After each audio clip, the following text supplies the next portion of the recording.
The beginning of the adventures. Mike, Peggy and Nora were sitting in the fields talking together. They were very unhappy.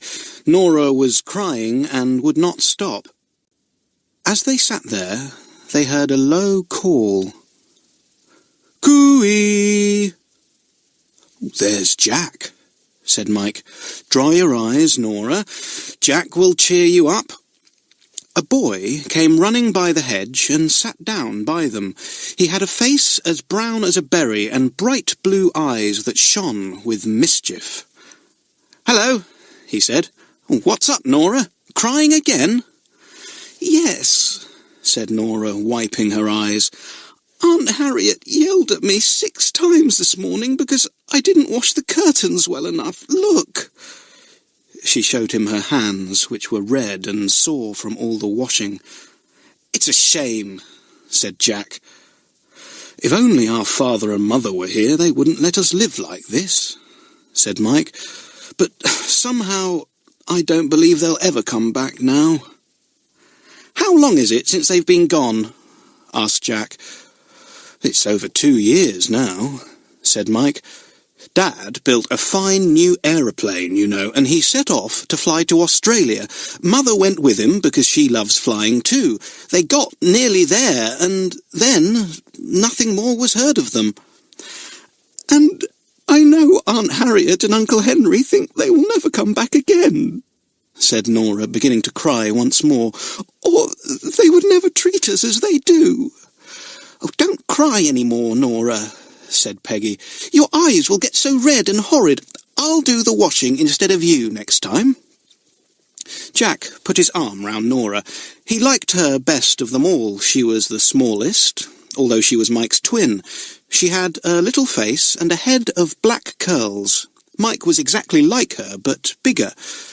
Peggy had blonde hair and was a year older. Nobody knew how old Jack was. He didn't know himself. He lived with his grandfather on a tumble-down farm and worked as hard as a man, although he wasn't much bigger than Mike. He had made friends with the children as they wandered through the fields. He knew how to catch rabbits, he knew how to catch fish in the river, he knew where the best nuts and blackberries were to be found. In fact, he knew everything, the children thought, even the names of all the birds that flew about the hedges and the difference between a grass snake and an adder and things like that. Jack was always dressed in raggedy things, but the children didn't mind. His feet were bare and his legs were scratched with brambles. He never grumbled. He never whined. He made a joke of everything, and he had been a good friend to the 3 miserable children. "Ever since Aunt Harriet made up her mind that Mummy and Daddy wouldn't come back, she has been perfectly horrid," said Nora. "And so has Uncle Henry," said Mike. "We none of us go to school now, and I have to help Uncle in the fields from morning to night. I don't mind that, but I do wish Aunt Harriet wouldn't treat the 2 girls so badly. They are not very old, and she makes them do all the work of the house for her." "I do every bit of the washing now," said Nora. "I wouldn't mind the little things, but the sheets are so big and heavy." "And I do all the cooking," said Peggy. "Yesterday I burnt a cake because the oven got too hot, and Aunt Harriet sent me to bed for the rest of the day without anything to eat at all." "I climbed through the window and gave her some bread and cheese," said Mike. "And Uncle caught me and shook me so hard that I couldn't stand up afterwards. I had to go without my supper, and my breakfast this morning was only a small piece of bread." "We haven't had any new clothes for months," said Peggy. "My shoes are dreadful, and I don't know what we shall do when the winter comes, because none of our coats will fit us." "You are much worse off than I am," said Jack. "I have never had anything nice, so I don't miss it. But you have had everything you wanted, and now it is all taken away from you. You haven't even a father and mother you can go to for help." "Do you remember your father and mother, Jack?" asked Mike. "Did you always live with your old grandfather?" "I never remember anyone except him," said Jack. "He's talking of going to live with an aunt of mine. If he does, I shall be left all alone, for she won't have me too." "Oh, Jack, whatever will you do?" asked Nora. "I shall be all right," said Jack. "The thing is, what are you three going to do? I hate to see you all unhappy. If only we could all run away together." "We should be found at once and brought back," said Mike gloomily. "I know that. I've read in the papers about boys and girls running away, and they are always found by the police and brought back. If I knew some place where we would never be found, I would run away, and take the 2 girls with me too. I hate to see them bullied and worked so hard by Aunt Harriet." "Now, listen to me," said Jack suddenly, in such an earnest voice that all 3 children turned to him at once. "If I tell you a very great secret, will you promise never to say a word about it to anyone?" "Oh, yes, Jack, we promise," said all 3. "You can trust us, Jack," said Mike. "I know I can," he said. "Well, listen. I know a place where nobody could find us even if we ran away." "Where is it, Jack?" they all cried in great excitement. "I'll show you this evening," said Jack, getting up. "Be by the lakeside at 8 o'clock, when all your work is done, and I'll meet you there. I must go now, or Grandpa will be angry with me and perhaps lock me into my room so that I can't get out again today." "Oh, goodbye, Jack," said Nora, who was feeling much better now. "We'll see you this evening." Jack ran off, and the 3 children made their way slowly back to Uncle Henry's farm. They had taken their dinner out into the fields to eat. Now they had to go back to work. Nora had a great deal of ironing to do, and Peggy had to clean the kitchen. It was a big stone kitchen, and Peggy knew it would take her until supper time. And oh dear, how tired she would be then. Aunt Harriet would scold her all the time, she knew. "I've got to go and clean out the barn," said Mike to the girls. "But I'll be in at supper time, and afterwards we'll see about this great secret of Jack's." They each began their work, but all the time they were thinking excitedly of the evening. What was Jack's secret? Where was the place he knew of? Could they really and truly run away? They all got into trouble because they were thinking so hard of the evening that they did not do their work to Aunt Harriet's liking, nor to Uncle Henry's either. Nora got shouted at again, and Peggy was in such trouble she cried bitterly for hours. She was made to scrub the kitchen floor all over again, and this made her late for supper. Mike was shouted at by Uncle Henry for spilling some corn in the barn. The little boy said nothing, but he made up his mind that if it was possible to run away in safety, he would do so, and take the girls with him too. Nora and Peggy ought to be going to school and wearing nice clothes that fit them and having friends to tea, said Mike to himself. This is no life for them. They are just very hard-worked servants for Aunt Harriet, and she pays them nothing. The children ate their supper of bread and cheese in silence. They were afraid of speaking in case their aunt and uncle shouted at them. When they had finished, Mike spoke to his aunt. "Please, may we go for a walk in the fields before we go to bed?" he asked. "No, you can't," said Aunt Harriet in her sharp voice. "You'll just go to bed, all of you. There's a lot of work to do tomorrow, and I want you up early." The children looked at one another in dismay, but they had to do as they were told. They went upstairs to the big bedroom they all shared. Mike had a small bed in the corner behind a screen, and the two girls had a bigger bed between them. "I believe Aunt Harriet and Uncle Henry are going out tonight, and that's why they want us to go to bed early," said Mike. "Well, if they do go out, we'll slip down and meet Jack by the river." "We won't get undressed then," said Nora. "We'll just slip under the sheets, dressed, and then it won't take us long to run down to the lake." The three children listened hard. They heard the front door close. Mike popped out of bed and ran to the front room. From there he could see the path to the gate. He saw his uncle and aunt walk down it, dressed to go out. He ran back to the others. "We'll wait for 5 minutes," he said, "then we'll go." They waited quietly. Then they all slipped downstairs and out of the back door. They ran down to the lake as fast as they could. Jack was waiting there for them. "Hello, Jack," said Mike. "Here we are at last. They sent us to bed, but when they went out, we slipped down here to meet you." "What's your great secret, Jack?" asked Nora. "We are longing to know." "Well, listen," said Jack. "You know what a big lake this is, don't you? Perfectly wild all round except at the two ends, where there are a few farmhouses and cottages. Now, I know a little island, a good way up the south side of the lake, that I'm sure nobody knows at all. I don't think anyone but me has ever been there. It's a fine island, and would make the best hiding place in the world." The three children listened, their eyes wide with astonishment. An island on the big lake! Oh, if only they could really go there and hide and live by themselves, with no unkind aunt and uncle to slap them and scold them and make them work hard all day long. "Are you too tired to walk down the lakeside to a place where you can see the island?" asked Jack. "I only found it quite by chance one day. The woods come right down to the lakeside opposite the island, and they are so thick that I don't think anyone has ever been through them, and so no one can have seen my island." Jack, take us to see your secret island," begged Nora. "Oh, we must go. We're all tired, but we must see the secret island." "Come on then," said Jack, pleased to see how excited the others were. "Follow me. It's a good way." The barefooted boy took the three children across the fields to a wood. He threaded his way through the trees as if he were a rabbit. The wood thinned out and changed to a common, which, in turn, gave way to another wood, but this time the trees were so thick that it seemed as if there was no way through them at all. But Jack kept on. He knew the way. He led the children without stopping, and at last they caught sight of the gleam of water. They had come back to the lakeside again. The evening was dim. The sun had sunk long since, and the children could hardly see.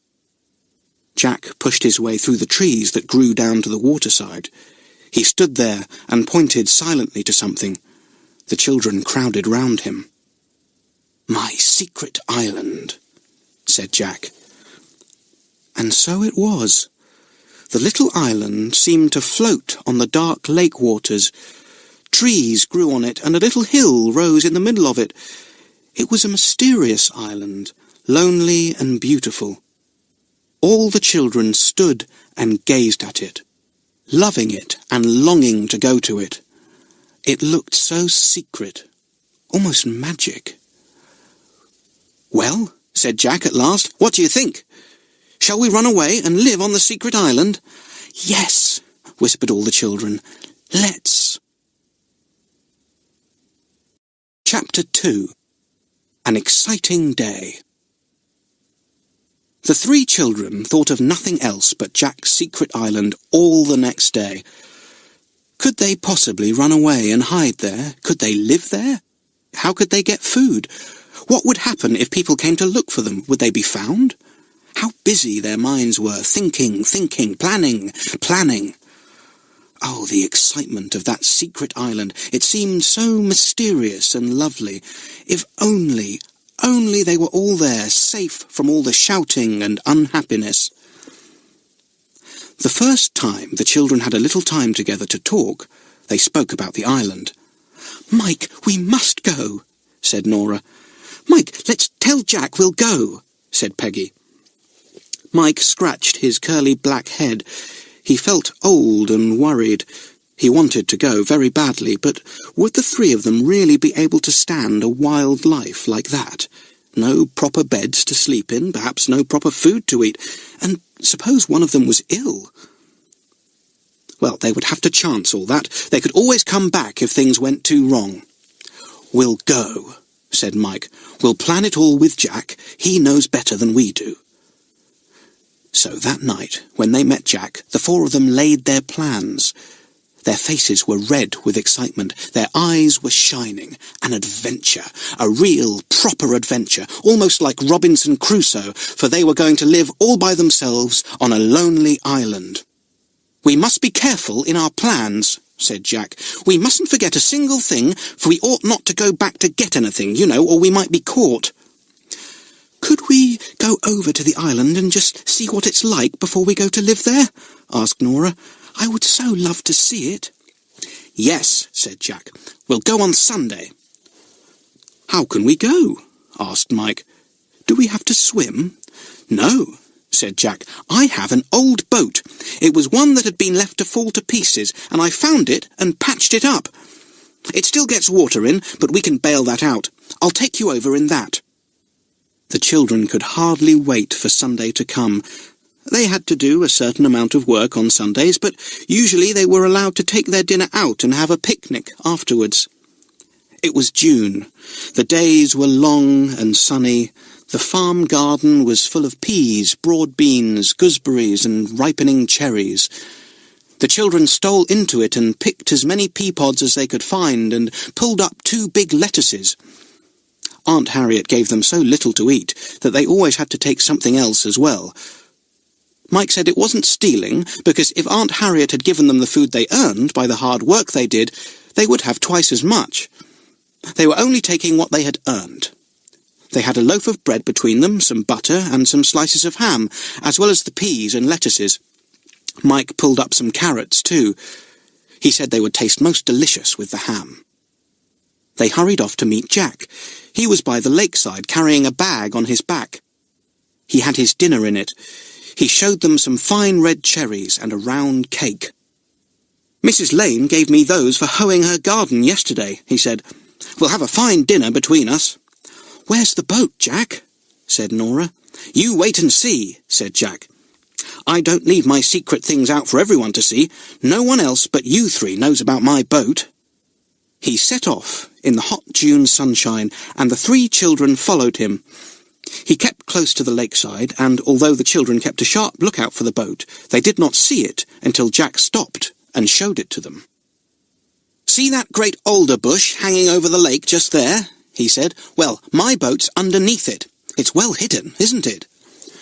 Mike's eyes shone. He loved boats. He did hope Jack would let him help to row. The children pulled out the boat from under the thick tree. It was quite a big one, but very, very old. It had a good deal of water in, and Jack set everyone to work bailing it out. There was an old pair of oars in the boat, and Jack put them in place. "Now get in," he said. "I've a good way to row. Would you like to take an oar, Mike?" Of course Mike would. The 2 boys rowed over the water. The sun shone down hotly, but there was a little breeze that blew every now and then. Soon the children saw the secret island in the distance. They knew it because of the little hill it had in the middle. The secret island had looked mysterious enough on the night they had seen it before, but now, swimming in the hot June haze, it seemed more enchanting than ever. As they drew near to it and saw the willow trees that bent over the water's edge and heard the sharp call of moorhens that scuttled off, the children gazed in delight. Nothing but trees and birds and little wild animals. Oh, what a secret island, all for their very own, to live on and play on. "Here's the landing place," said Jack, as he guided the boat to a sloping sandy beach. He pulled it up on the sand, and the children jumped out and looked around. The landing place was a natural little cove, a lovely spot for a picnic, but picnickers never came here. Only a lonely otter lay on the sand now and again, and moorhens scuttled across it. No fire had ever been made on this little beach to boil a kettle. No bits of old orange peel lay about, or rusty tins. It was quite unspoilt. "Let's leave our things here and explore a bit," said Mike, who was simply longing to see what the island was like. It seemed very big now they were on it. "All right," said Jack, and he put his bag down. "Come on," said Mike to the girls. "This is the beginning of a big adventure." They left the little cove and went up through the thick trees. There were willows, alders, hazels, and elderberries at first, and then as they went up the hill that lay behind the cove, there were silver birches and oaks. The hill was quite steep, and from the top the children could see a very long way, up the lake and down the lake. "I say, if we come here to live, this hill will make an awfully good place to watch for enemies from here, all around." "Yes," said Jack, "nobody would be able to take us by surprise." "We must come here, we must," said Nora. "Oh, look at those rabbits, Peggy. They are as tame as can be, and that chaffinch nearly came onto my hand. Why are they so tame, Mike?" "Well, I suppose because they are not used to people," said Mike. "What's the other side of the hill, Jack? Shall we go down it?" "There are caves on the other side of the hill," said Jack. "I haven't explored those. They would make good hiding places if anyone ever came to look for us here." They went down the hill on the other side. Gorse grew there, and heather and bracken. Jack pointed out a big cave in the hillside. It looked dark and gloomy in the hot sunshine. "We haven't time to go there now," said Jack, "but a cave would be an awfully good place to store anything in, wouldn't it? It would keep things nice and dry." A little way down the hill, the children heard a bubbling noise. "What's that?" asked Peggy, stopping. "Look, it's a little spring," cried Mike. "Oh, Jack, this shall be our water supply. It's as cold as can be and as clear as crystal." "It tastes fine too," said Jack. "I had a drink last time I was here. Lower down, another spring joins this one, and there is a tiny brook." At the bottom of the hill was a thick wood. In clear patches, great bushes of brambles grew. Jack pointed them out. "There will be thousands of blackberries in the autumn," he said, "and as for hazelnuts, you should see them. And in another place I know here, on a warm slope, you can find wild raspberries by the score." "Oh, do show us," begged Mike. But Jack said there was not time. Besides, the raspberries wouldn't be ripe yet.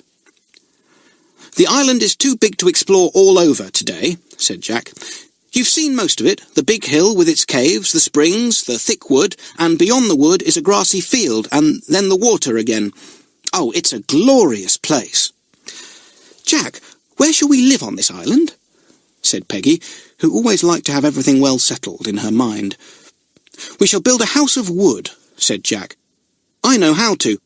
That will do fine for the summer, and for the winter we will have to find a cave, I think." The children gazed at one another in glee. A house of wood built by themselves, and a cave! How lucky they were to have a friend like Jack, who had a boat and a secret island. They went back to the little landing place, hungry and happy. They sat down and ate their bread and ham, carrots and peas, cherries and lettuces, and cake. It was the loveliest meal they had ever had in their lives, they thought. A little moorhen walked up to them and seemed surprised to see so many people in its home, but it did not run away. It ran round, pecking at the lettuce leaves, saying "Fullock, fullock," in its loud voice. "If I could live here on this secret island, always and always and always, and never grow up at all, I would be quite happy," said Nora. "Well, we'll have a shot at living here for a good while at least," said Jack. "Now, when shall we come?" "And what shall we bring?" said Mike. "Well, we don't really need a great deal at present," said Jack. "We can make soft beds of heather and bracken to lie on at night. What would be useful would be things like enamel mugs and plates and knives. I'll bring an axe and a very sharp woodman's knife. We'll need those when we build our house. Oh, and matches would be most useful for lighting fires. We shall have to cook our meals. I'll bring my fishing line along too." The more the children talked about their plan, the more excited they got. At last they had arranged what to bring. They were gradually to hide things in a hollow tree by the lakeside, and then, when the time came, they could carry them to the boat and row off to the secret island, ready to set up house there. "A frying pan would be useful," said Nora. "And a saucepan or two," said Peggy, "and a kettle. Oh, what fun it will be! I don't care how much we're shouted at now. I shall think of this exciting plan all day long." "We had better fix a day for starting off," said Jack. "What about a week from now? Sunday would be a good day for running away, because no one will come to look for us until night-time when we don't go home." "Yes, a week today," cried everyone. "Oh, how happy we shall be!" "Now we must go home," said Jack, setting off to the boat. "You can row if you like, Mike, and I'll bail out the water as we go. Get in, you girls." "Aye, aye, Captain," they sang out, full of joy to think they had such a fine leader as Jack. Off they all went, floating across the water in the evening light. What would they be doing next Sunday? Chapter 3. The Escape. All that week, the three children carried out their plans. Aunt Harriet and Uncle Henry could not understand what was different about the children. They did not seem to mind being scolded at all. Even Nora didn't burst into tears when she was shouted at. She was so happy when she thought of the secret island that she couldn't shed a tear. The children took all the clothes they possessed down to the hollow tree by the lakeside. Mike took 4 enamel cups, some enamel plates, and 2 enamel dishes. Nora smuggled down an old kettle that Aunt Harriet had put away in a cupboard. She did not dare to take one of those on the stove. Peggy took a frying pan and a saucepan to the hollow tree, and had to put up with a dreadful scolding when our aunt could not find them. Jack took a saucepan too, and an axe and a fine sharp knife. He also took some small knives and forks and spoons, for the other children did not dare to take these. There were only just enough put out for them and their aunt and uncle to use, so they were glad when Jack found some and brought them along. "Can you get some empty tins to store things in?" asked Jack. "I'm trying to get sugar and things like that, because we must have those, you know. Grandad gave me some money the other day, and I'm buying a few things to store." "Yes, I'll get some empty tins," said Mike. "Uncle has plenty in the shed.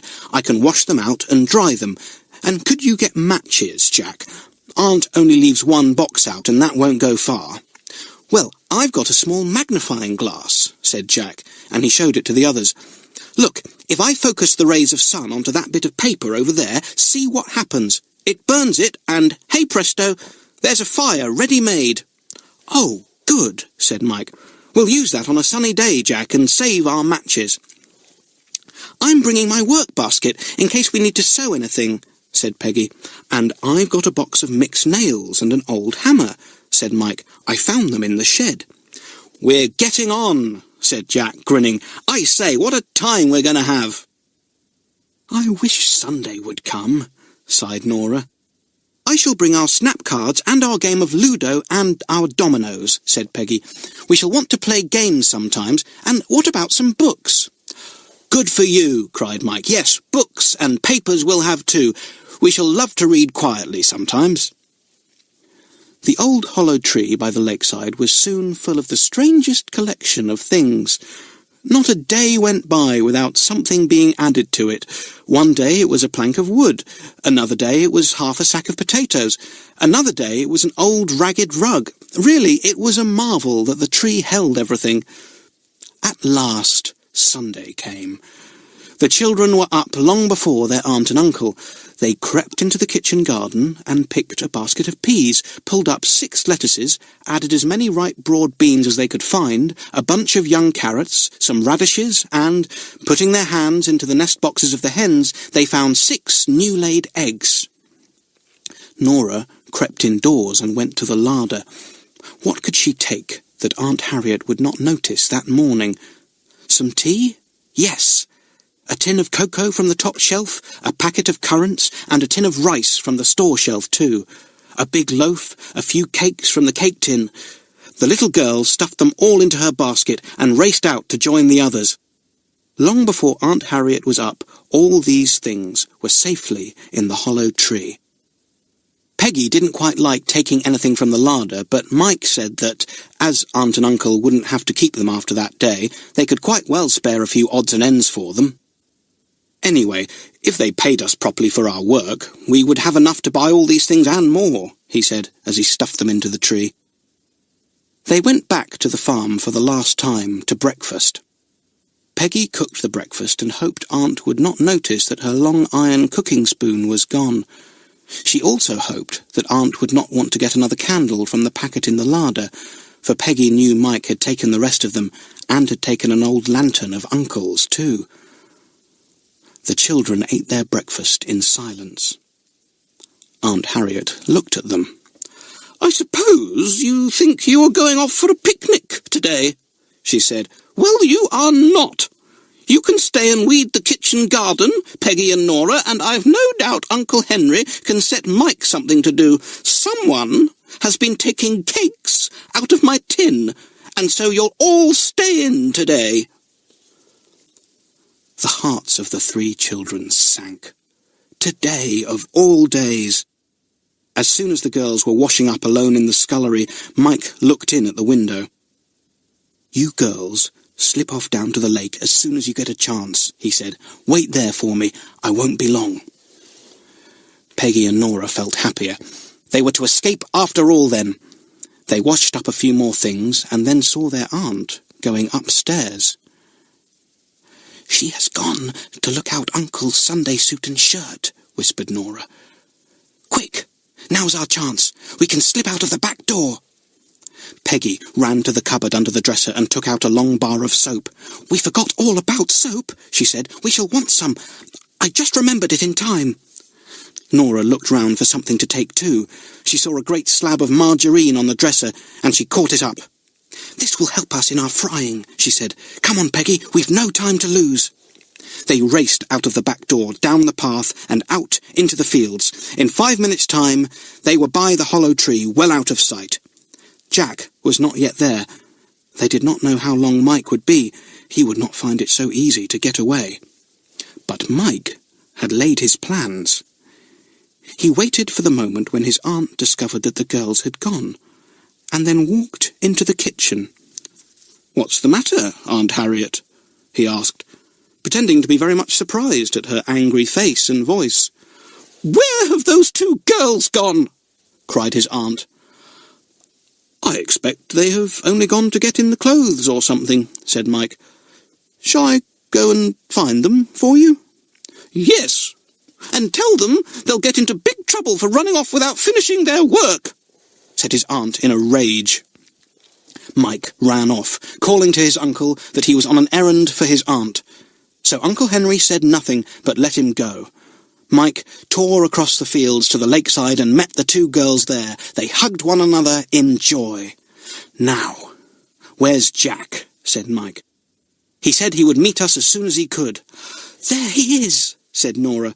And sure enough, there was Jack, coming across the field, waving to them.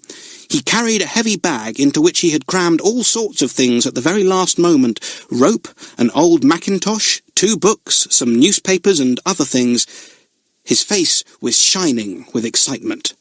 "Good, you're all here," he said.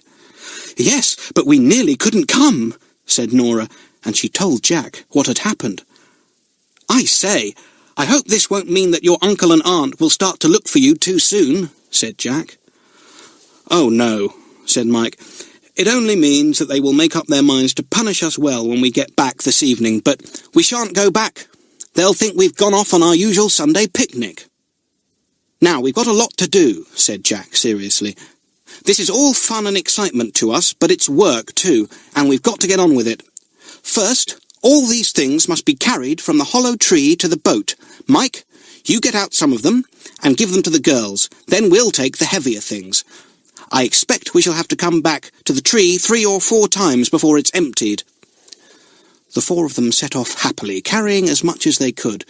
The sun was hot, and they puffed and panted, but who cared? They were off to the secret island at last. It was a good walk to the boat, and they had to make 4 journeys altogether, carrying things carefully. At last there was nothing left in the hollow tree. They need not come back again. "I'm jolly glad," said Mike. "Every time I get back to that hollow tree, I expect to find Aunt or Uncle hidden inside it, ready to pop out at us." "Don't say such horrid things," said Nora. "We're leaving Aunt and Uncle behind forever." They were at the boat, and were stowing things there as well as they could. It was a good thing the boat was fairly big, or it would never have taken everything. The children had had to bail out a good deal of water before they could put anything in the bottom. It leaked badly, but as long as someone could bail out with a tin, it was all right. "Now then," said Jack, looking round at the shore to see that nothing was left behind, "are we ready?" "Aye, aye, Captain," roared the other 3. "Push off." The boat was pushed off. Mike and Jack took an oar each, for the boat was heavy and needed 2 people to pull it. It floated easily out onto the deeper water. "We're off at last," said Nora in a little happy voice that sounded almost as if she was going to cry. Nobody said anything more. The boat floated on as Mike and Jack rowed strongly. Peggy bailed out the water that came in through the leaks. She wondered what it would be like not to sleep in a proper bed. She wondered what it would be like to wake up under the blue sky, to have no one to make her do this, that, and the other. How happy she felt. It was a long way to the island. The sun rose higher and higher. The adventurers felt hotter and hotter. At last, Nora pointed excitedly in front. "The secret island!" she cried. "The secret island!" Mike and Jack stopped rowing for a moment, and the boat floated on slowly by itself, whilst the four gazed at the lonely little island, hidden so well on the heart of the lake.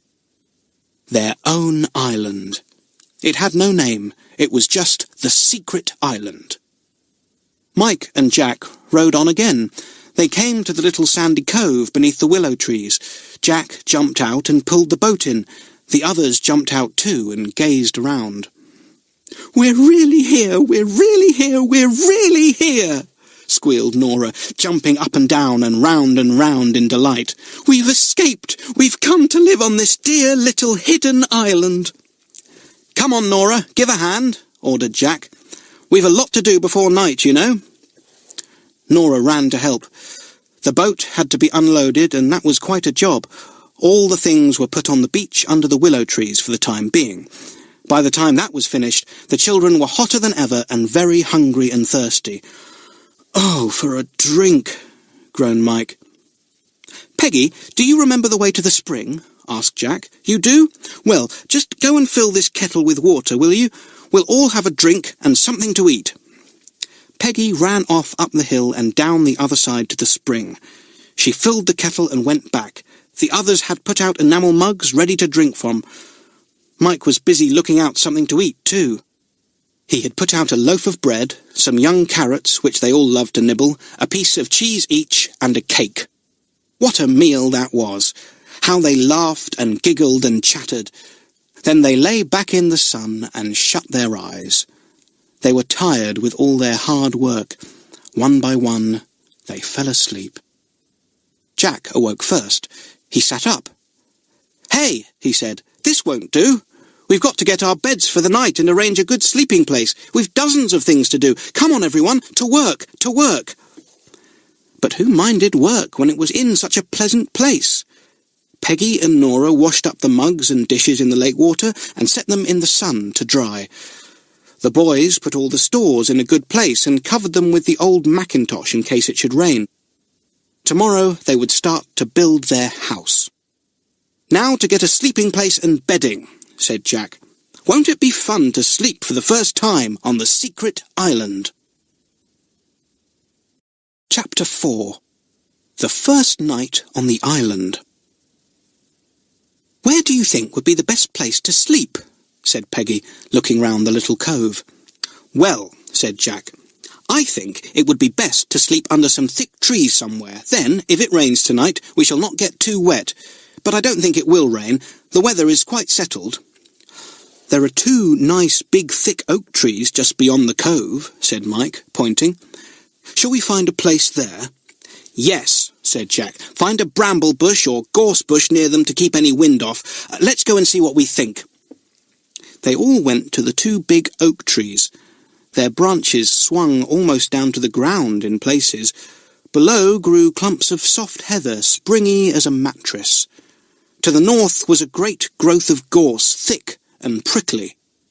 "This looks like a fine place to sleep," said Jack. "Look, do you see this little place here, almost surrounded by gorse and carpeted with heather?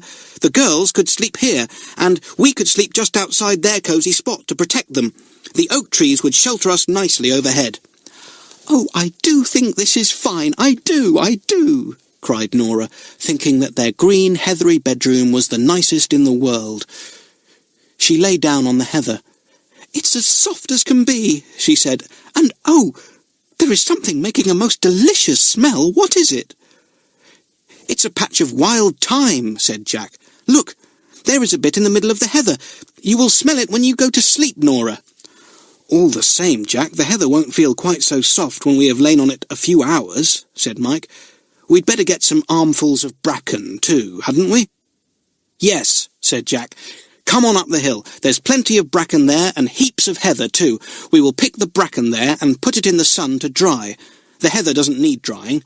pick plenty, for the softer we lie, the better we'll sleep. Hey-ho for a starry night and a heathery bed." The 4 children gathered armfuls of bracken and put it out in the sun to wither and dry. The heather they carried back to their green bedroom under the oak tree. They spread it thickly there. It looked most deliciously soft. The thick gorse bushes kept off the breeze, and the oaks above waved their branches and whispered. What fun it all was! "Well, there are our bedrooms ready," said Jack.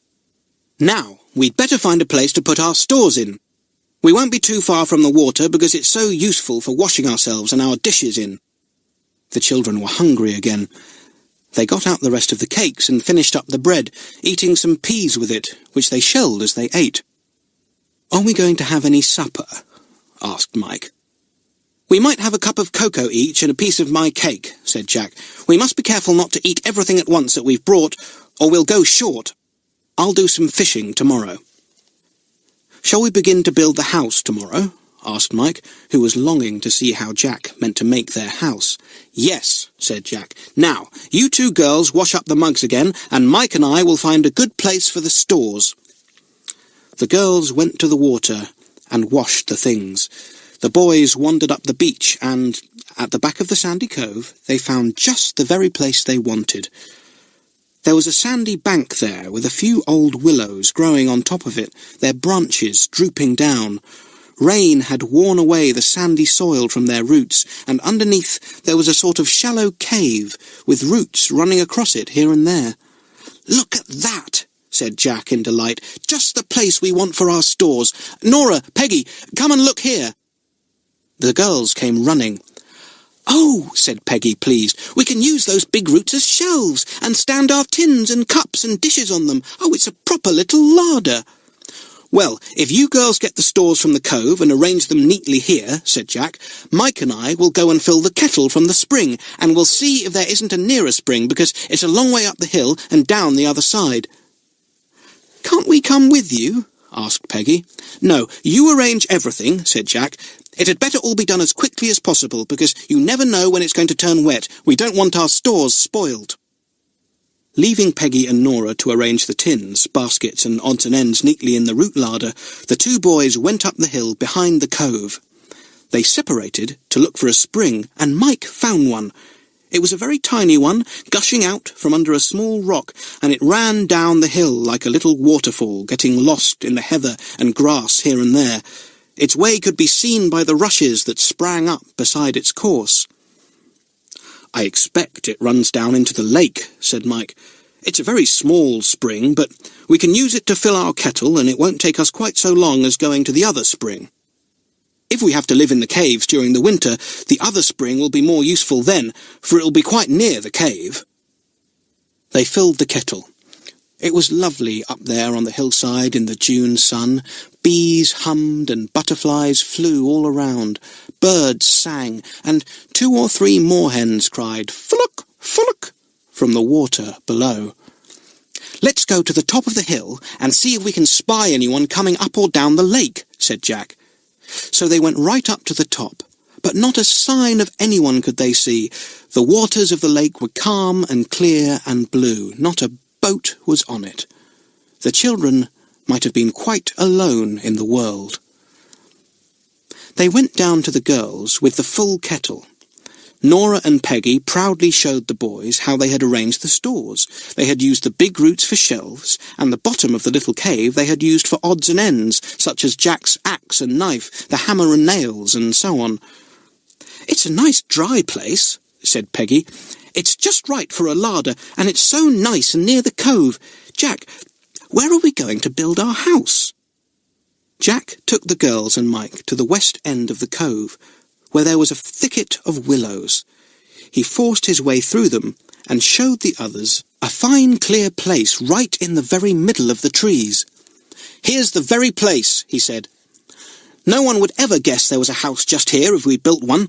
The willows grow so thickly that I don't suppose anyone but ourselves would ever know they could be got through." They talked about their house until they were tired out. They made their way back to the little beach, and Jack said they would each have a cup of cocoa, a piece of cake, and go to bed. He and Mike soon made a fire. There were plenty of dry twigs about and bigger bits of wood. It did look cheerful to see the flames dancing. Jack could not use his little magnifying glass to set light to the paper or twigs because the sun was not bright enough then. It was sinking down in the west. He used a match. He set the kettle on the fire to boil. "It would be better tomorrow to swing a kettle over the flames on a tripod of sticks," he said. "It will boil more quickly then." But nobody minded how slowly the kettle boiled. They lay on their backs in the sand, looking up at the evening sky, listening to the crackle of the wood and smelling a mixture of wood smoke and honeysuckle.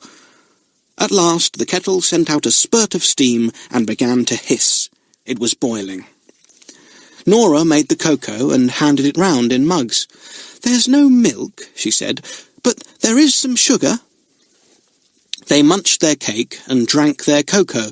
Though it had no milk in it, it was the nicest they had ever tasted. "I do like seeing the fire," said Nora. "Oh, Jack, why are you stamping it out?" "Well," said Jack, "people may be looking for us tonight, you know, and a spire of smoke from this island would give our hiding place away nicely. Come on now, everyone to bed. We've hard work to do tomorrow." Peggy hurriedly rinsed out the mugs. Then all of them went to their green heathery bedroom. The sun was gone. Twilight was stealing over the secret island. "Our first night here," said Mike, standing up and looking down on the quiet waters of the lake. "We are all alone, the four of us, without a roof over our heads even, but I'm so happy." "So am I," said everyone. The girls went to their hidden green room in the gorse and lay down in their clothes. It seemed silly to undress when they were sleeping out of doors. Mike threw them the old ragged rug.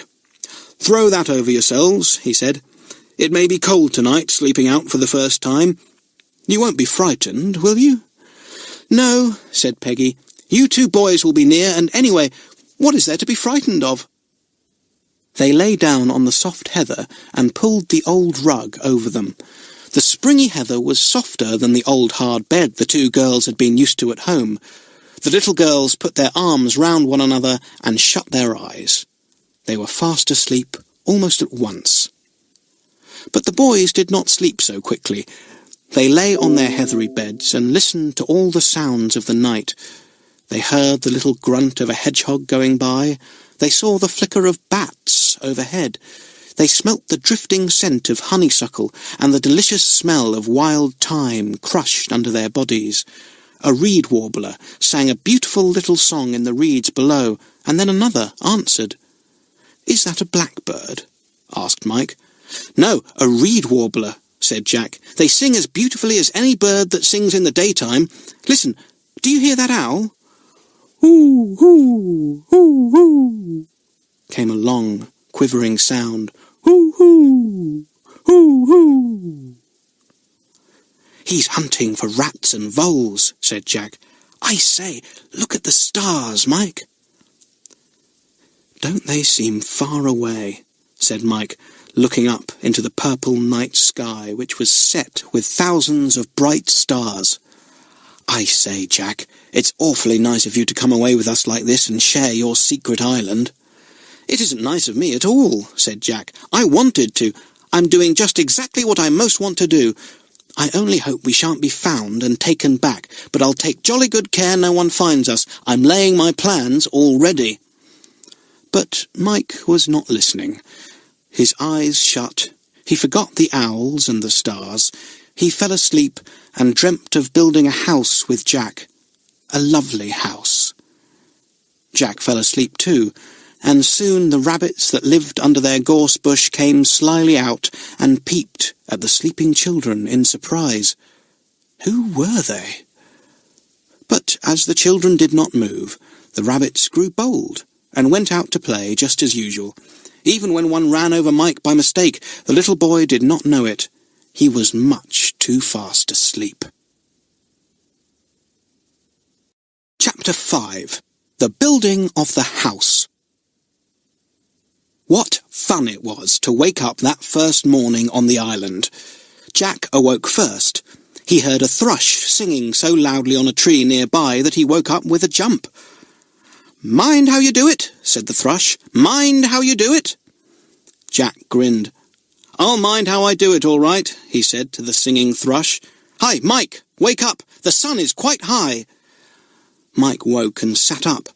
At first he didn't remember where he was. Then a broad smile came over his face. Of course, they were all on the secret island. How perfectly glorious! "Peggy, Nora, get up!" he cried. The girls awoke and sat up in a hurry. Wherever were they? What was this green bedroom? Oh, of course, it was their heathery bedroom on the secret island. Soon all 4 children were up and about. Jack made them take off their things and have a dip in the lake. It was simply lovely, but the water felt cold at first. When they had dried themselves on an old sack, for they had no towels, the children felt terribly hungry. But Jack had been busy.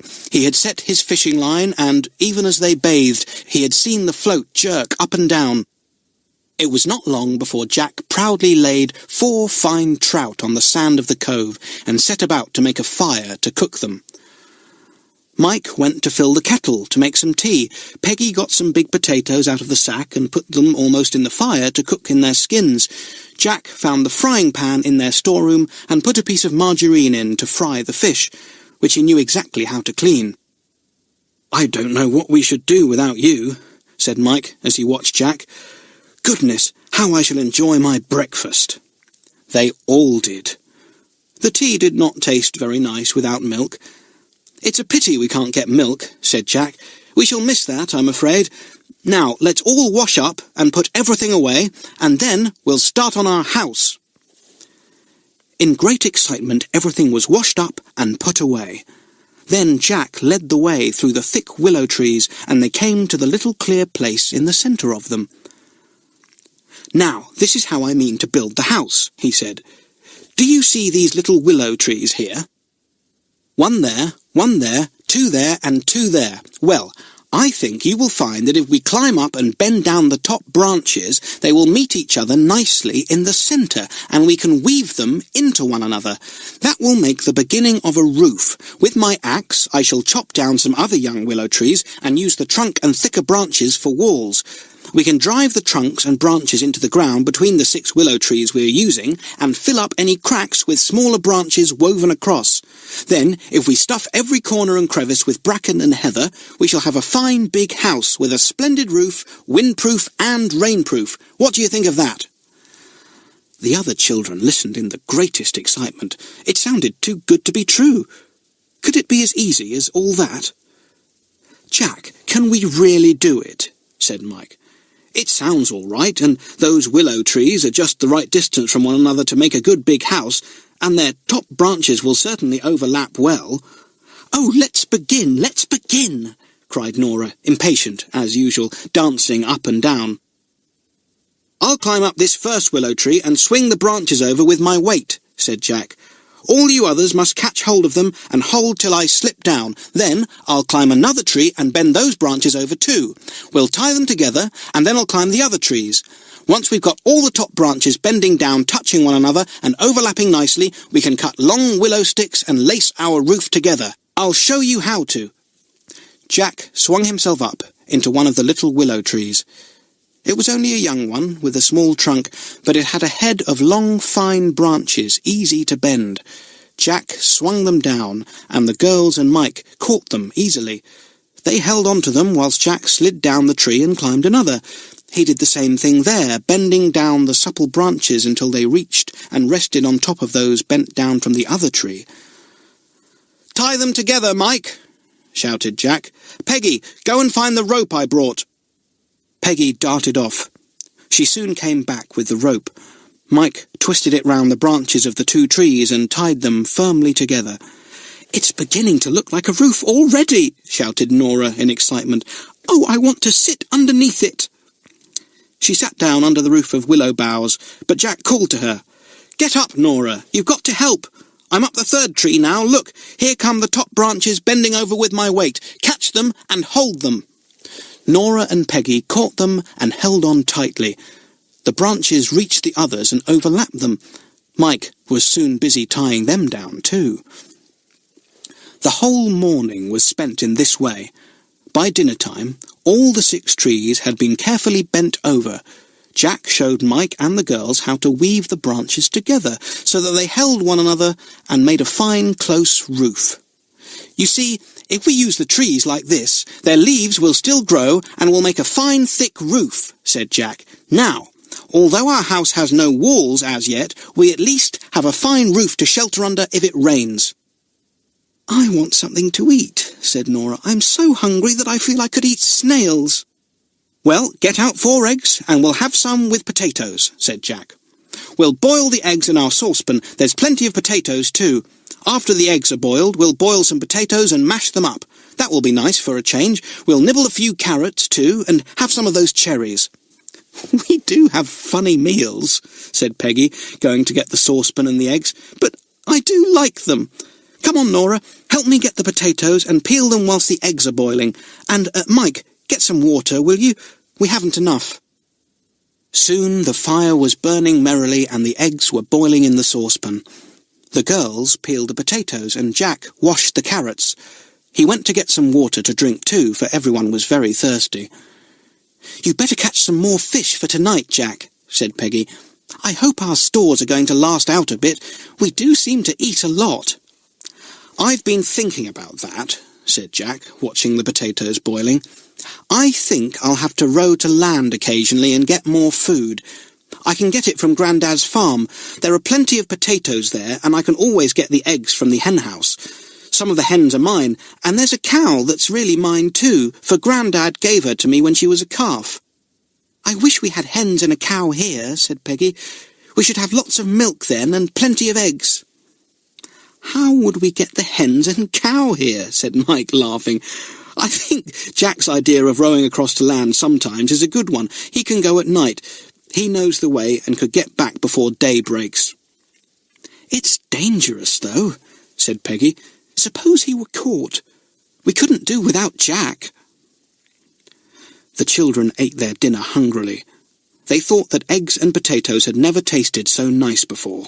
The sun shone down hotly. It was simply perfect weather. Nora lay down when she had finished her meal and closed her eyes. She felt lazy and sleepy. Jack poked her with his foot. You're not to go to sleep, Nora, he said. We must get on with our house now we've started. We've got to clear up as usual, and then we must get back to the house. We'll start on the walls this afternoon. But I'm sleepy, said Nora. She was rather a lazy little girl, and she thought it would be lovely to have a nap whilst the others got on with the work. But Jack was not the one to let anyone slack. He jerked Nora to her feet and gave her a push. Go on, lazy bones, he said. I'm captain here. Do as you're told. I didn't know you were captain, said Nora, rather sulkily. Well, you know now, said Jack. What do the others say about it? Yes, you're captain, Jack, said Mike and Peggy together. Aye, aye, sir. Nobody said any more. They washed up in the lake and cleared the things away neatly. They put some more wood on the fire to keep it burning because Jack said it was silly to keep on lighting it, and then they all ran off to the willow thicket. Jack made himself busy. He chopped down some willow saplings, young willow trees, with his axe and cut off the longer branches. We'll use these to drive into the ground for walls, said Jack. Where's that old spade, Mike? Did you bring it, as I said? Yes, here it is, said Mike. Shall I dig holes to drive the sapling trunks into? Yes, said Jack. Dig them fairly deep. So Mike dug hard in the hot sun, making holes for Jack to ram the willow wood into. The girls stripped the leaves off the chopped-down trees and with Jack's knife cut off the smaller twigs. They trimmed up the bigger branches nicely. Everyone worked hard until the sun began to go down. The house was not yet built. It would take some days to do that, but at any rate there was a fine roof and part of the wall was up. The children could quite well see how the house would look when it was done, and certainly it would be big and very strong. They felt proud of themselves. We'll do no more today, said Jack. We are all tired. I'll go and see if there are any fish on my line. But, alas, there were no fish that night. "There's some bread left and a packet of currants," said Peggy, "and some lettuces and margarine. Shall we have those?" "This food question is going to be a difficult one," said Jack thoughtfully. "We've plenty of water. We shall soon have a house, but we must have food or we shall starve.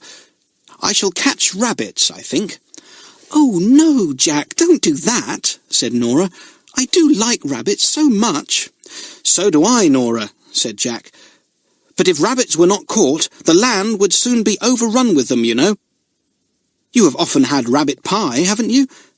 And I guess you liked it, too." "Yes, I did," said Nora. "Well, if you are sure you can catch them so that they are not hurt or in pain, Jack, I suppose you'll have to." "You leave it to me," said Jack. "I don't like hurting things any more than you do, but I know quite well how to skin rabbits. If it makes you feel squeamish, you two girls can leave it to Mike and me. So long as you can cook the rabbits for dinner, that's all you need worry about. And ever since Peggy said she wished we had a cow and some hens, I've been thinking about it. I believe we could manage to get them over here onto the island. Then we would be all right." Mike, Peggy and Nora stared at Jack in amazement. What a surprising boy he was! However could they get a cow and hens? "Let's hurry up and get the supper," said Jack, smiling at their surprised faces. "I'm hungry. We'll think about things tomorrow. We'll have our meal now and a quiet read afterwards, then to bed early. Tomorrow we'll go on with the house." Soon they were munching bread and margarine and eating lettuce. They saved the currants for another time. Then they got out books and papers and sprawled on the soft heather, reading whilst the daylight lasted. Then they had a dip in the lake, threw on their clothes again, and settled down for the night in their heathery beds. "Good night, everyone," said Mike. But nobody answered. They were all asleep. Chapter 6. Willow House is Finished. The next day, after a meal of fish and lettuce, the children were ready to go on with the building of their house in the willow thicket. It was lucky that Jack had caught more fish on his line that morning, for stores were getting low. There were still plenty of potatoes, but not much else. Jack made up his mind that he would have to take the boat and see what he could bring back in it that night. There was no doubt but that food was going to be their great difficulty. All morning the 4 children worked hard at the house. Jack cut down enough young willows to make the walls. Mike dug the holes to drive in the willow stakes. He and Jack drove them deeply in, and the girls jumped for joy to see what fine straight walls of willow the boys were making. The willow stakes were set a little way apart, and Jack showed the girls how to take thin, supple willow branches and weave them in and out of the stakes to hold the walls in place and to fill up the gaps. It was quite easy to do this when they knew how, but they got very hot. Mike went up and down to the spring a dozen times that morning to fetch water. They all drank pints of it and were glad of its coldness. The sun was really very hot, though it was nice and shady in the green willow thicket. "It begins to look like a house now," said Jack, pleased. "Look, this front gap here is where we shall have the door. We can make that later, of long stakes interwoven with willow strips, and swing it on some sort of a hinge so that it opens and shuts. But we don't need a door at present." That day all the walls were finished, and the girls had gone a good way towards weaving the stakes so that the walls stood firmly and looked nice and thick. "In the olden days, people used to fill up the gaps with clay and let it dry hard," said Jack.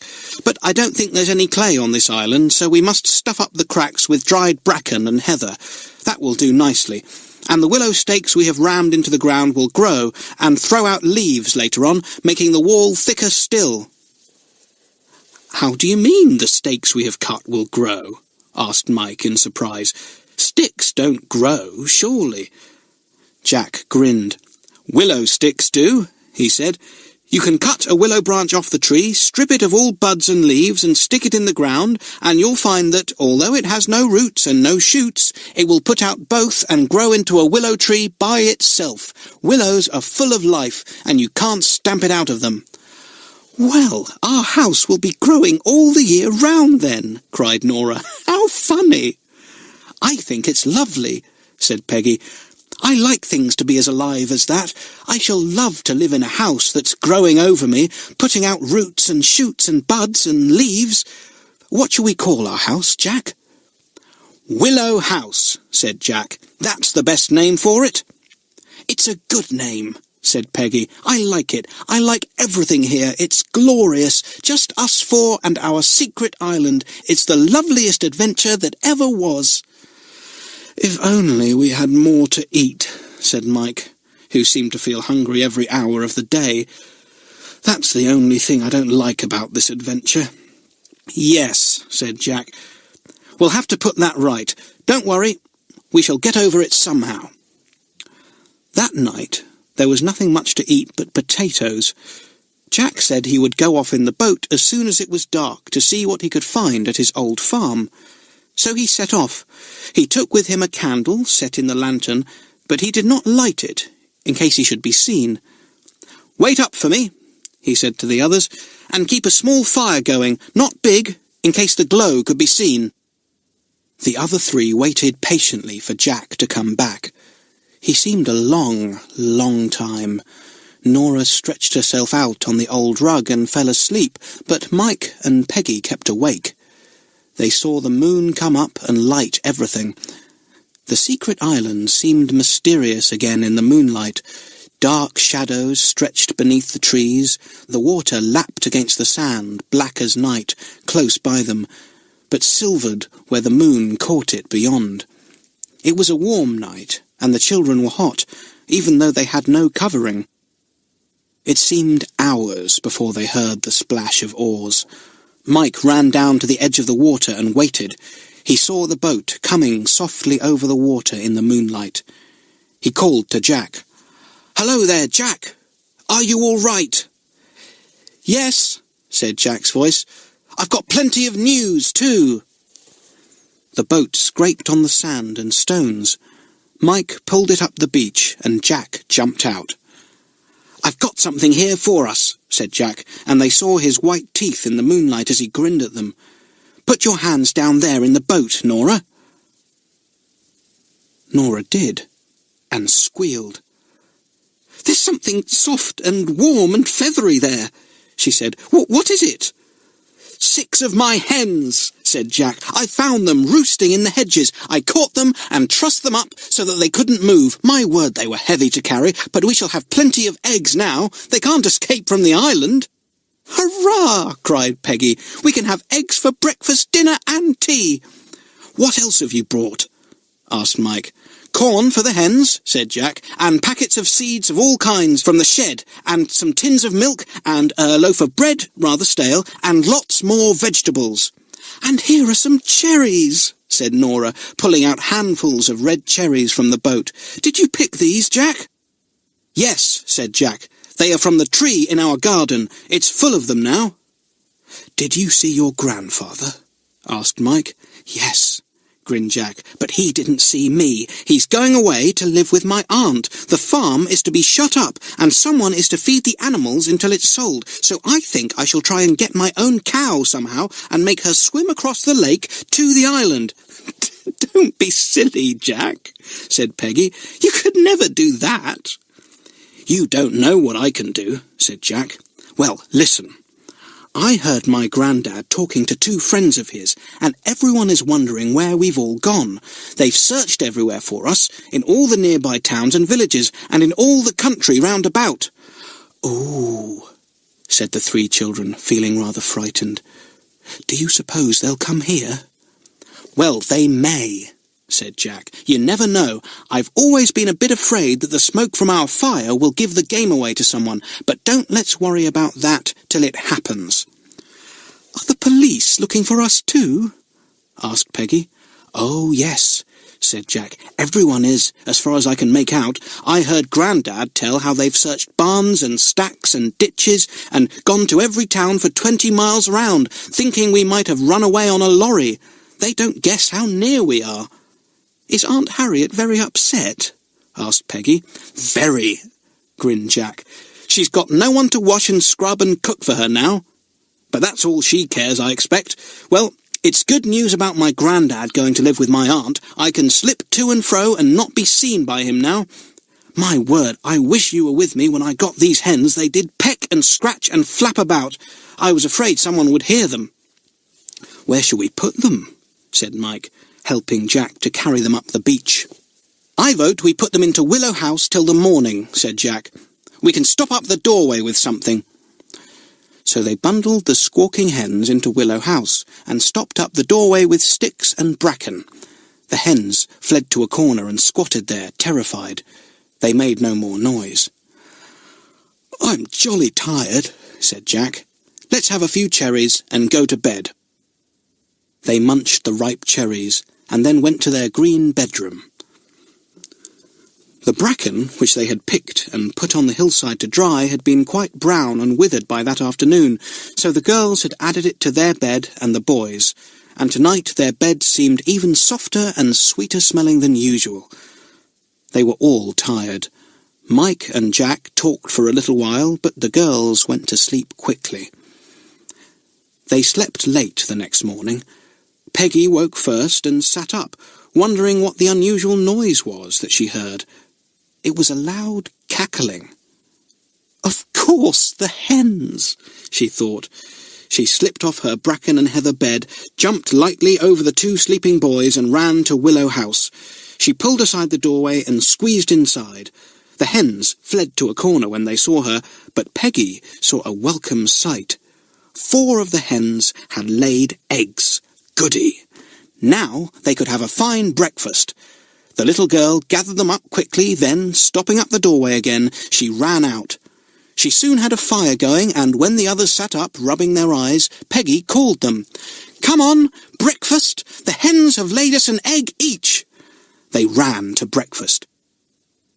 "We'll have a dip afterwards," said Mike. "I feel so hungry." "We must finish Willow House properly today," said Jack.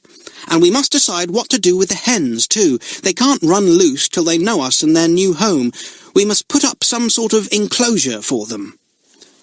After breakfast, the 4 of them set to work to make a tiny yard for the hens. They used willow stakes again and quickly built a fine little fence, too high for the hens to jump over. Jack made them nesting places of bracken and hoped they would lay their eggs there. He scattered some seed for them, and they pecked at it eagerly. Peggy gave them a dish of water. "They will soon know this is their home and lay their eggs here," said Jack. "Now, come on, let's get on with Willow House. You 2 girls stuff up the cracks with heather and bracken, and Mike and I will make the door." Everyone worked hard. The girls found it rather a nice job to stuff the soft heather and bracken into the cracks and make the house rain and windproof. They were so happy in their job that they did not notice what a fine door Jack and Mike had made of woven willow twigs. The boys called the girls and proudly showed them what they had done. The door had even been fixed on some sort of a hinge so that it swung open and shut. It looked fine. It did not quite fit at the top, but nobody minded that.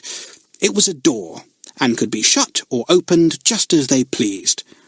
Willow House was very dark inside when the door was shut, but that made it all the more exciting. "I'm so hungry and thirsty now that I believe I could eat all the food we've got," said Mike at last. "Yes, we really must have something to eat," said Jack. "We've got plenty of bread and potatoes and vegetables. Let's cook some broad beans. They are jolly good. Go and look at my fishing line, Mike, and see if there are any fish on it." There was a fine trout, and Mike brought it back to cook. Soon the smell of frying rose on the air, and the children sniffed hungrily. Fish, potatoes, bread, beans, cherries, and cocoa with milk from one of Jack's tins. What a meal! "I'll think about getting Daisy the cow across next," said Jack, drinking his cocoa. "We simply must have milk." "And, Jack, we could store some of our things in Willow House now, couldn't we?" said Peggy. "The ants get into some of the things in the cave larder. It's a good place for things like hammers and nails, but it would be better to keep our food in Willow House. Are we going to live in Willow House, Jack?" "Well, we'll live in the open air, mostly, I expect," said Jack, "but it will be a good place to sleep in when the nights are cold and rainy, and a good shelter on bad days. It's our sort of home." "It's a lovely home," said Nora. "The nicest there ever was. What fun it is to live like this." Chapter 7. The Cow Comes to the Island. A day or two went by. The children were busy, for there seemed lots of things to do. The door of Willow House came off and had to be put on again more carefully. One of the hens escaped, and the 4 children spent nearly the whole morning looking for it. Jack found it at last under a gorse bush, where it had laid a big brown egg. They made the fence of the hen yard a bit higher, thinking that the hen had been able to jump over it. But Mike found a hole in the fence through which he was sure the hen had squeezed, and very soon it was blocked up with fronds of bracken. The hens squawked and clucked, but they seemed to be settling down, and always ran eagerly to Nora when she fed them twice a day. Mike thought it would be a good idea to make 2 rooms inside Willow House instead of one big room. The front part could be a sort of living room, with a larder in a corner, and the back part could be a bedroom, piled with heather and bracken to make soft lying. So they worked at a partition made of willow and put it up to make 2 rooms. They left a doorway between, but did not make a door. It was nice to have a 2-roomed house. One evening, Jack brought something unusual to the campfire on the little beach.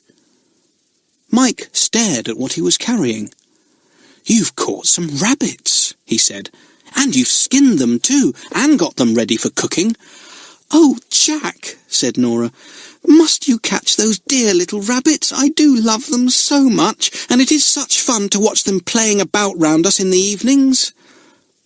"I know," said Jack, "but we must have meat to eat sometimes. Now don't worry, Nora.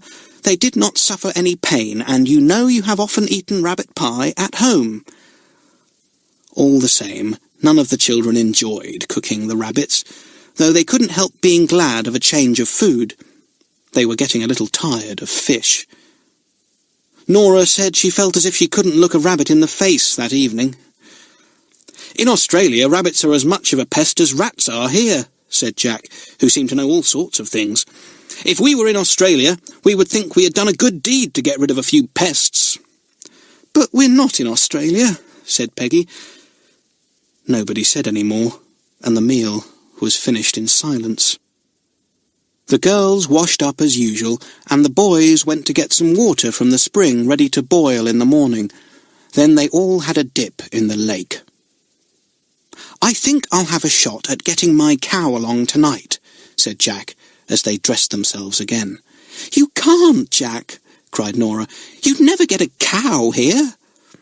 "I'll come with you, Jack," said Mike. "You'll want someone to help you."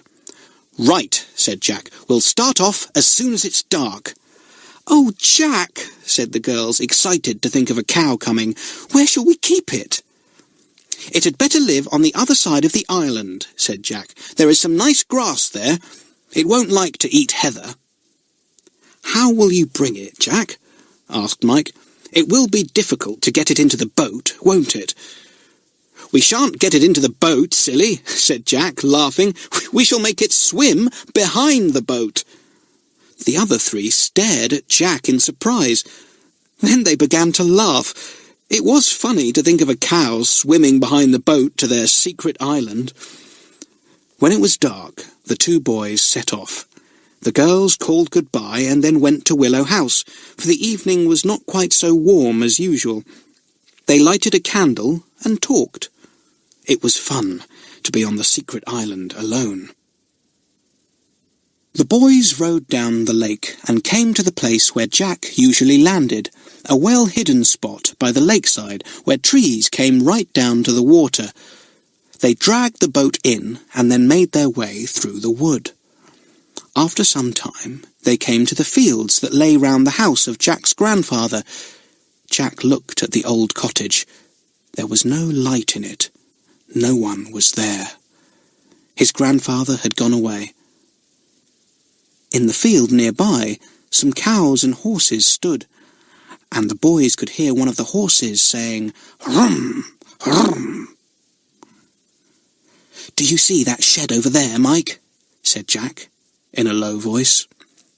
"Well, there are some lengths of rope there. Go and get them, whilst I try to find which is my own cow. The rope is in the corner, just by the door."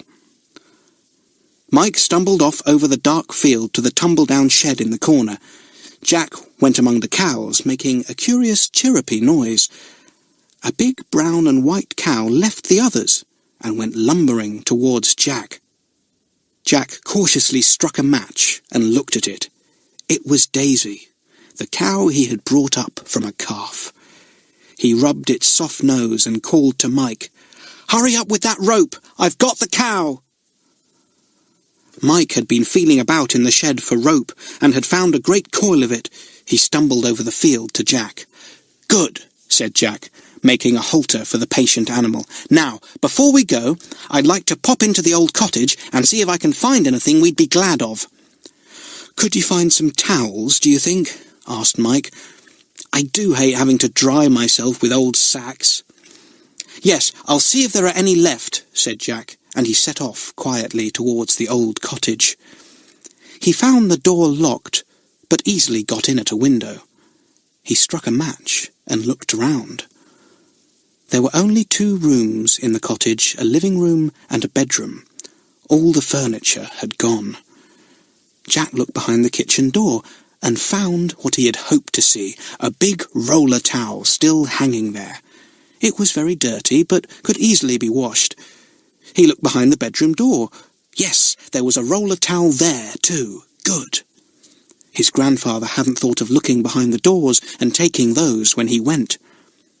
Jack wondered if the old carpet left on the floor was worth taking too, but he thought not. Good clean heather made a better carpet. Jack wandered out to the little shed at the back of the cottage, and there he did indeed make a find. There was an old wooden box there, and in it had been put all the clothes he possessed.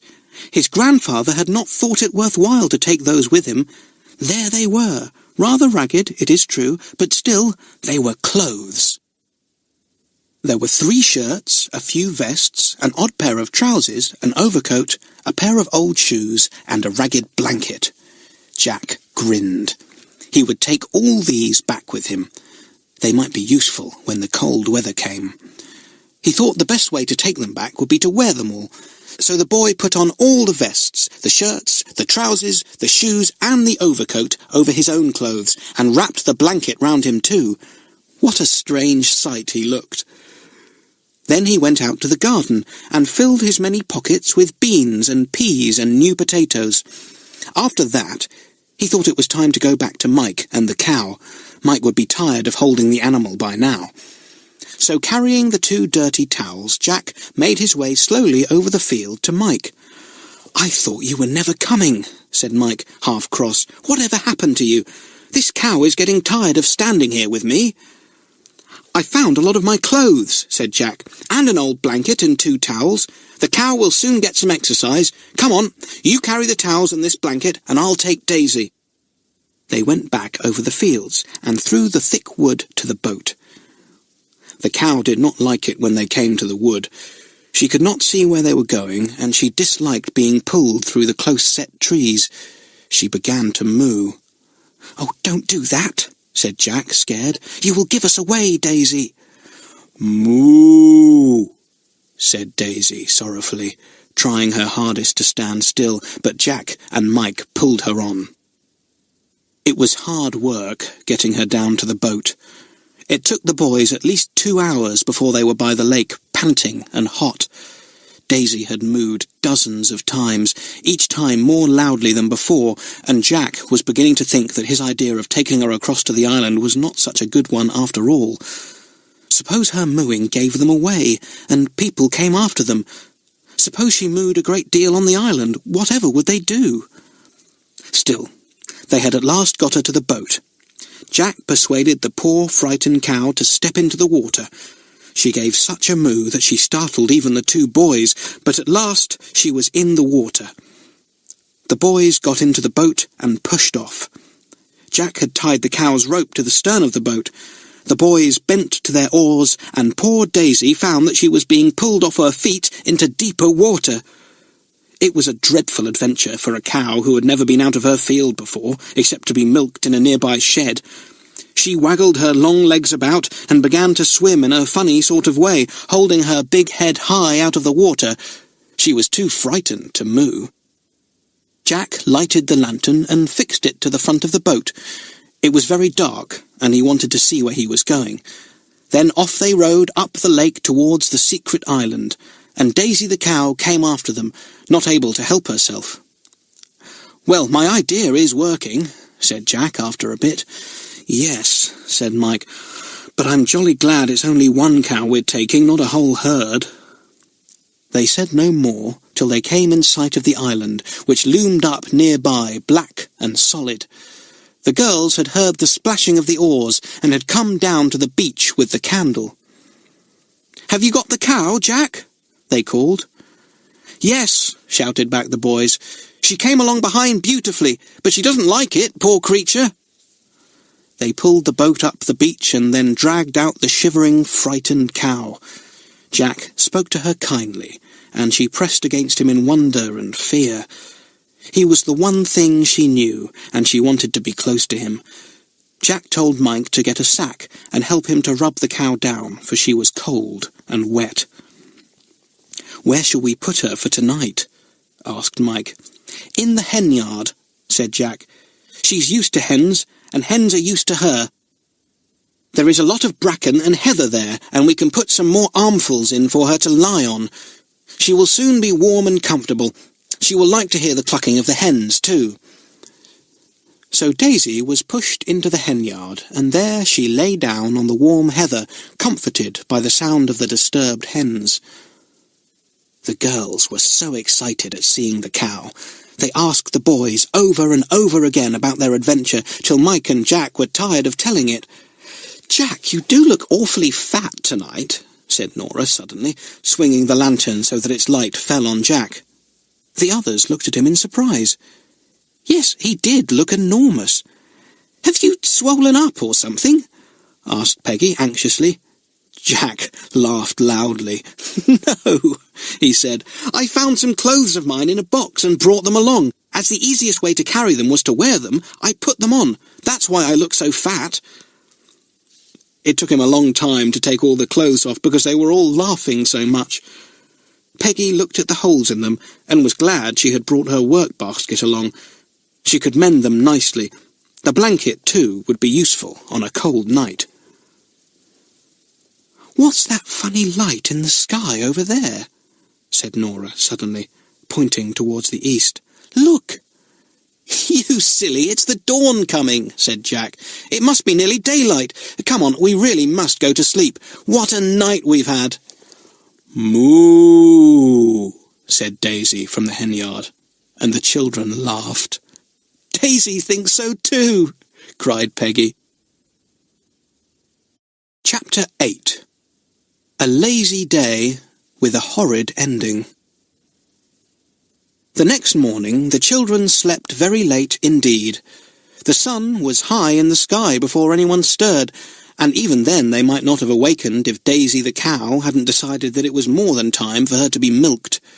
She stood in the hen yard and bellowed for all she was worth. Jack sat up, his heart thumping loudly. Whatever was that awful noise? Of course, it was Daisy. She wanted to be milked. "Hi, you others!" he shouted. "Wake up! It must be about 9 o'clock. Look at the sun, it's very high. And Daisy wants to be milked." Mike grunted and opened his eyes. He felt very sleepy after his late night.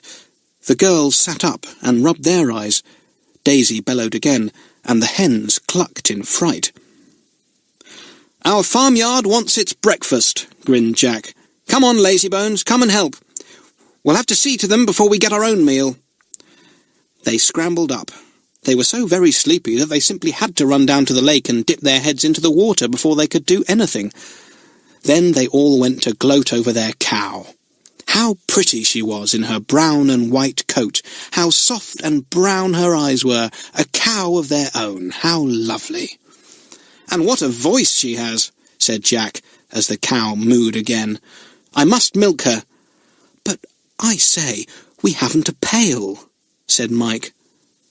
The children stared at one another in dismay. It was true. They had no pail. "Well, we must use the saucepans," said Jack firmly, "and we can all do with a cup or two of milk to start the day. I'll use the biggest saucepan, and when it's full I'll have to pour it into the bowls and jugs we've got, and the kettle too. We must certainly get a pail. What a pity I didn't think of it last night." There was more than enough milk to fill every bowl and jug and saucepan. The children drank cupful after cupful. It was lovely to have milk after drinking nothing but tea and cocoa made with water. They could not have enough of it. "I say, Daisy has trodden on a hen's egg and smashed it," said Nora, looking into the hen yard. "What a pity." "Never mind," said Jack. "We won't keep her in here after today. She shall go and live on that nice grassy piece, the other side of the island. Nora, feed the hens. They are clucking as if they'd never stop. They are hungry." Nora fed them. Then they all sat down to their breakfast of boiled eggs and creamy milk. Daisy the cow looked at them as they ate and mooed softly. She was hungry too. Jack and Mike took her to the other side of the island after they had finished their meal.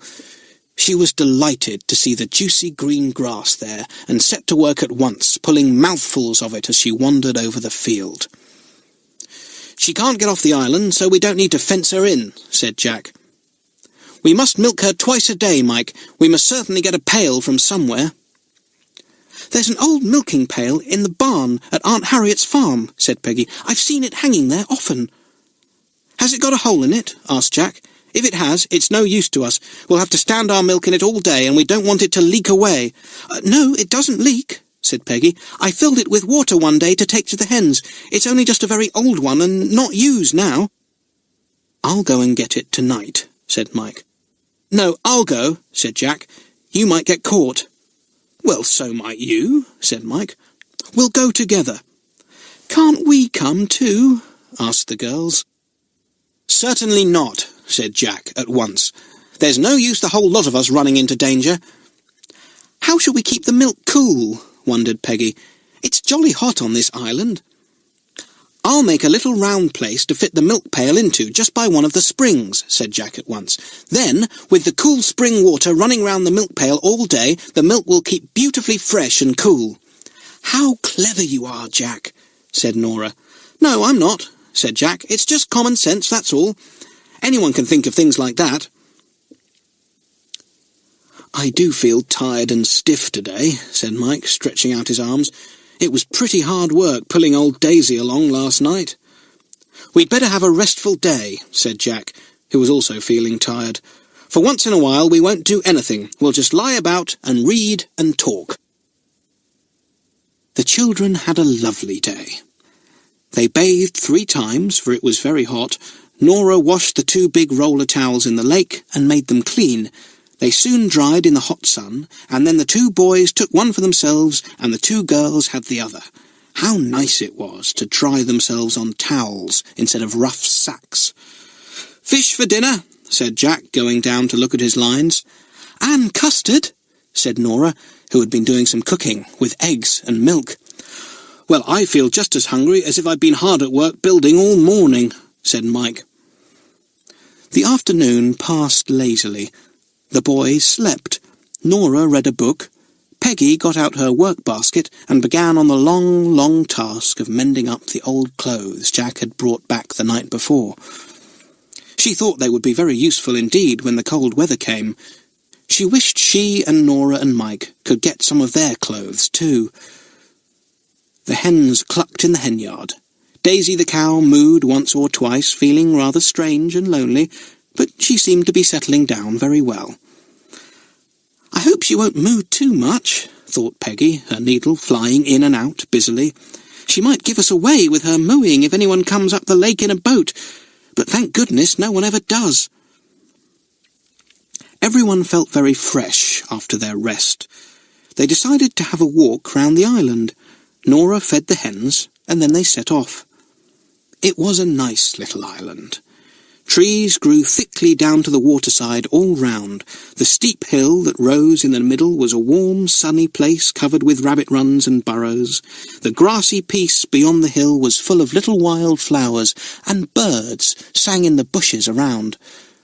The children peeped into the dark caves that ran into the hillside, but did not feel like exploring them just then, for they had no candles with them. "I'll take you to the place where wild raspberries grow," said Jack. He led them round the hill to the west side, and there, in the blazing sun, the children saw scores of raspberry canes, tangled and thick. "Jack! There are some getting ripe already," cried Nora in delight. She pointed to where spots of bright red dotted the canes. The children squeezed their way through and began to pick the raspberries. How sweet and juicy they were. "We'll have some of these with cream each day," said Peggy. "I can skim the cream off the cow's milk, and we will have raspberries and cream for supper. Ooh!" "Ooh!" said everyone, eating as fast as they could. "Are there any wild strawberries on the island too?" asked Nora. "Yes," said Jack, "but they don't come till later. We'll look for those in August and September." "I do think this is a lovely island," said Peggy happily. "We've a splendid house of our own, hens, a cow, wild fruit growing, fresh water each day." "It's all right now it's warm weather," said Jack. "It won't be quite so glorious when the cold winds begin to blow, but winter is a long way off yet." They climbed up the west side of the hill, which was very rocky. They came to a big rock right at the very top, and sat there. The rock was so warm that it almost burnt them. From far down below, the blue spire of smoke rose up from the fire.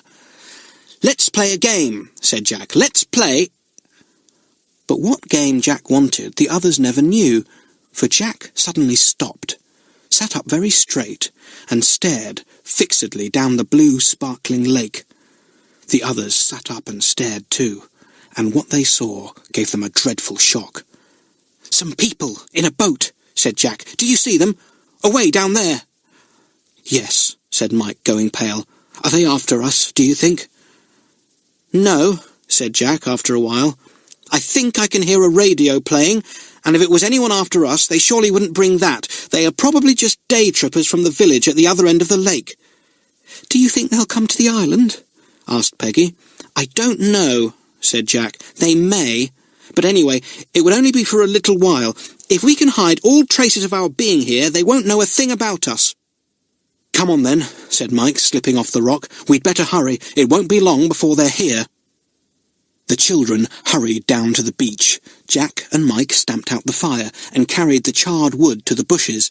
They scattered clean sand over the place where they had the fire. They picked up all their belongings and hid them.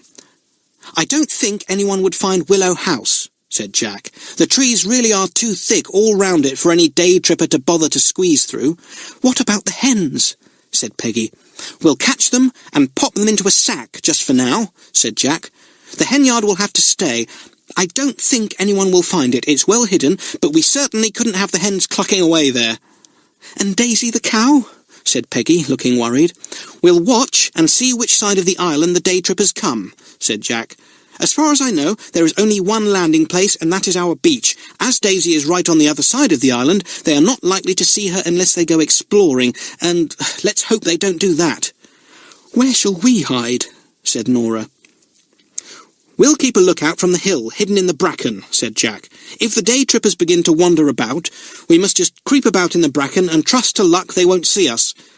There's one thing, they won't be looking for us if they are day trippers. They won't guess there is anyone here at all." "Will they find the things in the cave larder?" asked Nora, helping to catch the squawking hens. "Peggy, get some heather and bracken and stuff up the opening to the cave larder," said Jack. Peggy ran off at once. Jack put the hens gently into the sack one by one and ran up the hill with them. He went to the other side of the hill and came to one of the caves he knew. He called to Nora, who was just behind him. "Nora, sit at the little opening here and see that the hens don't get out. I'm going to empty them out of the sack into the cave." With much squawking and scuffling and clucking, the scared hens hopped out of the sack and ran into the little cave. Nora sat down at the entrance, hidden by the bracken that grew there. No hen could get out while she was there.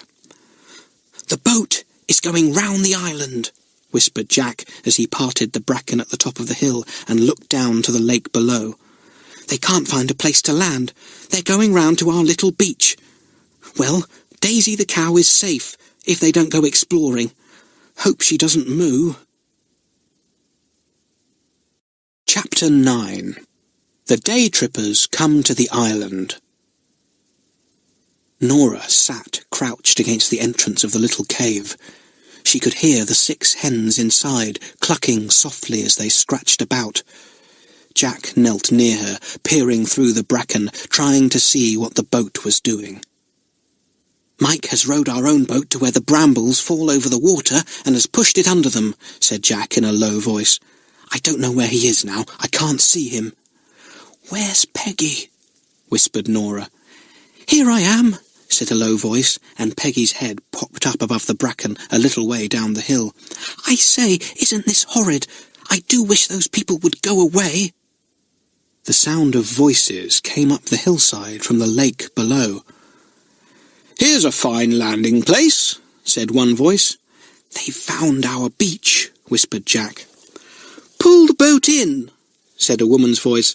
"We'll have our supper here. It's lovely." There was the sound of a boat being pulled a little way up the beach. Then the day trippers got out. "I'll bring the radio," said someone. "You bring the supper things, Eddie." "Do you suppose anyone's ever been on this little island before?" said a man's voice.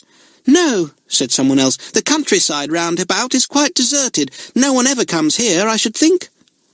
The 3 children crouched down in the bracken and listened.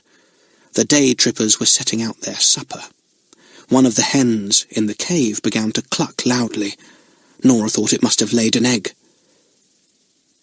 "Do you hear that noise?" said one of the day trippers. "Sounds like a hen to me." "Oh, don't be silly, Eddie," said a woman's voice scornfully. "How could a hen be on an island like this? It must have been a blackbird or something." Jack giggled. It seemed very funny to him that a hen's cluck should be thought like a blackbird's clear song.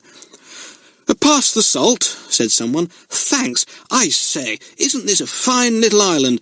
Sort of secret and mysterious. What about exploring it after supper?" "That's a good idea," said Eddie's voice. "We will." The children looked at one another in dismay.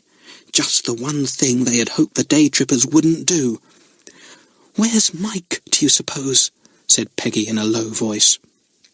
"Do you think he's hiding in our boat?"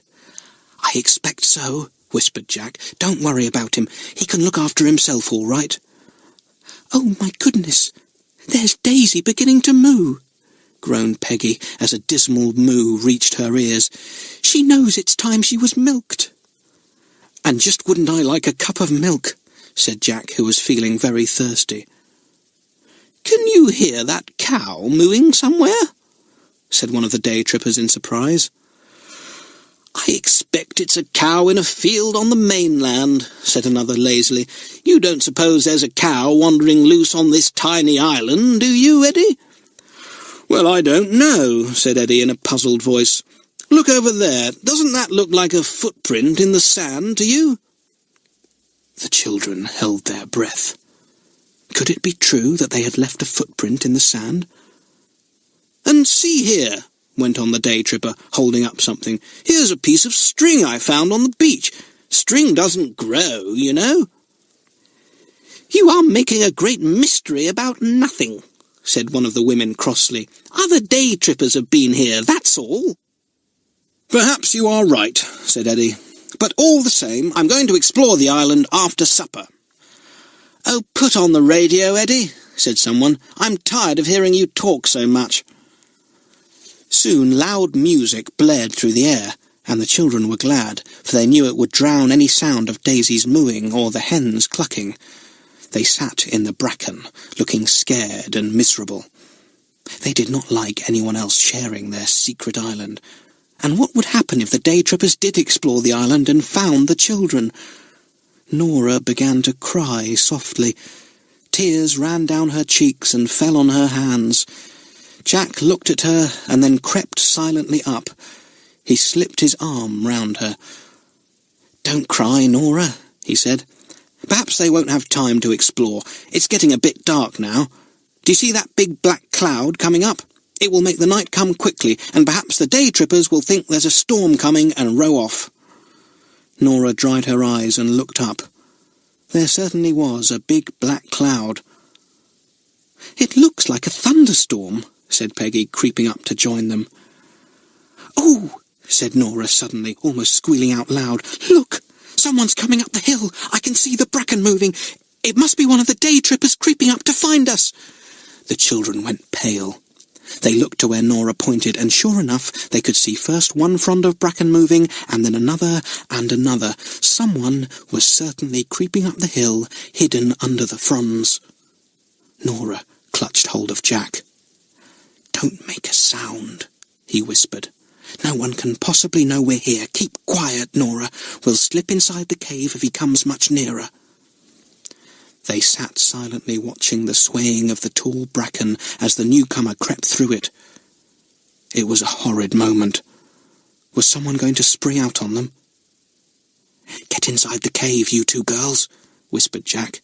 "I think you'll be safe there. I'm going to slip round the hill and come up behind this person, whoever he is." The girls crept just inside the cave and parted the bracken that grew around it to see what Jack was going to do. He was just slipping away when the person creeping up the hillside stopped his crawling. The bracken kept still. This was worse than seeing it move. Oh dear. Then a head popped out of the bracken, and Nora gave a loud squeal. "Mike!" she said. "Mike!" "Shh, you silly chump!" hissed Peggy, shaking her. "You'll be heard by the day trippers." Fortunately, the radio was going loudly, so Nora's squeal was not heard. The three children stared in delight at Mike. It was he who had been creeping up through the bracken after all. What a relief! He grinned at them and put his head down again.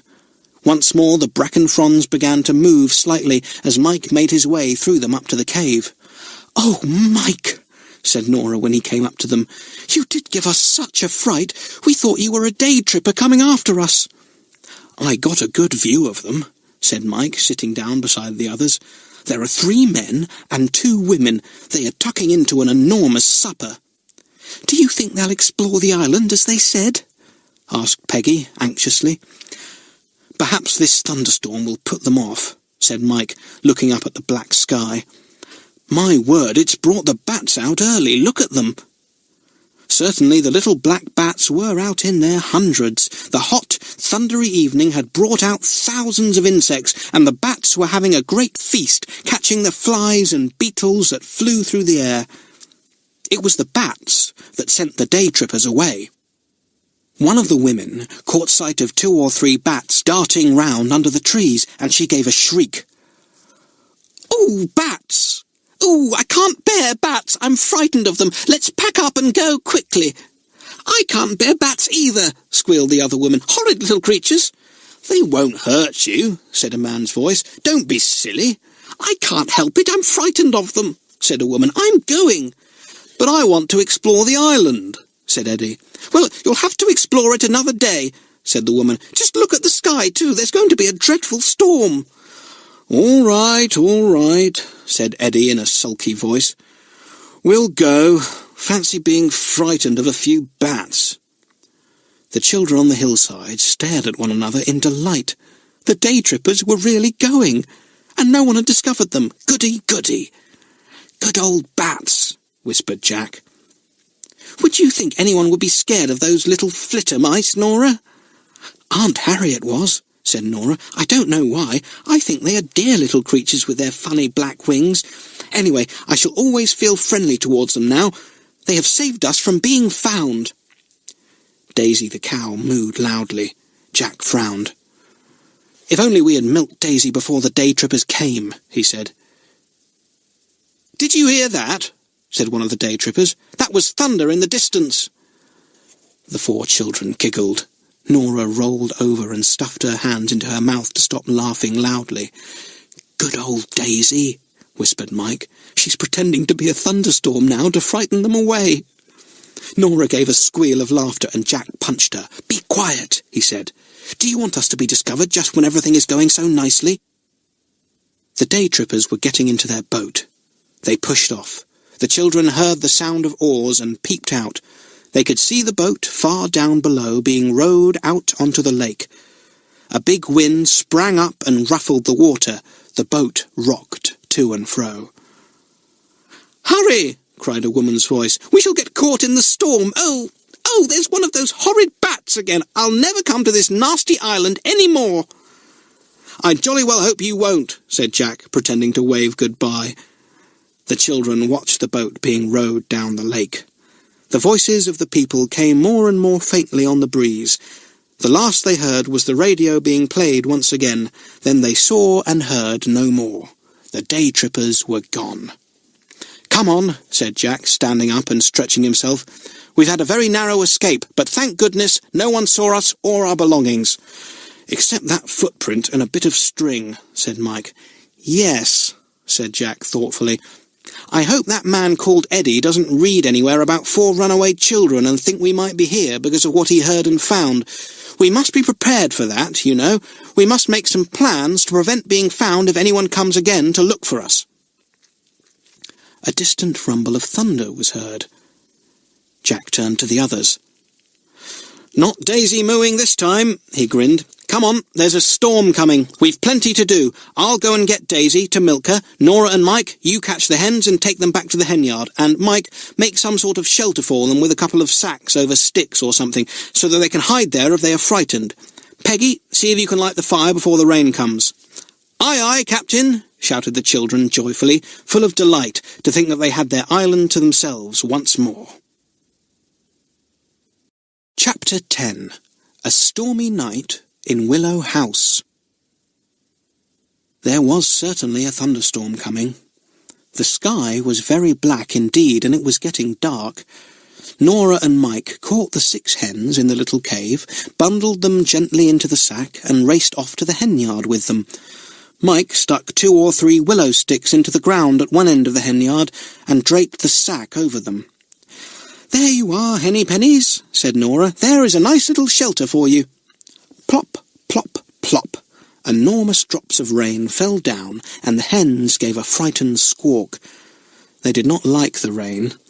They scuttled under the sack at once and lay there quietly, giving each other little pecks now and again. "Well, that settles the hens," said Mike. "I wonder how Peggy is getting on with the fire." Peggy was not getting on at all well.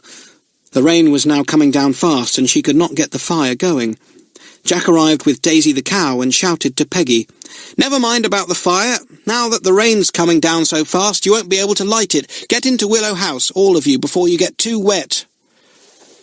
"The girls can go," said Mike, running to help Jack. "I'll get the things to help you milk. My goodness, we haven't drunk all the milk yet that Daisy gave us this morning." "Put it into a dish and pop it in the hen yard," said Jack. "Maybe the hens will like it." In the pouring rain, Jack milked Daisy the cow. Soon all the saucepans and the kettle and bowls were full. Now, thought Jack, he simply must get that old milk pail that the girls had told him of at their aunt's farm. It was such a tiring business milking a cow like this. When the milking was finished, Jack took Daisy back to her grassy field on the other side of the island. Mike went to Willow House, where the 2 girls were. It was dark there, and the sound of rain drip, drip, dripping from the trees all round sounded rather miserable. Mike and the 2 girls sat in the front part of Willow House and waited for Jack. Mike was very wet, and he shivered. "Poor old Jack will be wet through too," he said. "Feel this milk, girls. It's as warm as can be. Let's drink some, and it will warm us up. We can't boil any, for we haven't a fire." Jack came to Willow House dripping wet, but he was grinning away as usual. Nothing ever seemed to upset Jack. "Hello, hello," he said. "I'm as wet as a fish. Peggy, where did we put those clothes of mine that I brought to the island last night?" "Oh, yes," cried Peggy in delight. "Of course, you and Mike can change into those." "Well, I don't know about that," said Mike. "Jack only brought 3 old vests, a shirt or 2, and an overcoat." "Well, we can wear a vest each and a shirt, and I'll wear the overcoat, and you can wrap the old blanket I brought all around you." said Jack. The boys took off their wet clothes and changed into the dry ones. "I'll hang your wet ones out to dry as soon as the rain stops," said Peggy, squeezing the rain out of them. "I can't see a thing here," said Mike, buttoning up his shirt all wrong. "Well, light the lantern, silly," said Jack. "What do you suppose the candles are for? Nora, find the lantern and light it. It may want a new candle inside. You know where you put the candles, don't you? Over in that corner somewhere." Nora found the lantern. It did want a new candle inside. She found a box of matches and lighted the candle. Mike hung the lantern up on a nail he had put in the roof. It swung there, giving a dim but cheerful light to the little party huddled inside Willow House. "This really feels like a house now," said Nora, pleased. "I do like it. It's very cosy. Not a drop of rain is coming through our roof or the walls." "And not a scrap of wind," said Jack. "That shows how well we pack the walls with heather and bracken. Listen to the wind howling outside. We shouldn't like to be out in that. What a good thing we've got Willow House to live in. Our outdoor bedroom wouldn't be at all comfortable tonight." The thunderstorm broke overhead. The thunder crashed around as if someone were moving heavy furniture up in the sky. "Hello, someone's dropped a wardrobe, I should think," said Jack, when an extra heavy crash came. "And there goes a grand piano tumbling down the stairs," said Mike at another heavy rumble. Everyone laughed. Really, the thunderstorm did sound exactly like furniture being thrown about.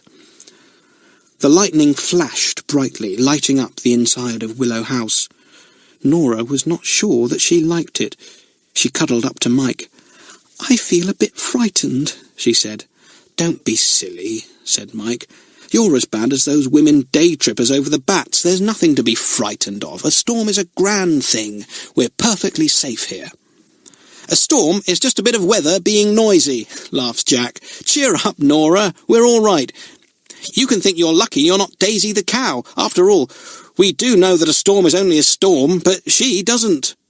Crash, rumble, crash! The thunder roared away, and the children made a joke of it, inventing all kinds of furniture rumbling about in the sky as each crash came. The lightning flashed, and each time Jack said, "Thanks very much. The sky keeps striking matches and the wind keeps blowing them out." Even Nora laughed, and soon she forgot to be frightened. The rain pelted down hard, and the only thing that worried Jack was whether or not a rivulet of rain might find its way into Willow House and run along the floor on which they were sitting. But all was well. No rain came in at all. Gradually the storm died away, and only the pitter-patter of raindrops falling from the trees could be heard, a singing liquid sound. The thunder went farther and farther away. The lightning flashed for the last time. The storm was over. "Now we'll have something to eat and a cup of milk to drink, and off to bed we'll go," said Jack. "We've had quite enough excitement for today, and Mike and I were so late last night that I'm sure he's dropping asleep. I know I am." Peggy got a small meal for them all, and they drank Daisy's creamy milk. Then the girls went into the back room of Willow House and snuggled down on the warm heather there, and the boys lay down in the front room. In half a minute, everyone was asleep. Again, Daisy the cow awoke them with her mooing. It was strange to wake up in Willow House instead of their outdoor sleeping place among the gorse with the sky above them. The children blinked up at their green roof, for leaves were growing from the willow branches that were interlaced for a ceiling. It was dim inside Willow House. The door was shut, and there were no windows. Jack had thought it would be too difficult to make windows, and they might let in the wind and the rain too much. So Willow House was rather dark and a bit stuffy when the door was shut, but nobody minded that. It really made it all the more exciting. The children ran out of Willow House and looked around. All except Nora. She lay lazily on her back, looking up at the green ceiling, thinking how soft the heather was and how nice Willow House smelt. She was always the last out of bed. "Nora, you won't have time for a dip before breakfast if you don't come now," shouted Peggy, so Nora ran out too. What a lovely morning it was. The thunderstorm had cleared away and left the world looking clean and newly washed.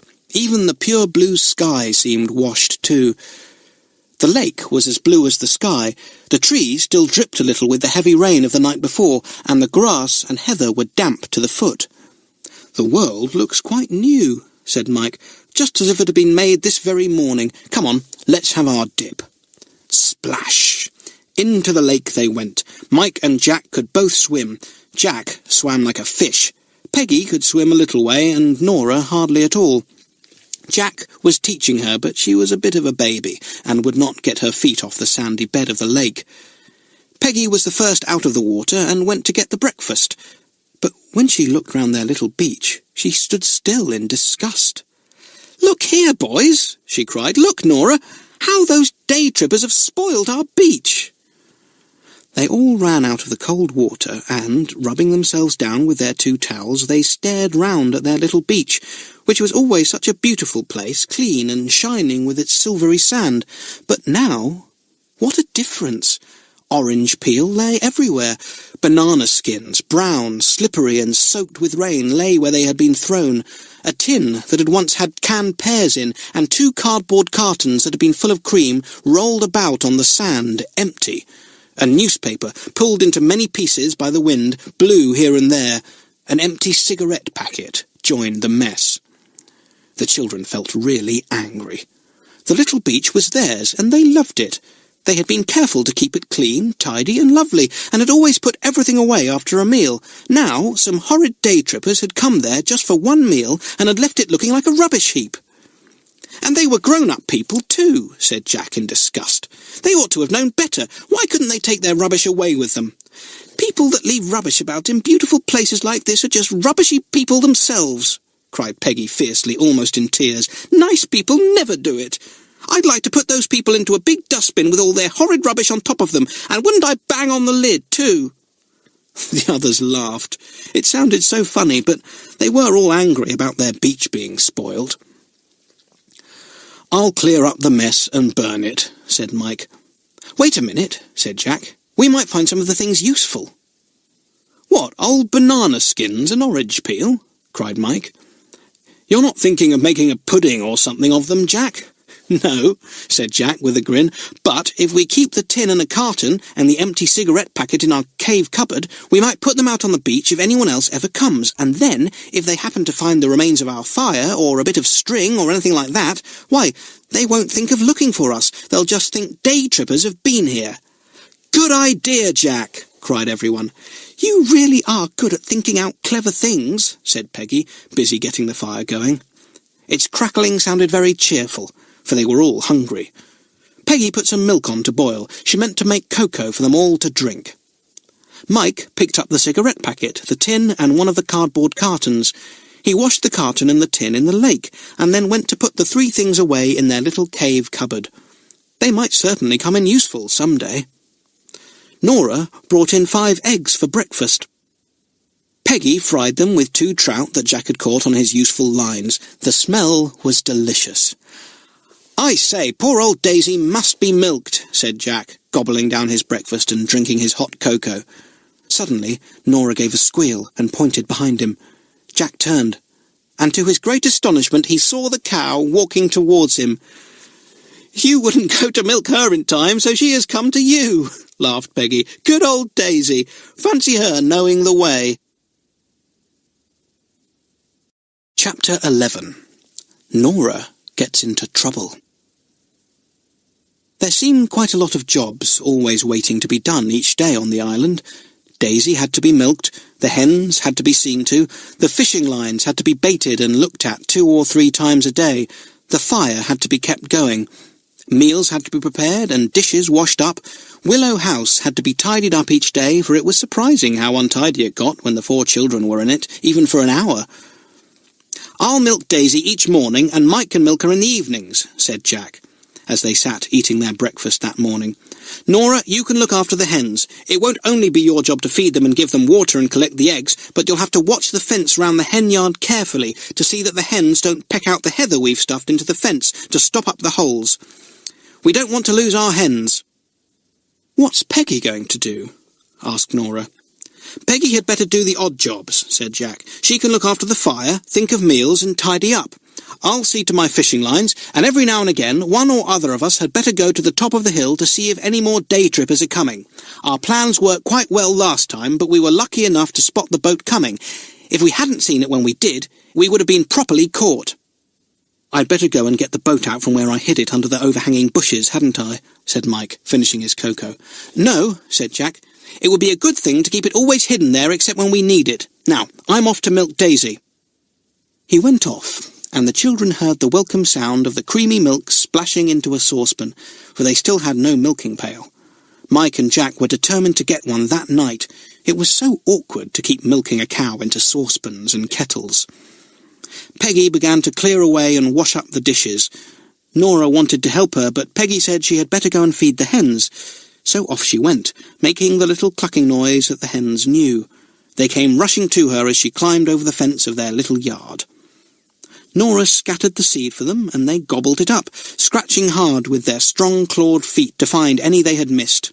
Nora gave them some water, too. Then she took a look around the fence to see that it was all right. It seemed all right. The little girl didn't bother to look very hard, because she wanted to go off to the raspberry patch up on the hillside and see if there were any more wild raspberries ripe. If she had looked carefully, as she should have done, she would have noticed quite a big hole in the fence, where one of the hens had been pecking out the bracken and heather. But she didn't notice. She picked up a basket Peggy had made of thin twigs and set off. "Are you going to find raspberries, Nora?" cried Peggy. "Yes," shouted Nora. "Well, bring back as many as you can, and we'll have them for pudding at dinner time with cream," shouted Peggy. "Don't eat them all yourself." "Come with me and help me," cried Nora, not too pleased at the thought of having to pick raspberries for everyone. "I've got to get some water from the spring," called back Peggy, "and I want to do some mending." So Nora went alone. She found a patch of raspberries she hadn't seen yesterday, and there were a great many ripe. The little girl ate dozens, and then began to fill her basket with the sweet, juicy fruit. She heard Jack taking Daisy the cow back to her grassy field on the other side of the island. She heard Mike whistling as he cut some willow stakes down in the thicket, ready for use if they were wanted. Everyone was busy and happy. Nora sat down in the sun and leaned against a warm rock that jutted out from the hillside. She felt very happy indeed. The lake was as blue as a forget-me-not down below her. Nora lazed there in the sun, until she heard Mike calling. "Nora! Nora, wherever are you? You've been hours!" "Coming!" cried Nora. And she made her way through the raspberry canes round the side of the hill, through the heather and bracken, and down to the beach where all the others were. Peggy had got the fire going well, and was cooking a rabbit that Jack had produced. "Where are the raspberries?" asked Jack. "Oh, you've got a basket full. Good. Go and skim the cream off the milk in that bowl over there, Nora. Put it into a jug and bring it back. There will be plenty for all of us." Soon they were eating their dinner. Peggy was certainly a good little cook, but nicest of all were the sweet, juicy raspberries with thick yellow cream poured all over them. How the children did enjoy them. "The hens are very quiet today," said Jack, finishing up the last of his cream. "I haven't heard a single cluck since we've been having dinner." "I suppose they're all right," said Peggy. "I'll go and have a look," said Mike. He put down his plate and went to the henyard. He looked here, and he looked there.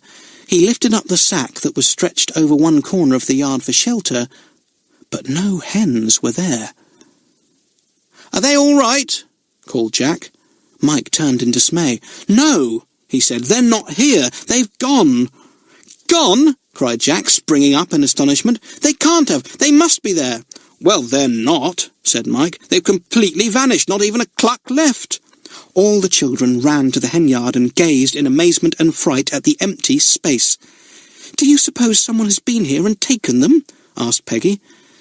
"No," said Jack sternly. "Look here. This explains their disappearance." He pointed to a hole in the fence of the henyard. "See that hole? They've all escaped through there, and now goodness knows where they are." "Well, I never heard them go," said Peggy. "I was the only one left here. They must have gone when I went to get water from the spring." "Then the hole must have been there when Nora fed the hens this morning," said Jack. "Nora, what do you mean by doing your job as badly as that? Didn't I tell you this morning that you were to look carefully round the fence each time the hens were fed to make sure it was safe? And now, the very first time, you let the hens escape. I'm ashamed of you." "Our precious hens," said Peggy in dismay. "You might do your bit, Nora," said Mike. "It's too bad of you." Nora began to cry, but the others had no sympathy for her. It was too big a disappointment to lose their hens. They began to hunt round to see if by any chance the hens were hidden anywhere near. Nora cried more and more loudly till Jack got really angry with her. "Stop that silly baby noise," he said. "Can't you help to look for the hens too?"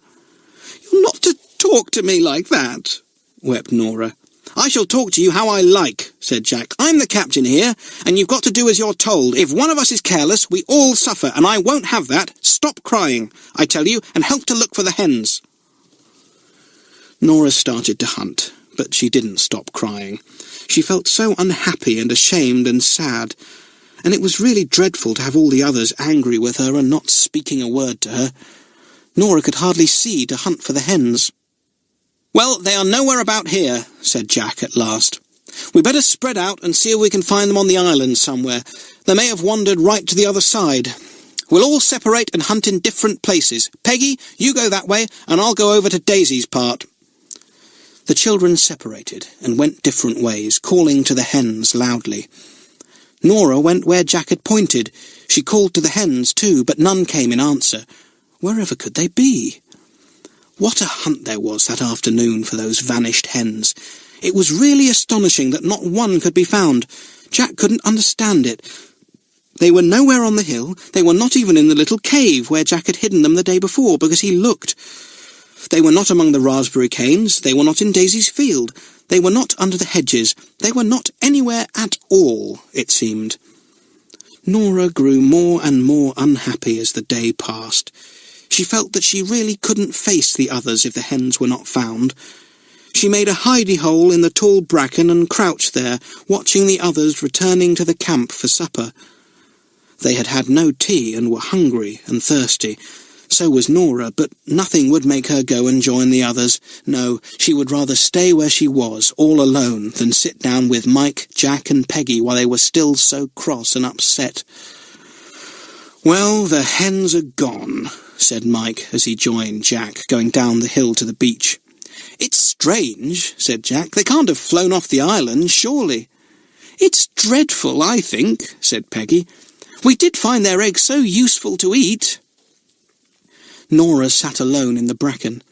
She meant to sleep there for the night. She thought she would never, never be happy again.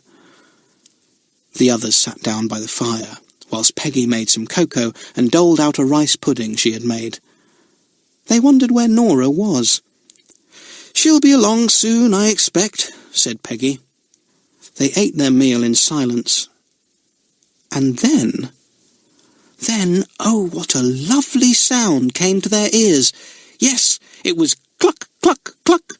And walking sedately down to the beach came all 6 hens. The children stared and stared and stared. "Where have you been, you scamps?" cried Jack. "We've looked for you everywhere." "Cluck, cluck, cluck, cluck," said the hens. "You knew it was your mealtime, so you've come for it," said Jack. "I say, you others, I wonder if we could let the hens go loose each day."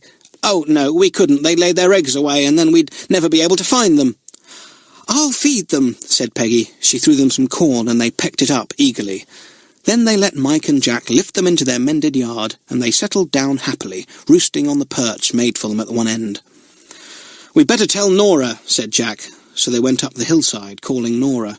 "Nora! Nora, where are you?" But Nora didn't answer. She crouched lower in the bracken and hoped no one would find her. But Jack came upon her suddenly and shouted cheerfully, "Oh, there you are! The hens have all come back, Nora. They knew it was their mealtime, you see. Come and have your supper. We kept some for you." Nora went with him to the beach.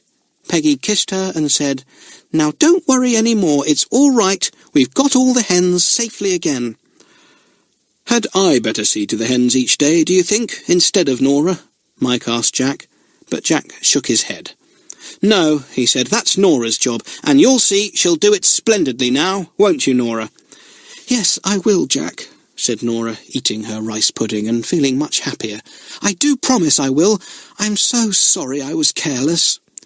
"That's all right," said the other 3 together. And it was all right. for they were all kind-hearted and fond of one another. "But what I'd like to know," said Peggy, as she and Nora washed the dirty things, "is where did those hens manage to hide themselves so cleverly?" The children soon knew, for when, in a little while, Mike went to fetch something from Willow House, he saw 3 shining eggs in the heather there. He picked them up and ran back to the others. "Those cunning hens walked into Willow House and hid there," he cried, holding up the eggs. "Well, well, well," said Jack in surprise, "and to think how we hunted all over the island, and those rascally hens were nearby all the time." Chapter 12. The Caves in the Hillside. The days slipped past, and the children grew used to their happy, carefree life on the island. Jack and Mike went off in the boat one night and fetched the old milking pail from Aunt Harriet's farm, and a load of vegetables from the garden. The plums were ripening too, and the boys brought back as many as would fit in the milking pail. How pleased the girls were to see them. Now it was easy to milk Daisy, for they had a proper pail. Peggy cleaned it well before they used it, for it was dusty and dirty. When Jack or Mike had milked Daisy, they stood the pail of milk in the middle of the little spring that gushed out from the hillside and ran down to the lake below. The icy cold water kept the milk cool, and it did not turn sour even on the hottest day. Jack got out the packets of seeds he had brought from his grandfather's farm and showed them to the others. "Look," he said, "here are lettuce seeds and radish seeds, and mustard and cress and runner beans. It's late to plant the beans, but in the good soil on this island I dare say they will grow quickly, and we shall be able to have a crop later in the year."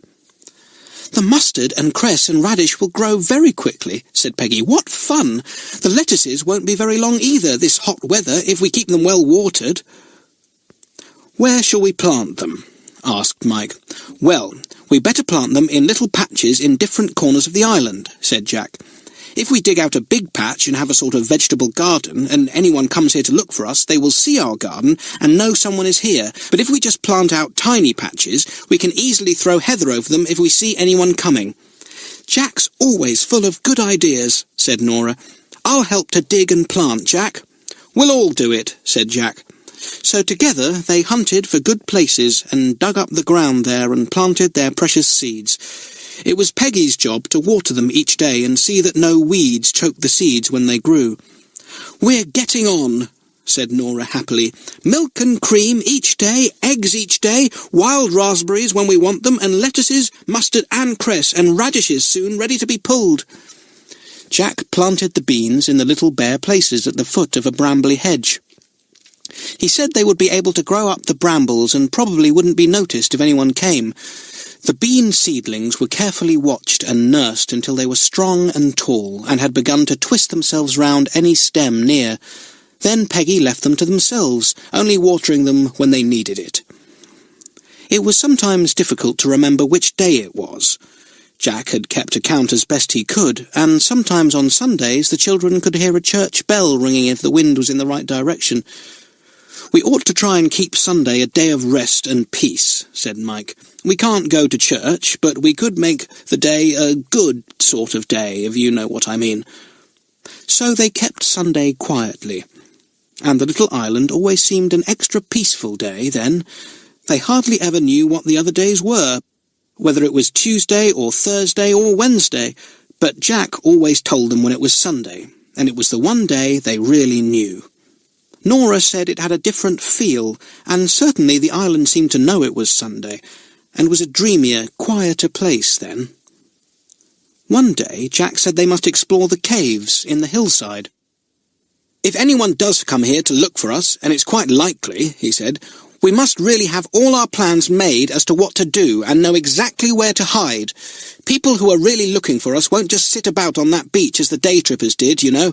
They will hunt all over the island." "Well, let's go and explore the cave today," said Mike. "I'll get the lantern." So, with the lantern swinging in his hand and a box of matches ready in his pocket to light it, Jack led the way to the caves. The children had found 3 openings into the hillside, one where the hens had been put, another larger one, and a third very tiny one through which they could hardly crawl. "We'll go in through the biggest entrance," said Jack. He lighted the lantern and went into the dark cave. It seemed strange to leave the hot July sunshine. Nora shivered. She thought the caves were rather eerie. But she didn't say anything, only kept very close to Mike. Jack swung the lantern round and lit up all the corners. It was a large cave, but not of much use for hiding in, for every corner could be easily seen. Big cobwebs hung here and there, and there was a musty smell of bats. Mike went all round the walls, peeping and prying, and right at the very back of the cave he discovered a curious thing. The wall was split from about 6 feet downwards, and a big crack, about 2 feet across, yawned there. At first it seemed as if the crack simply showed rock behind it, but it didn't. There was a narrow, winding passage there, half hidden by a jutting-out piece of rock. "Look here!" cried Mike in excitement. "Here's a passage right in the very rock of the hillside itself. Come on, Jack, bring your lantern here. I wonder if it goes very far back."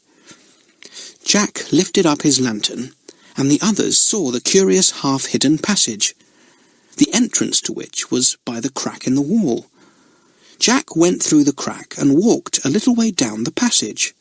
"Come on," he cried. "It's all right. The air smells fresh here, and the passage seems to lead somewhere." The children crowded after him in excitement. What an adventure this was! The passage wound here and there, and sometimes the children had to step over rocks and piles of fallen earth. Tree roots stretched over their heads now and again. The passage was sometimes very narrow, but quite passable, and at last it ended, and Jack found that it had led to an even larger cave, right in the very middle of the hill itself. He lifted his lantern and looked around. The air smelt fresh and sweet. Why was that?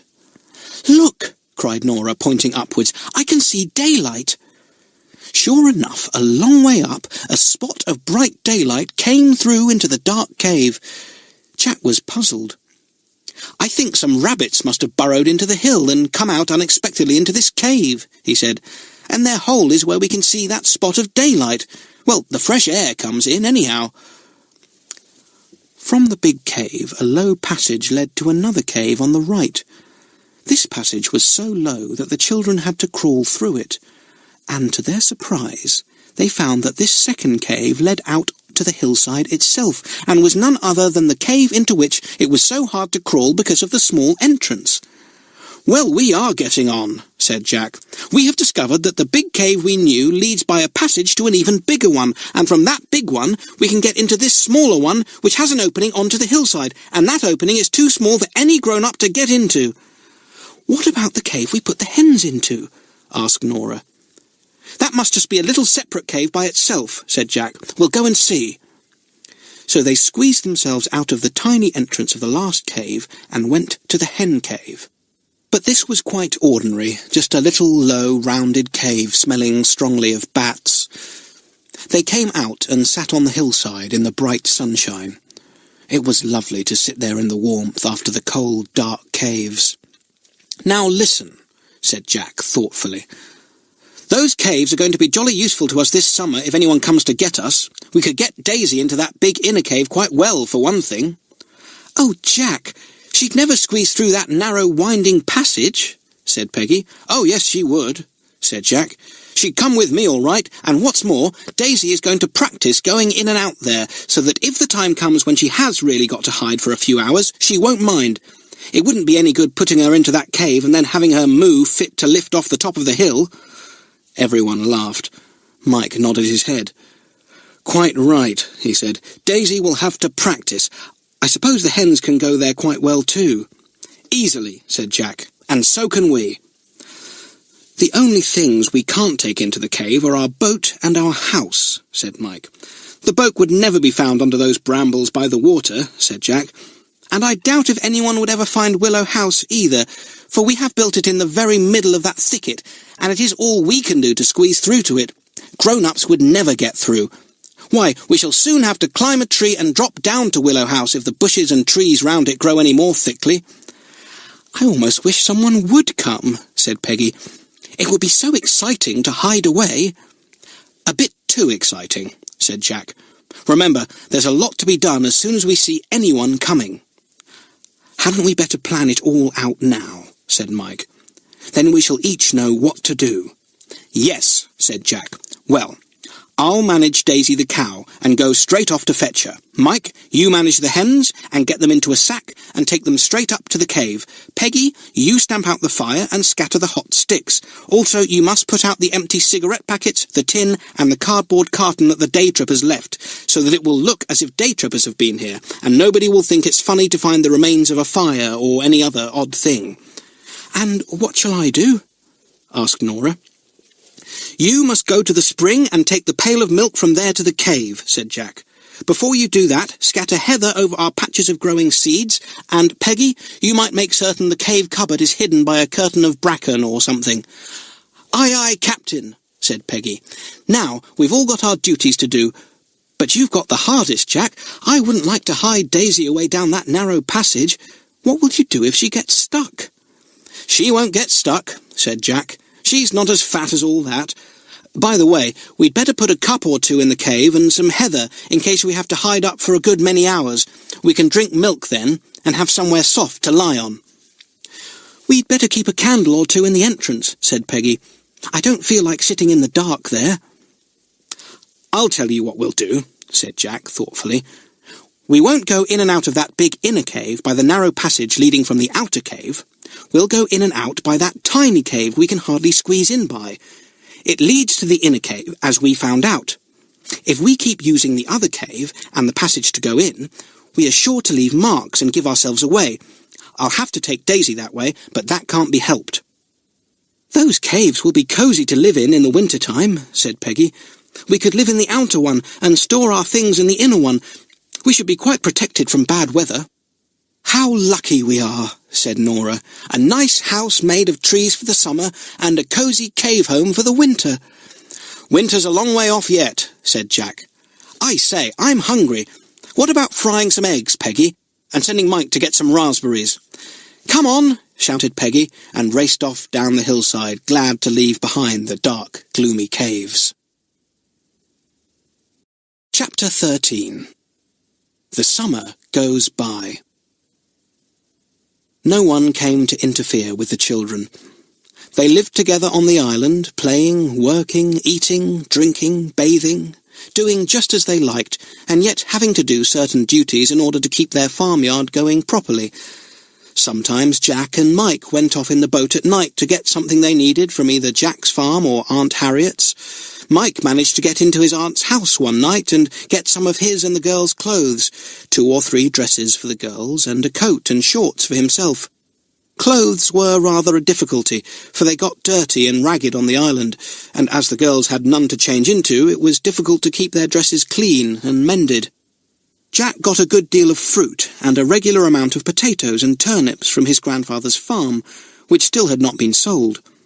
There was always enough to eat, for there were eggs, rabbits, and fish, and Daisy gave them more than enough milk to drink. Their seeds grew quickly. It was a proud day when Peggy was able to cut the first batch of mustard and cress and the first lettuce and mix it up into a salad to eat with hard-boiled eggs. The radishes, too, tasted very good and were so hot that even Jack's eyes watered when he ate them. Things grew amazingly well and quickly on the island. The runner beans were now well up to the top of the bramble bushes, and Jack nipped the tips off, so that they would flower well below. "We don't want to have to make a ladder to climb up and pick the beans," he said. "My word, there are going to be plenty. Look at all the scarlet flowers." "They smell nice," said Nora, sniffing them. "The beans will taste nicer," said Jack. The weather was hot and fine, for it was a wonderful summer. The children all slept out of doors in their green bedroom, as they called it, tucked in the shelter of the big gorse bushes. They had to renew their beds of heather and bracken every week, for they became flattened with the weight of their bodies and were uncomfortable. But these jobs were very pleasant, and the children loved them. "How brown we are," said Mike one day, as they sat round the fire on the beach, eating radishes and potatoes cooked in their jackets. They all looked at one another. "We're as brown as berries," said Nora. "What berries?" said Mike. "I don't know any brown berries. Most of them are red." "Well, we're as brown as oak apples," said Nora. They certainly were. Legs, arms, faces, necks, knees, just as dark as could be. The children were fat, too, for although their food was an odd mixture, they had a great deal of creamy milk. Although life was peaceful on the island, it had its excitements. Each week Jack solemnly led poor Daisy to the cave and made her squeeze through the narrow passage into the cave beyond. The first time she made a terrible fuss. She mooed and bellowed, she struggled and even kicked, but Jack was firm and kind and led her inside. There, in the inner cave, he gave her a juicy turnip, fresh pulled from his grandfather's farm the night before. Daisy was pleased. She chewed it all up and was quite good when she was led back through the passage once more. The second time she made a fuss again, but did not kick, nor did she bellow quite so loudly. The third time she seemed quite pleased to go, because she knew by now that a fine turnip awaited her in the cave. The fourth time she even went into the cave by herself and made her way solemnly to the passage at the far end. "It's an awfully tight squeeze," said Mike from the back. "If Daisy grows any fatter, she won't be able to get through, Jack." "We won't meet our troubles halfway," said Jack cheerfully. "The main thing is, Daisy likes going into the cave now and won't make a fuss if ever the time comes when she has to be put there in a hurry." July passed into August. The weather was thundery and hot. 2 or 3 thunderstorms came along, and the children slept in Willow House for a few nights. Jack suggested sleeping in the cave, but they all voted it would be too hot and stuffy. So they settled down in Willow House and felt glad of the thick green roof above them and the stout heather-stuffed walls. The wild raspberries ripened by the 100. Wild strawberries began to appear in the shady parts of the island, not tiny ones, such as the children had often found round the farm, but big, sweet, juicy ones, even nicer than garden ones. They tasted most delicious with cream. The blackberries grew ripe on the bushes that rambled all over the place, and the children's mouths were always stained with them, for they picked them as they went about their various jobs. Jack picked them on his way to milk Daisy, and so did Mike. Peggy picked them as she went to get water from the spring, and Nora picked them as she went to feed the hens. Nuts were ripening too, but were not yet ready. Jack looked at the heavy clusters on the hazel trees and longed for them to be ripe. He went to have a look at the beans. They were ready to be picked. The runners grew up the brambles, and the long green pods were mixed up with the blackberry flowers and berries. "Beans for dinner today," shouted Jack. He went to fetch one of the many baskets that Peggy knew how to weave from willow twigs, and soon had it full of the juicy green beans. Another time Jack remembered the mushrooms that used to grow in the field at the end of his grandfather's farm. He and Mike set off in the boat one early morning at the end of August to see if they could find some. It was a heavenly morning. Mike wished they had brought the girls too, but it would not do to take a crowd. Someone might see them. It was just sunrise. The sun rose up in the east, and the whole sky was golden. A little yellowhammer sang loudly on a nearby hedge. "Little bits of bread and no cheese." A group of young sparrows chirruped madly in the trees. Dew was heavy on the grass, and the boys' bare feet were dripping wet. They were soaked to the knees, but they didn't mind. The early sun was warm, and all the world was blue and gold and green. "Mushrooms," said Jack in delight, pointing to where 2 or 3 grew. "Look, fresh new ones, only grown up last night. Come on, fill the sack." There were scores in the field. Jack picked the smaller ones, for he knew the bigger ones did not taste so nice and might have maggots in them. In half an hour their sack was full, and they slipped away through the sunny fields to where they had moored their boat. "What a breakfast we'll have," grinned Jack. And they did. Fried mushrooms and fried eggs, wild strawberries and cream. The girls had gone out strawberry hunting whilst the boys had gone to look for the mushrooms. Nora learnt to swim well. She and Peggy practised every day in the lake, till Jack said they were as good as he and Mike were. They were soon like fish in the water, and tumbled and splashed about each day with yells and shrieks. Jack was clever at swimming underwater, and would disappear suddenly, and come up just beside one of the others, clutching hard at their legs. What fun they had! Then there came a spell of bad weather. Just a few days. The island seemed very different then, with the sun gone. A soft rain mist driving over it, soaking everything, and the lake water as cold as ice. Nora didn't like it. She didn't like feeding the hens in the rain. She asked Peggy to do it for her, but Jack heard her and was cross. "You're not to be a fair-weather person," he told her. "It's all very well to go about happily when the sun is shining and do your jobs with a smile, but just you be the same when we get bad weather." "Aye, aye, Captain," said Nora, who was learning not to be such a baby as she had been. And after that she went cheerfully out to feed the hens, even though the rain trickled down her neck and ran in a cold stream down her brown back. They were rather bored when they had to keep indoors in Willow House when it rained. They had read all their books and papers by that time, and although it was fun to play games for a while, they couldn't do it all day long. Peggy didn't mind. She had plenty of mending to do. She showed the boys and Nora how to weave baskets. They needed a great many, for the baskets did not last very long, and there were always raspberries, strawberries, or blackberries to pick. Mike, Jack, and Nora thought it was fun to weave all kinds and shapes of baskets, and soon they had a fine selection of them ready for sunny weather. Then the sun came back again, and the children lay about in it and basked in the hot rays to get themselves warm once more. The hens fluffed out their wet feathers and clucked happily. Daisy came out from under the tree which gave her shelter and gave soft moos of pleasure. The world was full of colour again, and the children shouted for joy. The beans, radishes, lettuces, and mustard and cress grew enormously in the rain. Jack and Mike picked a good crop, and everyone said that never had anything tasted so delicious before as the rain-swollen lettuces, so crisp, juicy, and sweet. All sorts of little things happened. The hole in the boat grew so big that one day, when Mike went to fetch the boat from its hiding place, it had disappeared. It had sunk into the water. Then Jack and Mike had to use all their brains and all their strength to get it up again and to mend it so that it would not leak quite so badly. The corn for the hens came to an end, and Jack had to go and see if he could find some more. There was none at his grandfather's farm, so he went to Mike's farm, and there he found some in a shed, but was nearly bitten by a new dog that had been bought for the farm. The dog bit a hole in his trousers, and Peggy had to spend a whole morning mending them. Another time, there was a great alarm because Nora said she had heard the splashing of oars. Jack rushed off to get Daisy, and Mike bundled the hens into a sack. But as nothing more seemed to happen, Peggy ran to the top of the hill and looked down the lake.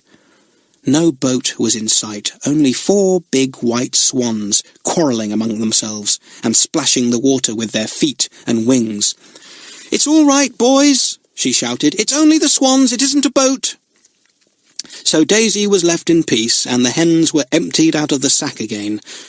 Nora was teased and made up her mind that she would make quite certain it was a boat next time she gave the alarm. One day Jack slipped down the hillside when he was reaching for raspberries and twisted his ankle. Mike had to help him back to the camp on the beach. Jack was very pale, for it was a bad twist. Peggy ran to get some clean rags and soaked them in the cold spring water. She bound them tightly round Jack's foot and ankle. "You mustn't use it for a while," she said. "You must keep quiet. Mike will do your jobs." So Jack had to lie about quietly for a day or two, and he found this very strange. But he was a sensible boy, and he knew that it was the quickest way to get better. Soon he found that he could hop about quite well, with a stout hazel stick Mike cut for him from the hedges, and after a week or so his foot was quite all right. Another time, poor Peggy overbalanced and fell into a gorse bush below her on the hill. She was dreadfully scratched, but she didn't even cry. She went to the lake and washed her scratches and cuts, and then got the supper just as usual. Jack said he was very proud of her. "Anyone else would have yelled the place down," he said, looking at the scratches all over her arms and legs. "It's nothing much," said Peggy, boiling some milk. "I'm lucky not to have broken my leg or something." So with these little adventures, joys and sorrows, the summer passed by. No one came to the island, and gradually the children forgot their fears of being found, and thought no more of it. Chapter 14. Jack does some shopping. The summer passed away. The days grew gradually shorter. The children found that it was not always warm enough to sit by the campfire in the evenings, and they went to Willow House, where they could light the lantern and play games. Willow House was always cosy. They had to stuff the walls again with heather and bracken, for some of it crumbled away, and then the wind blew in. All the willow stakes they had used in the making of the walls had put out roots, and now little tufts of green pointed leaves jutted out here and there up the sticks. The children were pleased. It was fun to have walls and a roof that grew. One day, Mike got a shock.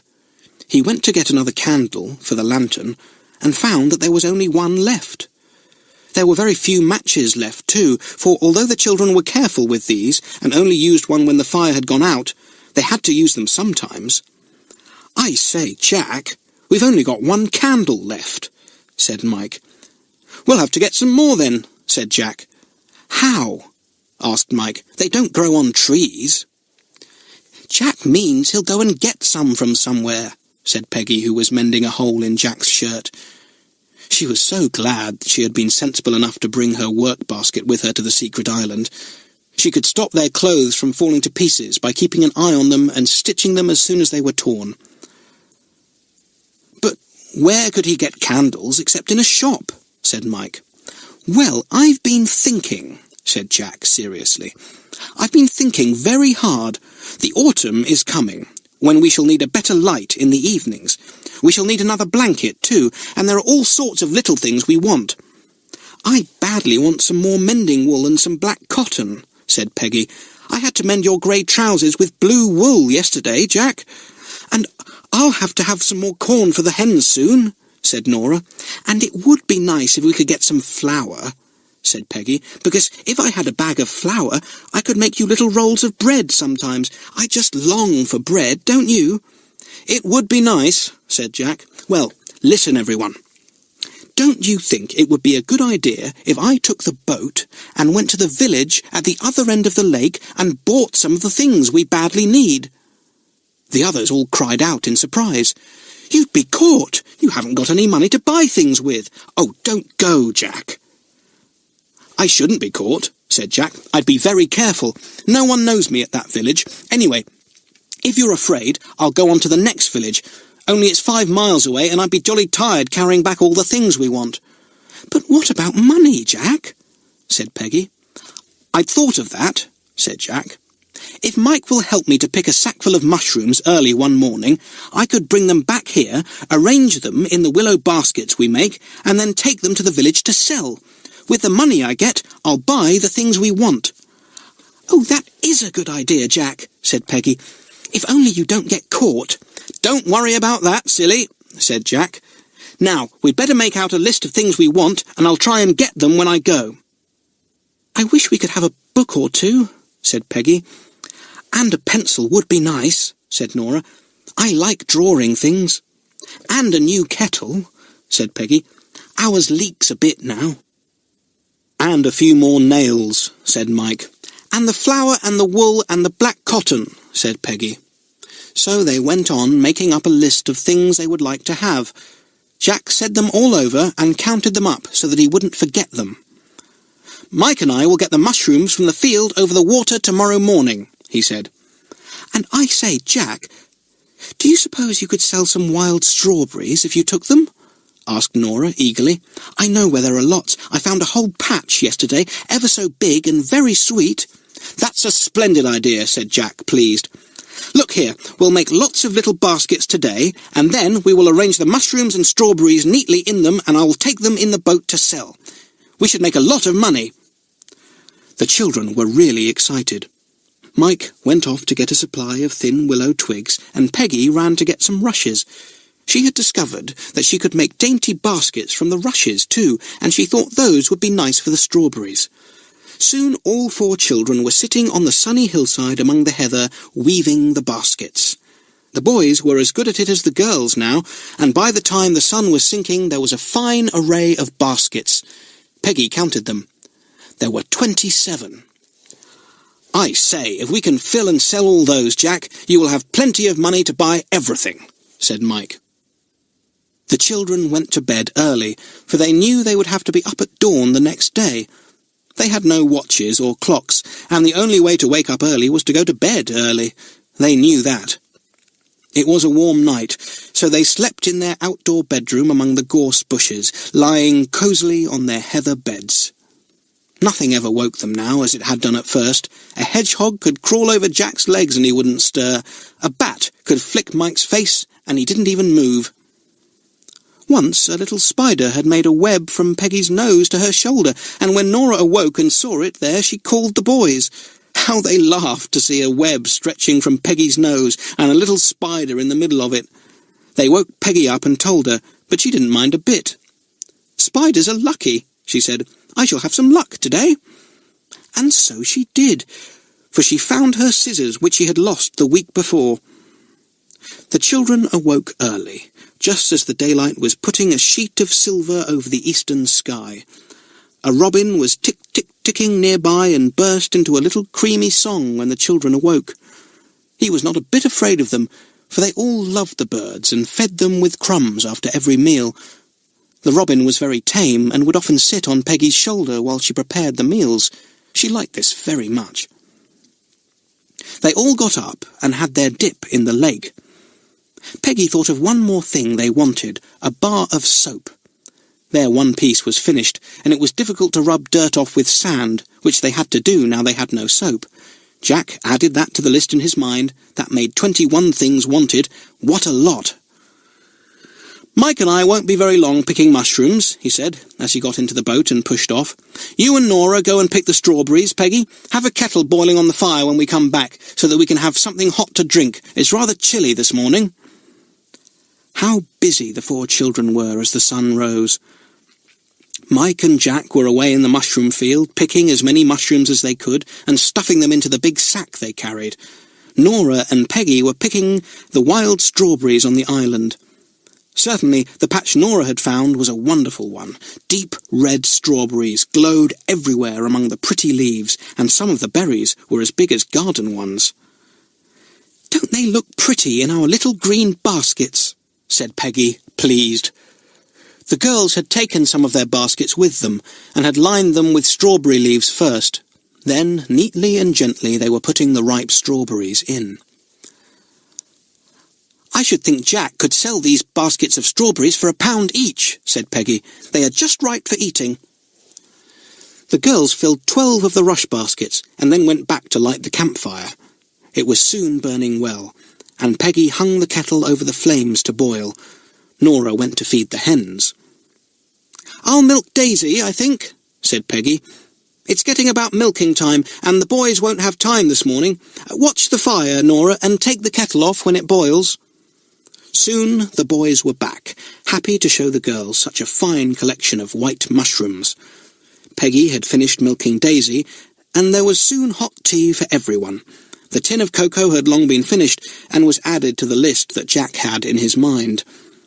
Whilst the boys were having breakfast of fried eggs and mushrooms, with a few wild strawberries and cream to follow, the 2 girls were busy arranging the best mushrooms in the willow baskets, which were bigger and stronger than the rush strawberry ones. There were more than enough to fill the baskets. Peggy and Nora carried the full baskets carefully to the boat. They put them safely at the far end and covered them with elder leaves, so that the flies would not get at them. The flies did not like the smell of the elder leaves. The boys set off in the boat. It had been arranged that they should both go to the far end of the lake, but that only Jack should go to sell their goods and to shop. One boy alone would not be so much noticed. Mike was to wait in the boat, hidden somewhere by the lakeside, till Jack returned. Mike had some cold cooked fish and some milk, for it might be some hours before Jack came back. "Here's a good place to put the boat," said Jack, as he and Mike rowed up the lake and came in sight of the village at the far end.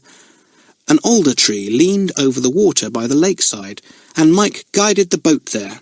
It slid under the drooping tree, and Jack jumped out. "I can easily find my way to the village from here," he said. "I'll be as quick as I can, Mike." Jack had 2 long sticks, and on them he threaded the handles of the baskets of mushrooms and strawberries. In this way he could carry them easily, without spilling anything, off he went with his goods through the wood, and Mike settled down in the boat to wait for his return. Jack was not long in finding the road that led to the little village, and to his great delight he found that it was market day there. A small market was held every Wednesday, and it happened to be Wednesday that day. Good, thought Jack. I shall not be so much noticed if there's a crowd of people, and I shall be able to sell my goods easily. The boy went to the little marketplace, calling, "Fine mushrooms, ripe wild strawberries," at the top of his voice. When people saw the neat and pretty baskets of mushrooms and strawberries, they stopped to look at them. Certainly they were excellent goods, and very soon Jack was selling them fast. Coins clinked into his pocket, and Jack felt very happy. What a nice lot of things he would be able to buy. At last, his sticks held no more baskets. The people praised him for his goods and the cleverly woven baskets, and told him to come again. Jack made up his mind that he would. It was a pleasant way of earning money, and he could buy all the things he needed, if only he could get the money. He went shopping. He bought a very large bag of flour. He bought wool and cotton for Peggy. He bought scores of candles and plenty of matches. He bought a new kettle and 2 enamel plates. Peggy was always wishing she had more dishes. He bought some storybooks and 2 pencils and a rubber.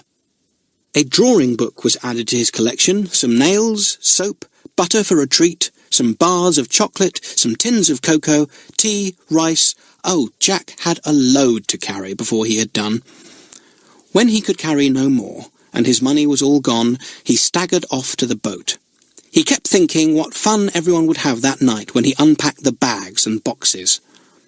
Mike was waiting for him impatiently. He was delighted to see Jack, and helped him to dump the things into the boat. Then off they rowed, home to the secret island. Chapter 15. Jack nearly gets caught. What fun it was that evening, unpacking all the things Jack had brought. Mike helped Jack to take everything to the beach, and Nora and Peggy jumped up and down and squealed with excitement. "Flour, what a lot! I can make you rolls now to eat with your fish and eggs," cried Peggy in delight. "And here's my wool and my cotton. And 2 pencils for me, and a rubber, and a drawing book," cried Nora. "And butter! Oh, and chocolate!" yelled Mike. "I've forgotten what chocolate tastes like." "Oh, Jack, you are clever," said Peggy.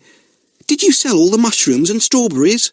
"Every single basket," said Jack. "And what is more, the people told me to bring more next week, so I shall earn some more money and lay in a good stock of things for the winter.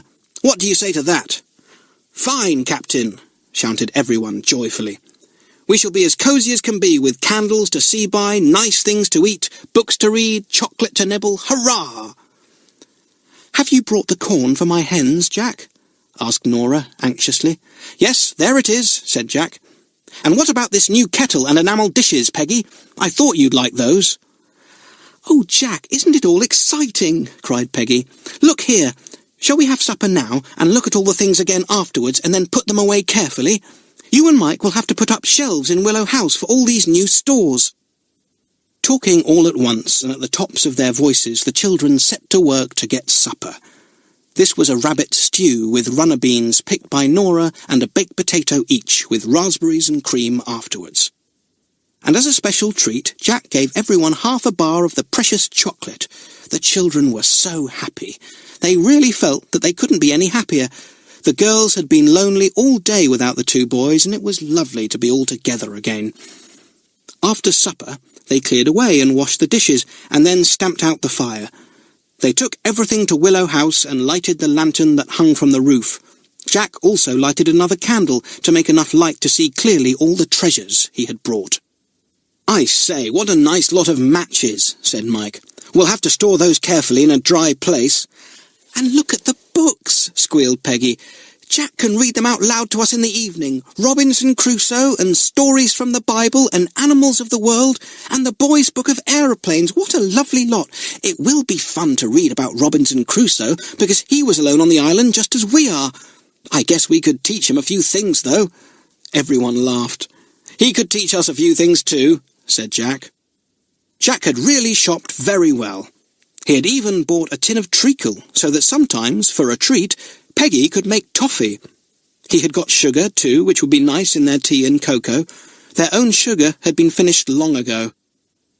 "And we needn't be too careful now with all our things," said Jack, "because I can go each week and sell mushrooms and strawberries and earn money to buy more."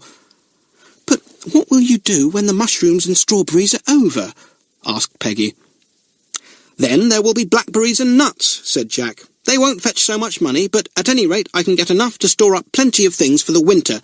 If we can get flour, potatoes, rice, cocoa, and things like that, we shall be quite all right.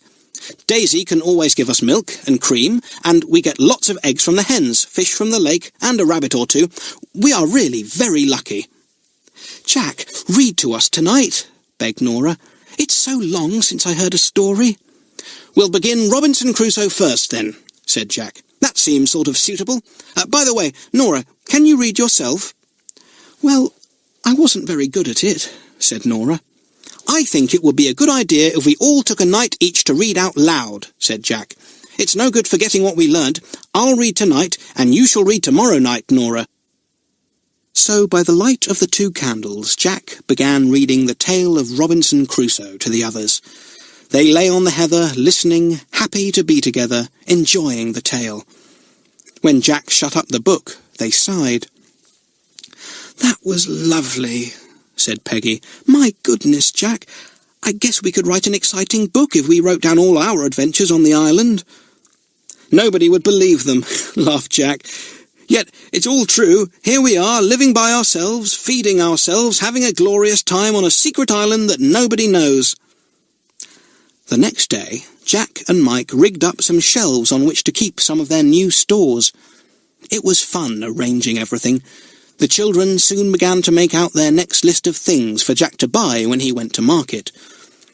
"We shall have to keep the days pretty carefully in future," said Jack. "I don't want to miss Wednesdays now, because Wednesday is market day at the village. I shall get better prices then." So the next Wednesday, once again there was a great stir just about dawn, and the 4 children hurried to their tasks of picking mushrooms and strawberries. They had made plenty of baskets again, and Jack and Mike set off 2 or 3 hours later with the boat, taking the full baskets with them. For 3 or 4 weeks Jack went to market, sold all his goods, and bought a great many stores for the winter. He and Mike decided to store the bags and sacks of goods in the inner cave of the hillside, as there they would be quite dry, and as the children would probably have to live in the caves in the winter, the stores would be quite handy there. As the weeks went by, there were not so many wild strawberries to be found. Mushrooms stopped growing in the field, and other market goods had to take their place. The children went nutting in the hazel trees, and struck down great clusters of ripe nuts, lovely in their ragged green coats and brown shells. The girls picked baskets of big ripe blackberries, and Jack took these to the market instead of mushrooms and strawberries. People soon grew to know him at the market. They wondered where he came from, but Jack never told them anything about himself. "I just live by the lakeside," he said, when people asked him where he lived. They thought he meant somewhere by the lake. They did not know he meant by the lakeside on the secret island, and certainly Jack was not going to tell them. One day, for the first time, Jack saw a policeman in the village. This struck him as strange, for he had never seen one there before, and he knew that the village was too small to have a policeman of its own. It shared one with the village 5 miles away. Jack's heart sank. Could the policeman have been told that a strange boy was about? And could he be wondering if the boy was one of the lost children? Jack began to edge away, though his baskets of nuts and berries were only half sold. "Hi, you!" called the policeman suddenly. "Where do you come from, boy?" From the lakeside, where I've been gathering blackberries and nuts to sell," said Jack, not coming near the policeman. "Is your name Mike?" said the policeman. And then Jack knew for certain that the policeman had been told that maybe he, Jack, was one of the 4 runaway children, and he had come to find out. "No, that's not my name," said Jack, looking very innocent. "Buy some nuts, Mr. Policeman?" "No," said the policeman, getting a strip of paper out of his pocket and looking at a photograph there. "Come you here, my lad. I think you're one of the runaway children. Let's have a look at you." Jack turned pale. If the policeman had a picture of him, he was caught. Quick as lightning, the boy flung down the 2 sticks on which he had a dozen or so baskets strung and darted off through the crowd that had gathered. Hands were put out to stop him, but he struggled away, tearing his jacket, but not caring for anything but to escape. He slipped round a corner and into a garden. He darted round the cottage there and peered into the back garden. There was no one there, but there was a little hen-house at the side. Jack made up his mind quickly. He opened the door of the hen-house, slipped inside, and crouched down in the straw there, hardly daring to breathe. There were no hens there. They were scratching about in the little run outside. Jack heard the sound of shouting and running feet, and he knew that people were looking for him. He crouched lower, hoping that no one had seen him dart into the cottage garden. The running feet went by. The shouting died down. No one had seen him. Jack let out a big breath, and his heart thumped loudly. He was really frightened. He stayed in the hen-house all day long. He did not dare to move out. He was hungry and thirsty and very cramped, but he knew quite well that if he slipped out he might be seen. He must stay there till night. He wondered what Mike would think.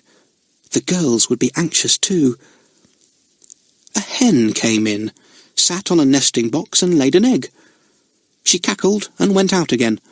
Another came in and laid an egg. Jack hoped that no one would see him if they came looking for eggs that afternoon. Someone did come for the eggs. But it was after tea and the hen-house was very dark. The door was opened and a head came round. A hand was stretched out and felt in all the boxes. The eggs were lifted out. The door was shut again. Jack hadn't been seen. He was crouching against the other side of the house, well away from the nesting boxes. The hen-house did not smell nice. Jack felt miserable as he sat there on the floor. He knew that by running away he had as good as told the policeman that he was one of the runaways. And now the whole countryside would be searched again, and the secret island would probably be explored too. But if I hadn't run away, the policeman would have caught me and made me tell where the others were, thought the boy. If only I can get back to where Mike is waiting with the boat and get safely back to the island, we can make preparations to hide everything. When it was dark and the hens were roosting in the house beside him, Jack opened the door and slipped out. He stood listening. Not a sound was to be heard except the voices of people in the kitchen of the cottage nearby. He ran quietly down the path to the gate. He slipped out into the road and then ran for his life to the road that led to the wood by the lakeside where Mike was waiting. But would Mike be waiting there? Suppose people had begun to hunt already for the 4 children and had found Mike and the boat. What then? How would he get back to the girls on the island? Jack forgot his hunger and thirst as he padded along at top speed to where he had left Mike. No one saw him. It was a dark night, for the moon was not yet up. Jack made his way through the trees to the lakeside. And then his heart leapt for joy. He heard Mike's voice. "Is that you, Jack? What a time you've been! Whatever's happened?" Chapter 16. The Great Hunt Begins. Jack scrambled into the boat, panting. "Push off, quickly, Mike," he said. "I was nearly caught today, and if anyone sees us, we shall all be discovered." Mike pushed off, his heart sinking. He could not bear the idea of being caught and sent back to his uncle's farm. He waited till Jack had got back his breath and then asked him a few questions. Jack told him everything.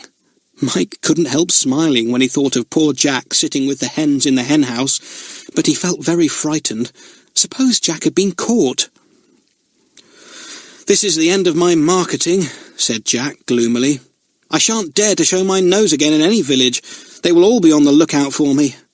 Why can't people run away if they want to? We're not doing any harm, only living happily together on our secret island." After a bit, Jack helped Mike to row, and they arrived at the island just as the moon was rising. The girls were on the beach by a big fire, waiting anxiously for them. "Oh, Jack! Oh, Mike!" cried Nora, hugging them both and almost crying with delight at seeing them again. "We thought you were never coming. We imagined all kinds of dreadful things. We felt sure you had been caught." "I jolly nearly was," said Jack. "Where is your shopping?" asked Peggy. "Haven't got any," said Jack. "I had only sold a few baskets when a policeman spotted me." I've got the money for the ones I sold, but what's the good of money on this island where you can't buy anything?" Soon Jack had told the girls his story. He sat by the fire, warming himself and drinking a cup of hot cocoa. He was dreadfully hungry, too, for he had had nothing to eat all day. He ate a whole rice pudding, 2 fishes, and a hard-boiled egg whilst he talked. Everyone was very grave and solemn. They knew things were serious. Nora was really scared. She tried her hardest not to cry, but Jack heard her sniffing and put his arm round her.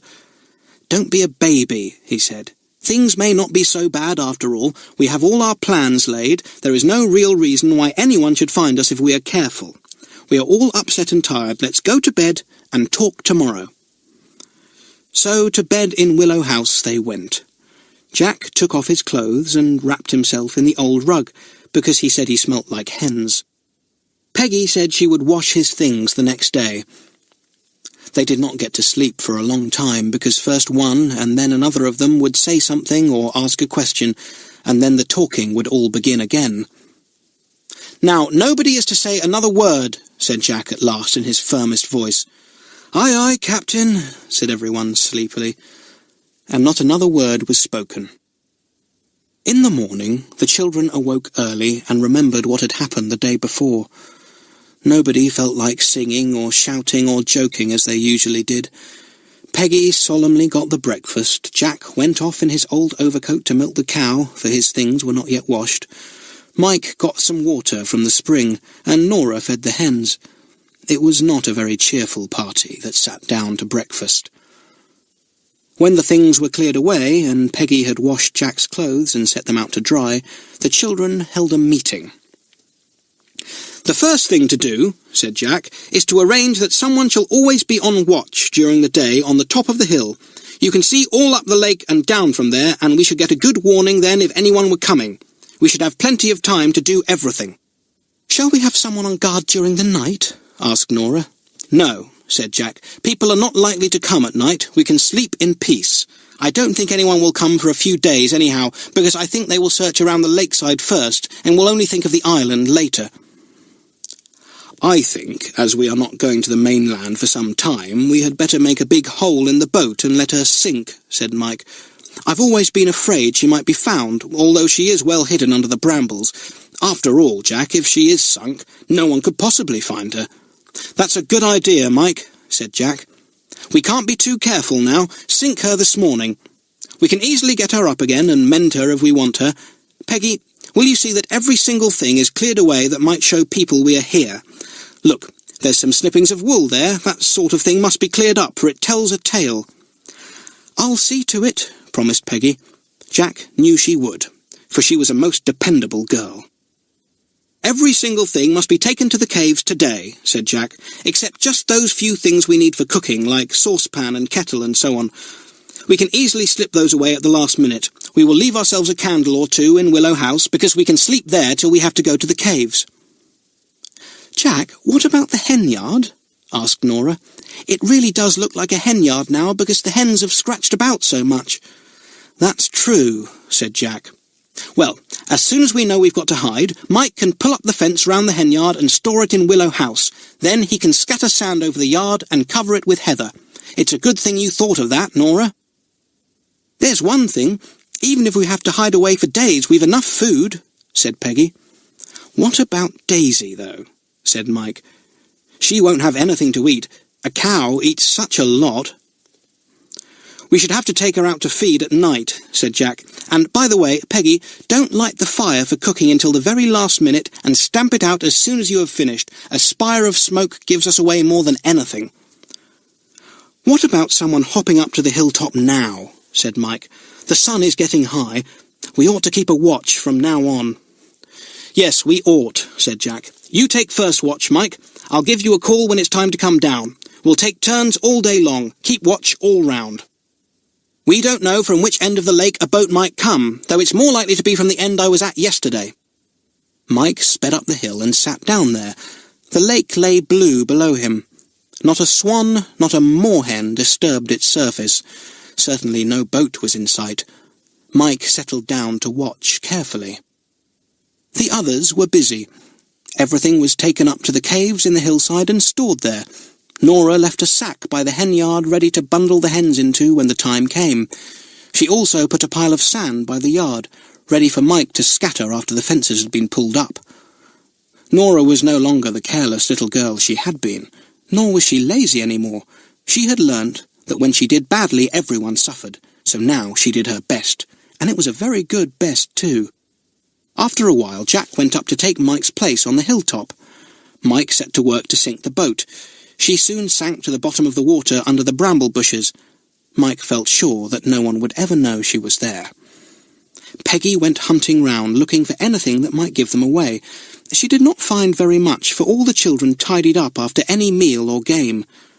Broken eggshells were always buried, uneaten food was given to the hens, and it was only things like snippings of wool or cotton that the wind had blown away that could be found. Peggy went on guard next, and then Nora.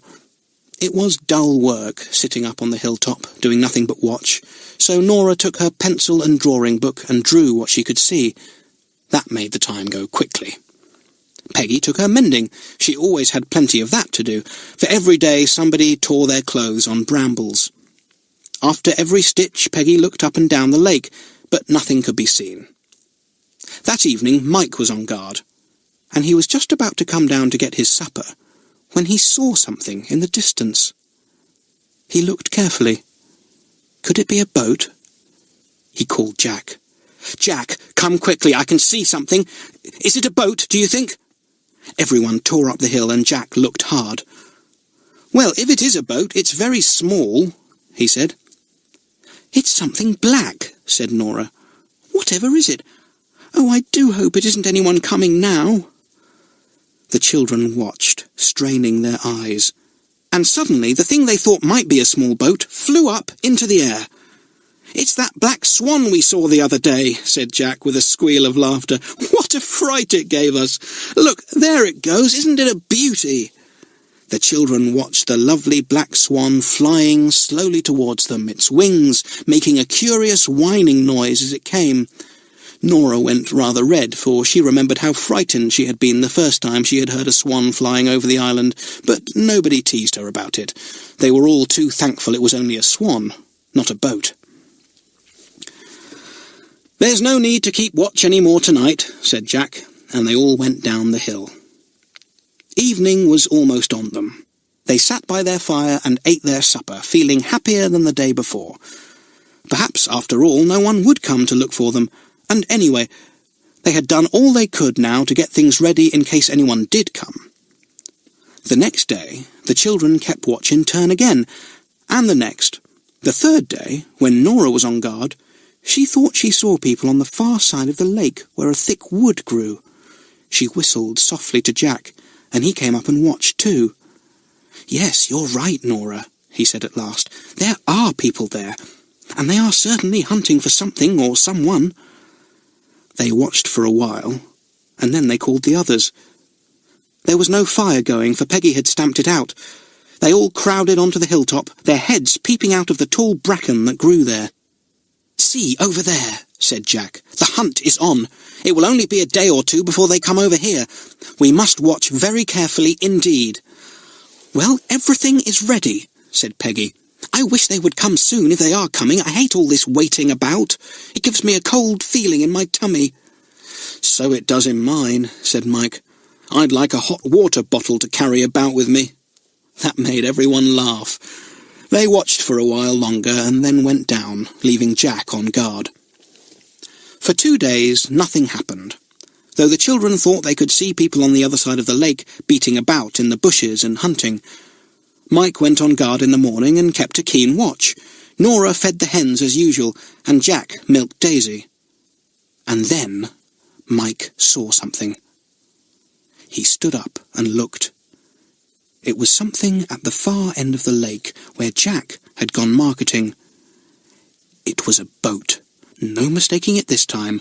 A boat it was, and a big one too. Mike called the others and they scrambled up. "Yes," said Jack at once.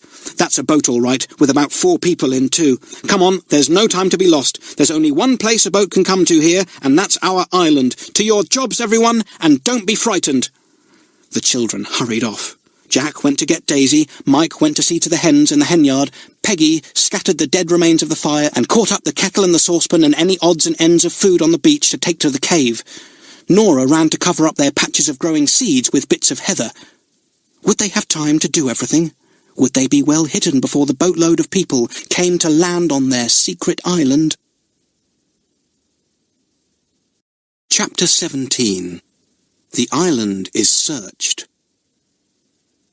Now that people had really come at last to search the island, the children were glad to carry out their plans, for the days of waiting had been very upsetting.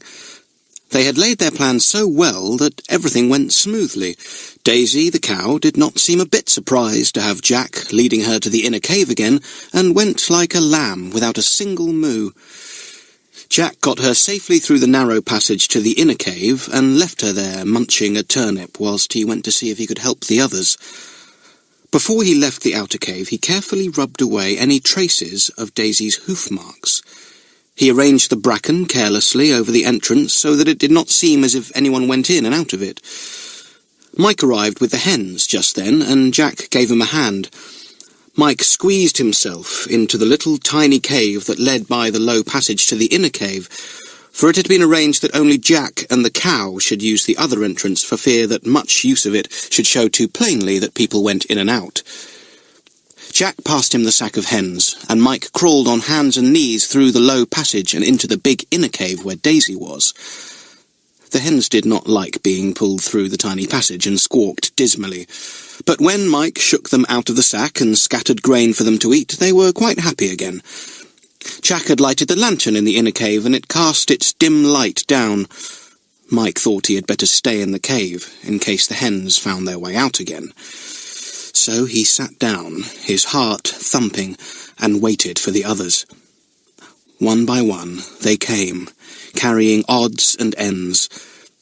Each child had done his or her job, and with scarlet cheeks and beating hearts they sat down together in the cave and looked at one another. "They're not at the island yet," said Jack. "I took a look just now. They've got another quarter-mile to go. Now, is there anything we can possibly have forgotten?"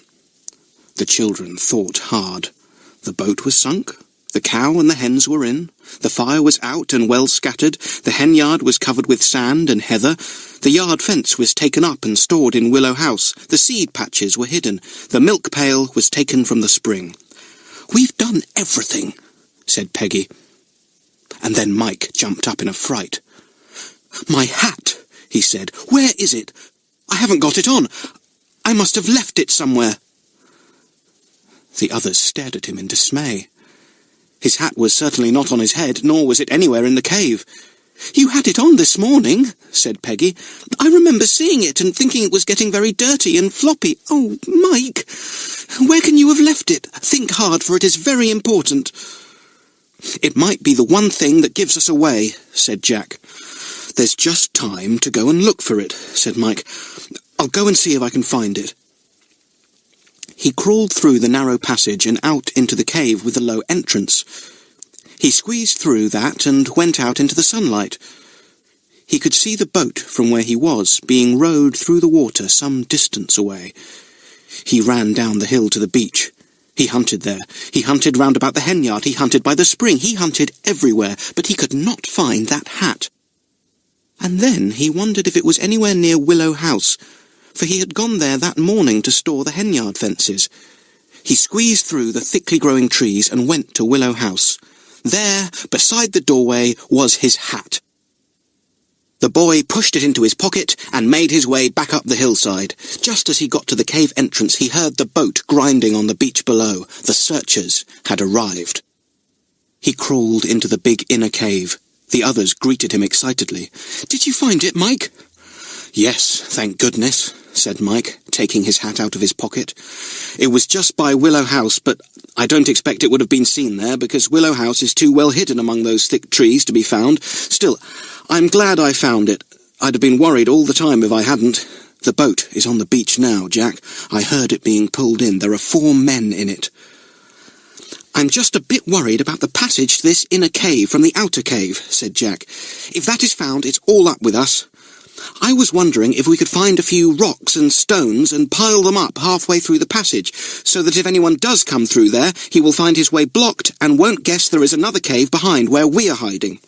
"That's a fine idea, Jack," said Mike. "It doesn't matter about the other entrance, because no grown-up could possibly squeeze through there. Come on, everyone. Find rocks and stones and hard clods of earth and stop up the passage halfway through." The children worked hard, and before half an hour had gone by, the passage was completely blocked up. No one could possibly guess there was a way through. It would be quite easy to unblock when the time came to go out. "I'm going to crawl through to the cave with the small entrance and peep out to see if I can hear anything," said Jack.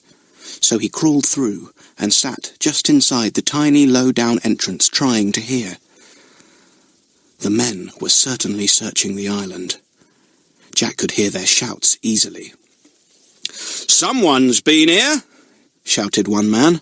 "Look where they've made a fire." "Day trippers, probably," called back another man. "There's an empty tin here, too, and a carton. Just the sort of thing day trippers leave about."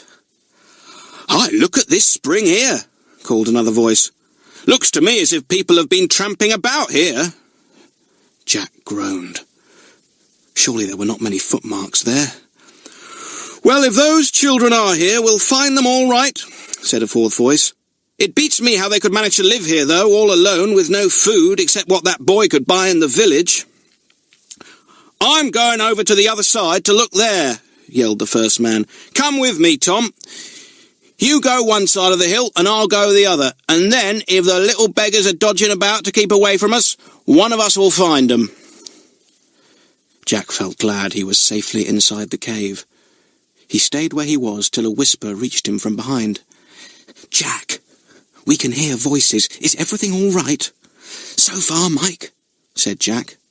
"They are all hunting hard, but the only thing they seem to have found is a few footmarks round the spring. I'll stay here for a bit and see what I can hear." The hunt went on.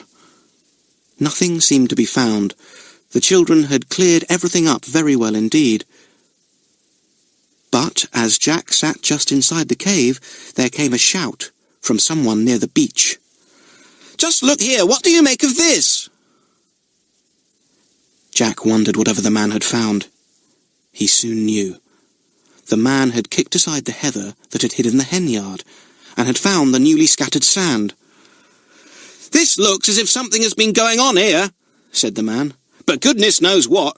You know, I think those children are here somewhere. It's up to us to find them. Clever little things, too, they must be, hiding away all traces of themselves like this." "We'd better beat through the bushes and the bracken," said another man. "They may be hiding there. That'd be the likeliest place." Then Jack heard the men beating through the bracken, poking into every bush, trying their hardest to find a hidden child, but not one could they find. Jack crawled back to the cave after 2 or 3 hours and told the others what had happened. They listened, alarmed to hear that the hen-yard had been discovered, even though they had tried so hard to hide it. "It's time we had something to eat," said Peggy. "We can't light a fire in here, for we would be smoked out, but there are some rolls of bread I made yesterday, some wild strawberries, and a cold pudding, and lots of milk, of course." They sat and ate, though none of them felt hungry. Daisy lay down behind them, perfectly good. The hens clucked quietly, puzzled at finding themselves in such a strange, dark place, but quite happy with the children there. When the meal was over, Jack went back to his post again. He sat just inside the cave entrance and listened. The men were getting puzzled and disheartened. They were sitting at the foot of the hill, eating sandwiches and drinking beer.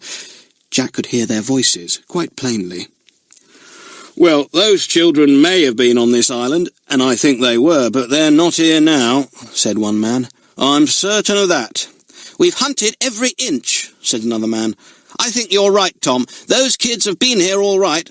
Who else could have planted those runner beans we found? But they've gone. I expect that boy the policeman saw last Wednesday gave the alarm, and they've gone off in the boat." "Ah, yes, the boat," said a third man. "Now, if the children were here, we'd find a boat, wouldn't we? Well, we haven't found one, so they can't be here." "Quite right," said the first man. "I didn't think of that. If there's no boat here, there are no children." What about going back now? I'm sure it's no good hunting any more. There's just one place we haven't looked, said the quiet voice of the fourth man. There are some caves in this hillside. It's possible those children may have hidden there. Caves, said another man. Yes, just the place. We'll certainly look there. Where are they? I'll show you in a minute, said the fourth man. Got a torch? No, but I've got plenty of matches, said the other man. But look here, they can't be there if there's no boat anywhere to be seen. If they are here, there must be a boat somewhere. It's possible for a boat to be sunk so that no searcher could find it, said the fourth man. Children would never think of that, said another. No, I don't think they would, was the answer. Jack, who could hear everything, thought gratefully of Mike. It had been Mike's idea to sink the boat. If he hadn't sunk it, it would certainly have been found, for the search had been much more thorough than Jack had guessed. Fancy the men noticing the run of beans. Come on, said a man. We'll go to those caves now. But it's a waste of time. I don't think the children are within miles. They've gone off up the lakeside somewhere in their boat. Jack crawled silently back to the inner cave, his heart thumping loudly. They don't think we're on the island, he whispered, because they haven't found the boat. But they're coming to explore the caves. Put out the lantern, Mike. Now, everyone must keep as quiet as a mouse. Is Daisy lying down? Good. The hens are quiet enough, too. They seem to think it's night and are roosting in a row. Nobody must sneeze or cough. Everything depends on the next hour or two. Not a sound was to be heard in the big inner cave. Daisy lay like a log, breathing quietly. The hens roosted peacefully. The children sat like mice. And then they heard the men coming into the cave outside. Matches were struck, and the passage that led to their cave was found. "Look here, Tom," said a voice. "Here's what looks like a passage. Shall we see where it goes?" "We'd better, I suppose," said a voice. And then there came the sound of footsteps down the blocked-up passage. Chapter 18. The End of the Search. The children sat in the inner cave as though they were turned into stone. They did not even blink their eyes. It seemed almost as if they did not even breathe. But how their hearts thumped. Jack thought that everyone must hear his heart beating, even the searchers outside. It bumped against his ribs so hard. The children could hear the sound of someone fumbling his way along the narrow passage. He found it a tight squeeze by his groanings and grumblings. He came right up to the place where the children had piled rocks, stones, and earth to block up the passage.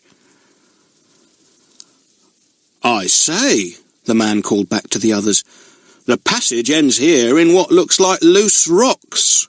Shall I try to force my way through, pull the rocks to see if they're just a fall from the roof?" "No," cried another man. "If you can't get through, the children couldn't. This is a wild goose chase. We'll never find the children in these caves. Come back, Tom." The man turned himself round with difficulty and began to squeeze back. And at that very moment a dreadful thing happened. Daisy the cow let out a terrific moo. The children were not expecting it, and they almost jumped out of their skins with fright. Then they clutched at one another, expecting the men to come chasing along at once, having heard Daisy. There was an astonished silence. Then one of the men said, "Did you hear that?" "Of course," said another. "What in the wide world was it?" "Well, it wasn't the children, that's certain," said the first with a laugh. "I never in my life heard a child make a noise like that." "It sounded like a cow," said another voice. "A cow?" cried the first man. "What next? Do you mean to say you think there's a cow in the middle of this hill, Tom?" "Of course, there can't be," said Tom, laughing. "But it sounded mighty like one. Let's listen and see if we can hear anything again." There was a silence, as if the men were listening, and at that moment Daisy most obligingly gave a dreadful hollow cough that echoed mournfully round and round the cave. "I don't like it," said a man's voice. It sounds too weird for anything. Let's get out of these dark caves into the sunshine. I'm perfectly certain, since we heard those noises, that no children would be inside those caves. Why, they'd be frightened out of their lives." Jack squeezed Nora's hand in delight. So old Daisy had frightened the men. What a glorious joke! The children sat as still as could be, glad now that Daisy had given such a loud moo and such a dreadful cough. There was a sound of scrambling about in the outer cave, and then it seemed as if the men were all outside again. "We'd better just hunt about and see if there are any more caves," said one man. "Look, that seems like one." "That's the cave where we put the hens when the day trippers came," whispered Jack.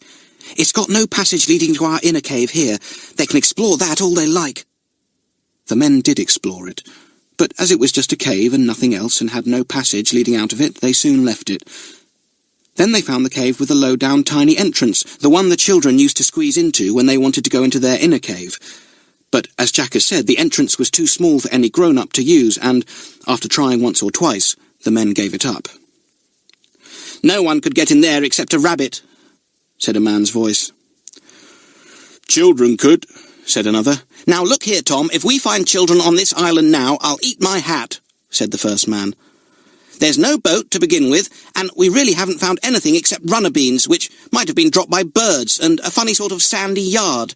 You can't tell me children are clever enough to live here day after day and yet vanish completely, leaving no trace behind as soon as we come. No children are as clever as that."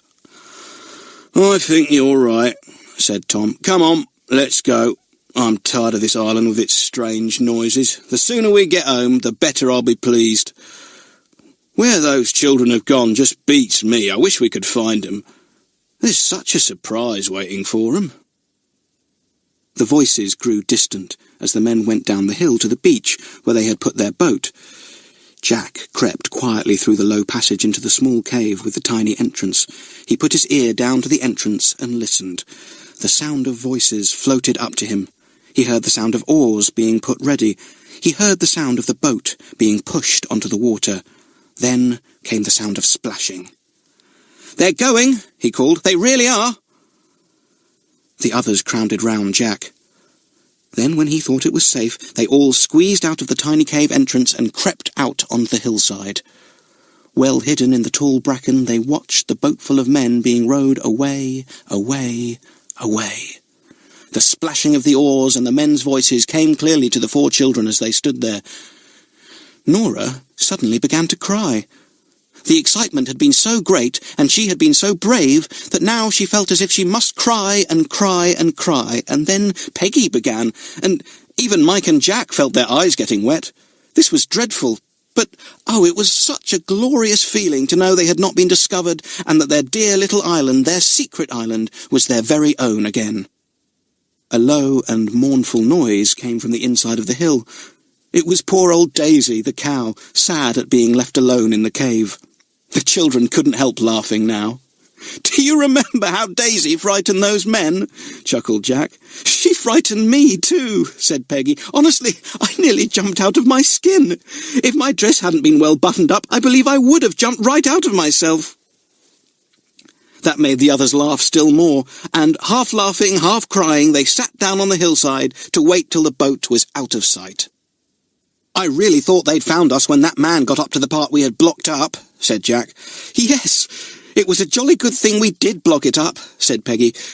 "We would most certainly have been found if we hadn't." "And it was a good thing Mike sank the boat," said Nora. "If they had found a boat here, they would have gone on looking for us till they'd found us." "I wonder what they meant when they said that such a surprise was waiting for us," said Mike. "It couldn't have been a nice surprise, I suppose?" "Of course not," said Peggy. "They're almost out of sight," said Nora. "Do you think it's safe to get up and do a dance or something, Jack? I'm just longing to shout and sing and dance after being shut up in the cave for so long." "Yes, we're safe enough now," said Jack. "They won't come back. We can settle into the caves for the winter quite happily." "Shall we light a fire on the beach and have a good hot meal?" said Peggy. "I think we could all do with one." "Right," said Jack, and they set to work. Nora sang and danced about as she helped to fetch things. She felt so happy to think that they were safe, and that their secret island was their very own once more. Soon they were eating as if they had never had a meal in their lives before. Then a loud moo from the hillside reminded them that Daisy was still there, so, leaving the girls to clear up, Jack sped off with Mike to get out Daisy and the hens. "You're a good old cow, Daisy," Jack said to her, rubbing her soft nose. "We hoped you wouldn't moo when those men were hunting for us, but you knew better, and you mooed at them and sent them off." The days were much shorter now, and night came early. It did not seem long before the sun went and the stars shone out in the sky. The children fetched the lantern from the cave, and, taking their book, they went to Willow House. It was Nora's turn to read, and they all lay and listened to her. It was pleasant in Willow House, with the lantern shining down softly and the smell of the heather and bracken rising up. It was nice to be together, and to know that the great hunt was over and they were safe. "I'm sleepy," said Jack at last. "Let's have some chocolate and a last talk and go to bed. You know, we shall soon have to think seriously of going to live in the caves. It won't be nice weather much longer." "We'll decide everything tomorrow," said Mike sleepily, munching his chocolate. They were soon asleep, for the day's excitement had quite tired them out. But how lovely it was to wake the next day and know that the hunt was over and that they were safe for the winter. How they sang and joked and teased one another as they went down to bathe. "Ooh," said Nora as she slipped into the water. "It's getting jolly cold to bathe in the lake, Jack. Have we got to do this all winter?" "Of course not," said Jack. "We'll have to give it up soon, but it's nice whilst it's warm enough." That week the weather became really horrid. Storms swept over the lake, and the children thought it looked just like the sea, with its big waves curling over and breaking on the beach with a crash. The waves ran right up the beach, and it was impossible to make a fire there. The children got soaked with rain, and they had to dry their clothes as best they could by a fire they lighted outside the big cave. This was a good place for a fire, because the wind usually blew from the other direction, and the fire was protected by the hill itself. "I think we'll have to give up Willow House now and go to live in the caves," said Jack one morning, after a very wild night. The wind had slashed at the trees all night long, the rain had poured down, and, to the children's dismay, a little rivulet of rain had actually come into Willow House from the back, and had soaked the heather bed Peggy and Nora were lying on. The girls had to get up in the middle of the night and go to the front room where the boys slept. This was a squash, but the front room was dry. The leaves were falling from the trees. Every tree and bush had flamed out into yellow, crimson, pink, brown or orange. The island was a lovely sight to see when the sun came out for an hour or two, for then its rays lighted up all the brilliant leaves and they shone like jewels. But now the leaves were falling. Leaves were dropping down in Willow House from the branches that made the roof. It was funny to lie in bed at night and feel a leaf drop lightly onto your cheek. Willow House looked different now that there were so few green or yellow leaves growing on the roof and walls. It was bare and brown. Nora caught a cold and began to sneeze. Jack said they must move to the caves at once, or they would all get cold, and if they were ill, what would happen? There was no doctor to make them well. They dosed Nora with hot milk and wrapped her up in the 2 new blankets Jack had bought in the village one week when he had been marketing. They set her at the back of the outer cave with a candle beside her, for it was dim in that corner. She soon got better, and was able to help the others when they made their plans for living in the cave. "We'll make this outer cave our living room and bedroom," said Jack, "and the inner one shall be our storeroom. We'll always have a fire burning at the entrance, and that will warm us and cook our food. This is going to be rather fun. We shall be cave people this winter." Chapter 19. Days in the Cave. That week the children made all their plans for passing the winter in the cave. Already all their stores were safely placed in the inner cave.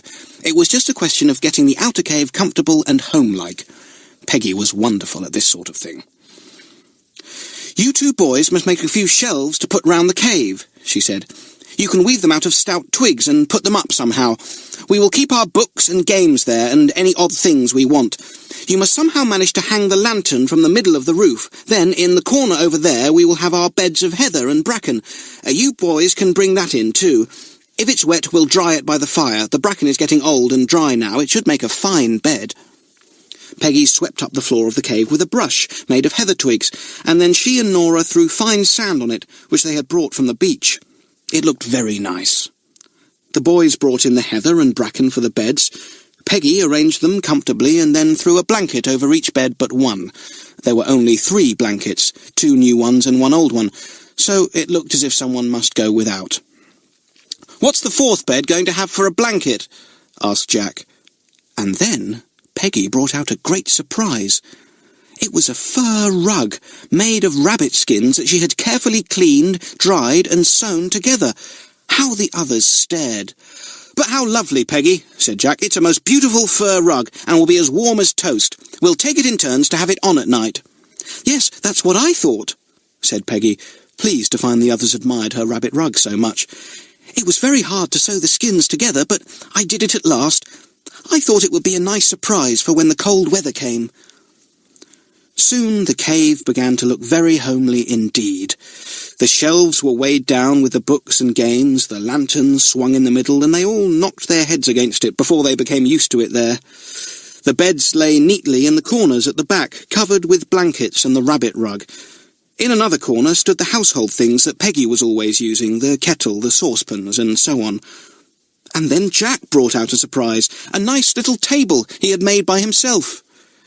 He had found the old plank the children had brought with them months ago when they first came to the island, and had managed, by means of a saw he had bought during his marketing, to make a good little table for Peggy. It was a bit wobbly, the 4 legs were made of tree branches, the straightest Jack could find, but it was difficult to get them just right. He had sawn the plank into pieces and nailed them together to make a square top to the table, and this was very good. Peggy was delighted.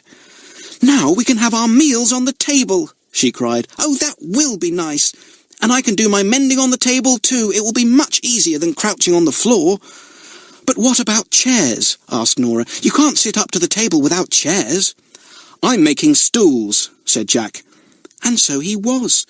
He had found an old tree broken in 2 by the wind on the other side of the hill. With his saw he was sawing up the trunk, and each piece he sawed out was like a solid stool, just a piece of tree trunk, but nice and smooth to sit on. The days passed very happily as they made the cave into a home. It was fun to sit on their little stools beside Jack's table and eat their meals properly there. It was fun to watch the fire burning at the entrance of the cave, getting brighter and brighter as night came on. It was lovely to lie on a soft heathery bed at the back of the cave, covered by a warm blanket or rabbit rug, and watch the fire gradually die down to a few glowing embers. It was very cosy in the cave when the wind howled round the hillside. The light from the lantern shone down, and sometimes Peggy had an extra candle beside her when she sewed. The boys scraped at a bit of wood, carving something or playing a game with Nora. Sometimes they read out loud. The fire burnt brightly and lighted up the cave brilliantly every now and again when extra big flames shot up. It was great fun. There was always plenty to do. Daisy still had to be milked each morning and evening. She seemed quite happy living in the grassy field, and the boys had built her a sort of shelter where she went at night. There were the hens to feed and look after. They were in a yard near the cave now. They were not laying so many eggs, but the children had plenty of stores and did not worry about eggs. There was the usual cooking, washing and clearing up to do. There was water to be got from the spring. There was firewood to hunt for and pile up. Peggy liked to find pine cones because they burnt up beautifully and made such a nice smell. November passed by. Sometimes there were lovely fine days when the children could sit out on the hillside and bask in the sun. Sometimes there were windswept days when the rain pelted down and the clouds raced across the sky, black and ragged. Then the lake was tossed into white-topped waves. Mike and Jack had got the boat up again and mended it. They had pulled it up the beach as far as they could to be out of reach of the waves. When December came, the children began to think of Christmas. It would be strange to have Christmas on the island. "We'll have to decorate the cave with holly," said Jack. "There are 2 holly trees on the island, and one has red berries on, but there is no mistletoe." "Christmas will be funny with only just ourselves," said Peggy. "I don't know if I will like it. I like hearing carols sung and seeing the shops all full of lovely things and looking forward to Christmas stockings and crackers and things like that.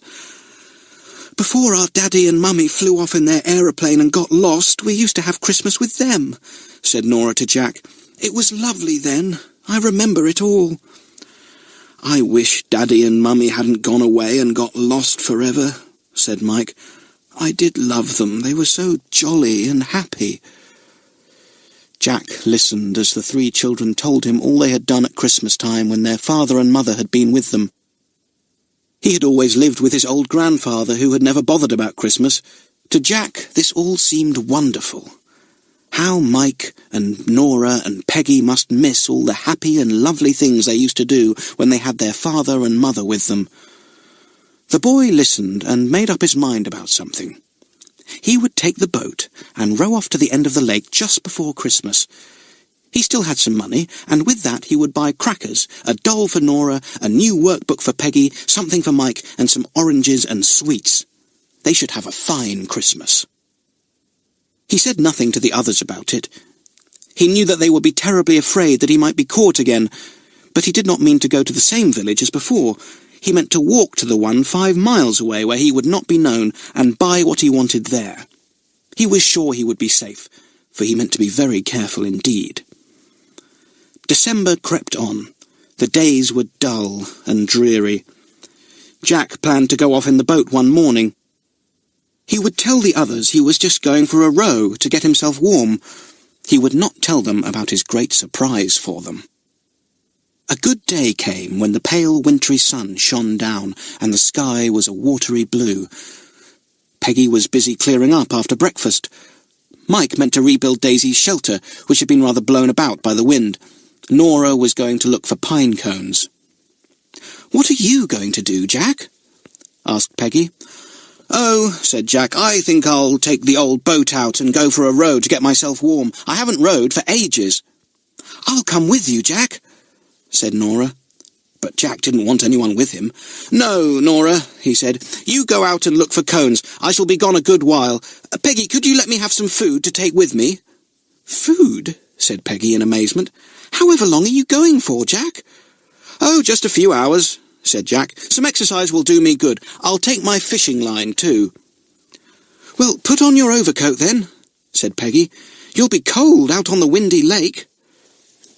She put some rolls and a hard-boiled egg into a basket, together with a bottle of milk. Jack said goodbye and set off down the hillside. Nora came with him, half sulky at not being allowed to go in the boat. "You might let me come, Jack," she said. "You can't come today, Nora," said Jack. "You will know why when I come back." He pushed off and rowed out onto the lake, which was not very rough that day. He rowed hard, and Nora soon left the beach and went to seek for cones.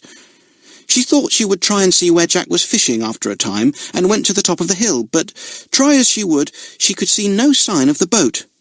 She thought that very strange. Hours went by, and Jack did not come back. The others waited for him, wondering why he had gone off alone and why he had not come back. "Do you think he's gone to the village again to get anything?" asked Peggy at last. "Nora says she couldn't see his boat anywhere on the lake when she looked, and if he was fishing anywhere near, we should easily see him." "Oh dear," said Mike, worried. "If he goes to that village, he'll be caught again." But Jack hadn't been caught. Something else had happened. Something very extraordinary.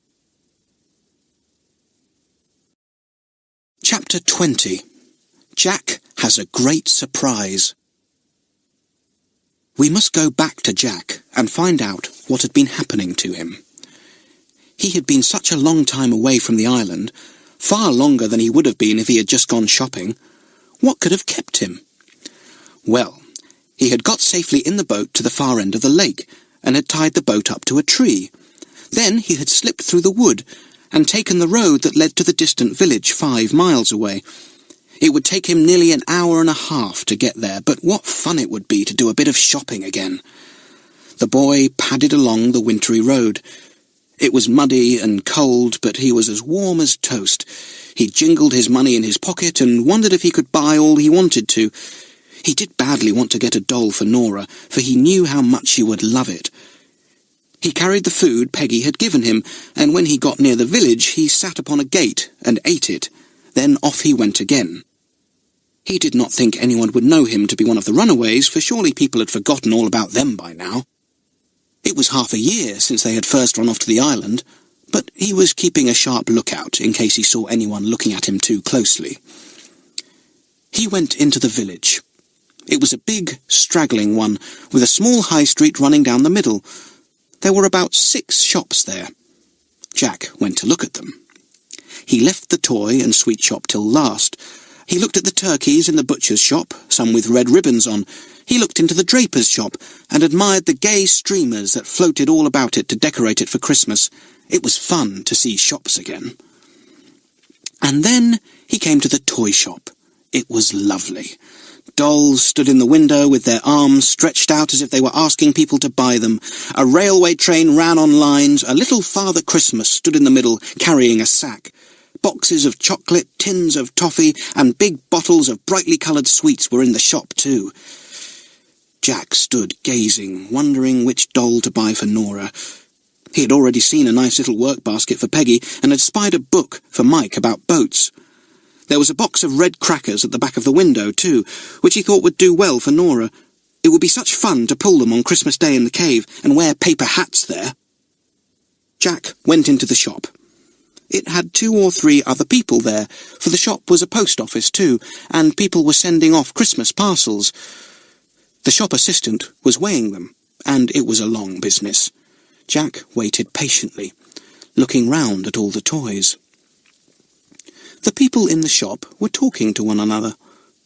At first, Jack did not listen, and then he heard something that made him prick up his ears. This is what he heard. "Yes, it is a great pity those children were never found," said one woman.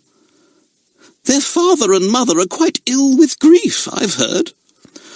"Poor things," said the second woman. "It's bad enough to come down in an aeroplane on a desert island and not be found for 2 years, and then to come back safe to see your children and learn they've disappeared." Jack's eyes nearly dropped out of his head. What did this mean? Could it possibly mean that Mike's father and mother had turned up again? Forgetting all about being careful, Jack caught hold of the arm of the first woman.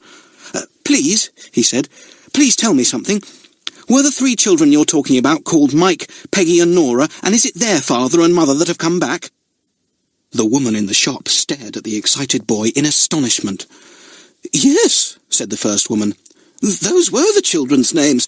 They disappeared in June with another boy called Jack and have never been found. And in August, the missing father and mother were found far away on a Pacific island and brought back safely here. Their aeroplane had come down and smashed, and they had been living there until a ship picked them up." "But their children had gone," said the shop assistant, joining in, "and it almost broke their hearts, for they had been worrying about them for months and longing to see them." "What do you know about all this?" suddenly said one of the women. "You're not one of the children, are you?" "Never mind about that," said Jack impatiently. "Just tell me one thing. Where are the father and mother?" "They're not far away," said the shop assistant. "They are staying at a hotel in the next town, hoping that the children will still be heard of." "What hotel?" said Jack eagerly. "The Swan Hotel," said the shop assistant. And then the women stared in amazement as Jack tore out of the shop at top speed, his eyes shining and the look of the greatest excitement on his brown face. He ran to the bus stop. He knew that buses went to the town, and he had only one thought in his mind, to get to the Swan Hotel and tell Mike's father and mother that their children were safe. Never in his life had Jack been so excited, to think that things would all come right like this, and he, Jack, was the one to tell the father and mother. He jumped into the bus and could not keep still. He leapt out of it when it rumbled into the town and ran off to the Swan Hotel. He rushed into the hall and caught hold of the hall porter there. "Where are Captain and Mrs. Arnold?" he cried.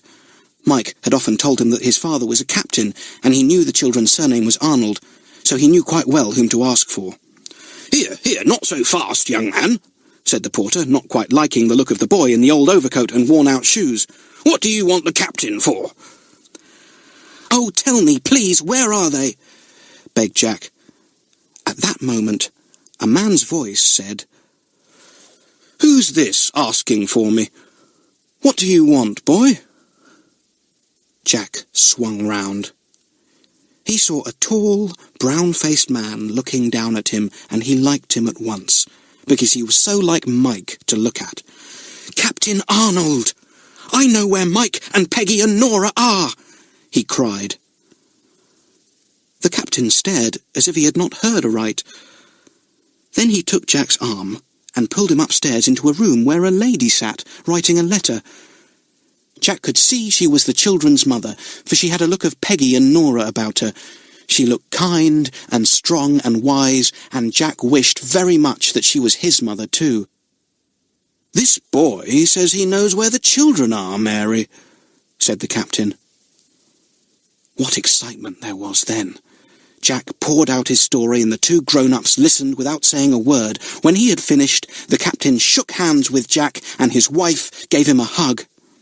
"You're a fine friend for our children to have," said the captain, his face shining with excitement. "And you really mean to say that you have all been living together on that little island, and nobody has found you?" "Yes," said Jack. "And, oh, sir, is it true that you and Mrs. Arnold have been living on an island too, till a ship picked you up?" "Quite true," said Captain Arnold with a laugh. "Our plane came down and smashed, and there we were, lost on an island in the Pacific Ocean. Little did we know that our children were going to live alone on an island too. This sort of thing must be in the family." "John, we must go at once to them," said Mrs. Arnold, who was almost crying with joy. "Quickly, this very minute. I can't wait." "We'd better get a proper boat," said Jack. "Our old boat is a leaky old thing now." It wasn't long before a car was brought round to the door, and Jack, Captain, and Mrs. Arnold were driving to the lakeside. They hired a big boat from a fisherman there and set off to the secret island. Jack wondered and wondered what the children would say.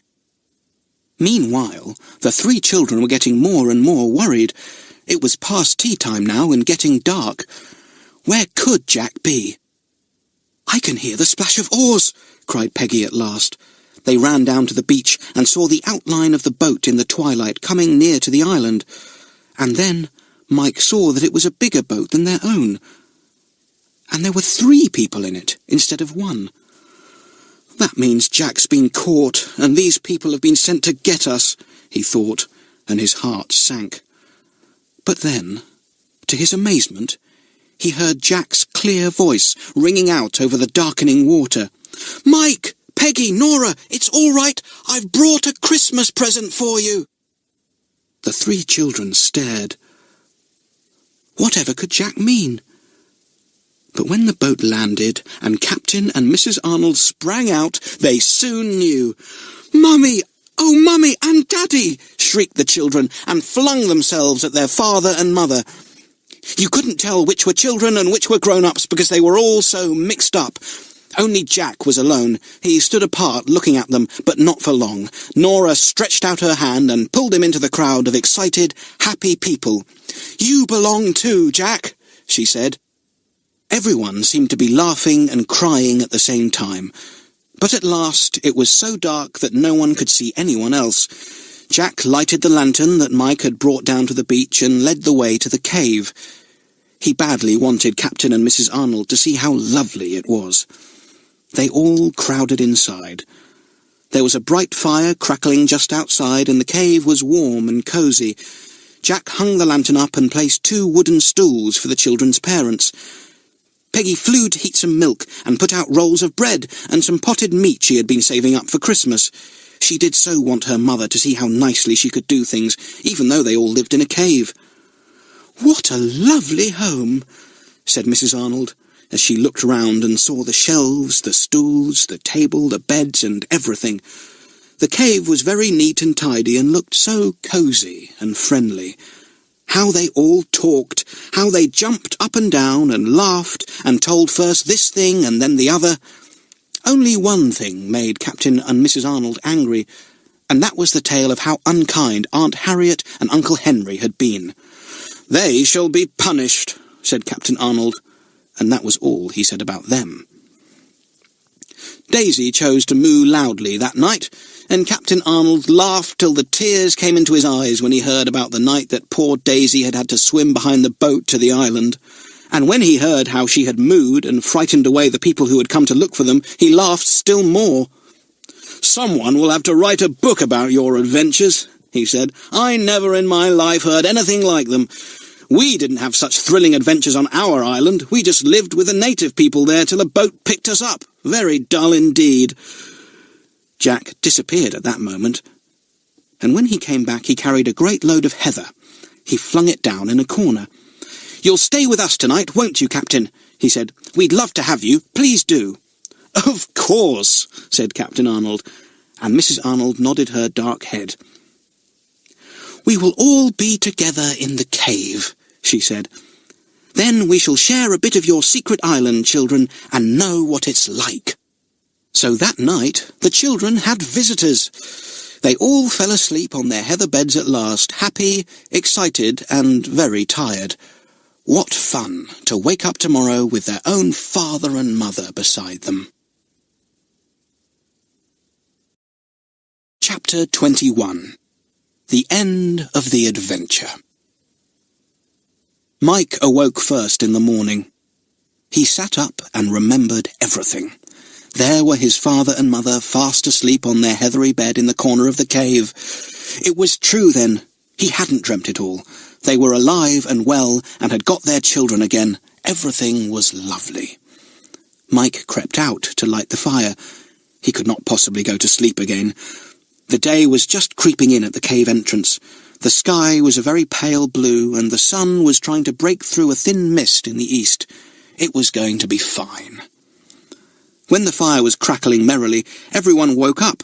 Nora flung herself on her mother, for she could not believe she really had a mother again, and had to keep hugging her and touching her. Soon the cave was filled with talk and laughter. Peggy and Nora got the breakfast. Mike showed his father the inner cave and their stores. Jack flew off to milk Daisy.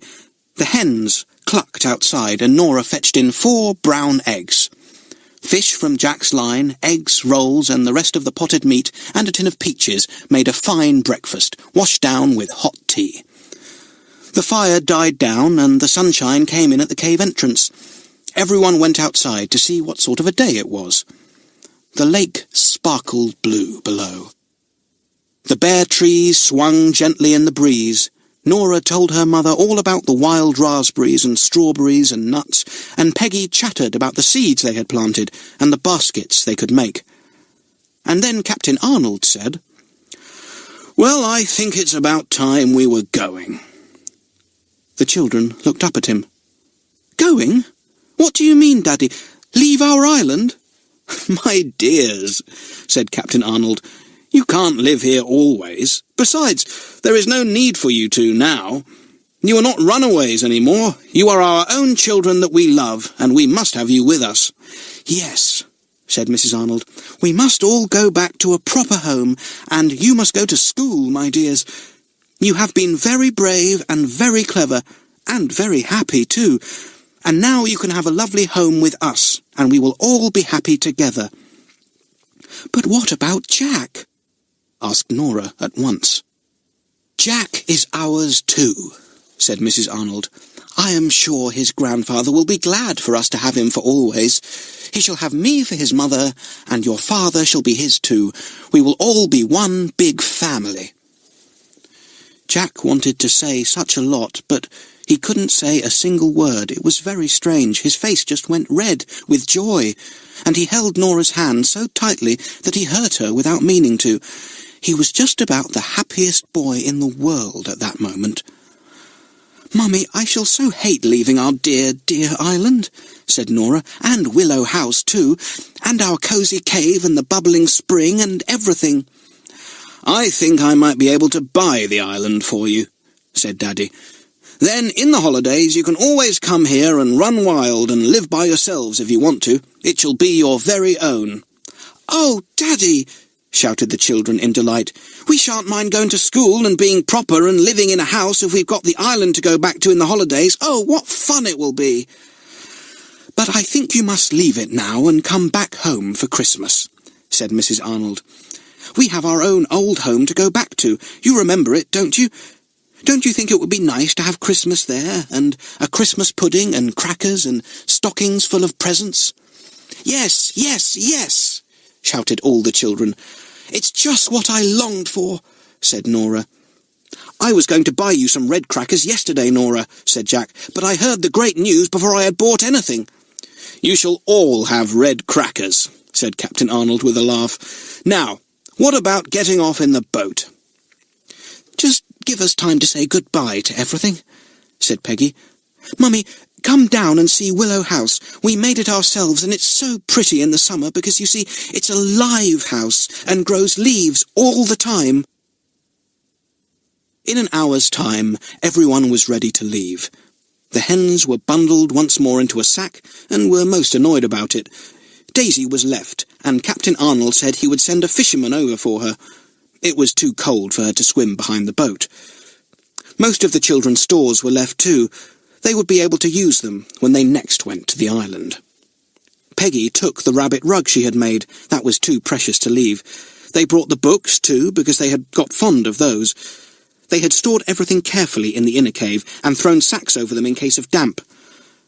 They couldn't help feeling a bit sad to leave, although they knew they were going to their own happy home again. At last, everyone was in the boat. Captain Arnold pushed off, and the sound of oars came to Daisy's ears as she stood pulling at the thin winter grass. She stood watching the boat as it bobbed away on the waves. "Goodbye, dear secret island," said Nora. "Goodbye, goodbye," said the others. "We'll come back again. Goodbye, Daisy. Goodbye, everything." "And now let's talk about all we're going to do at Christmas," said Mrs. Arnold cheerfully, for she saw that the children were sad at leaving their beloved little island.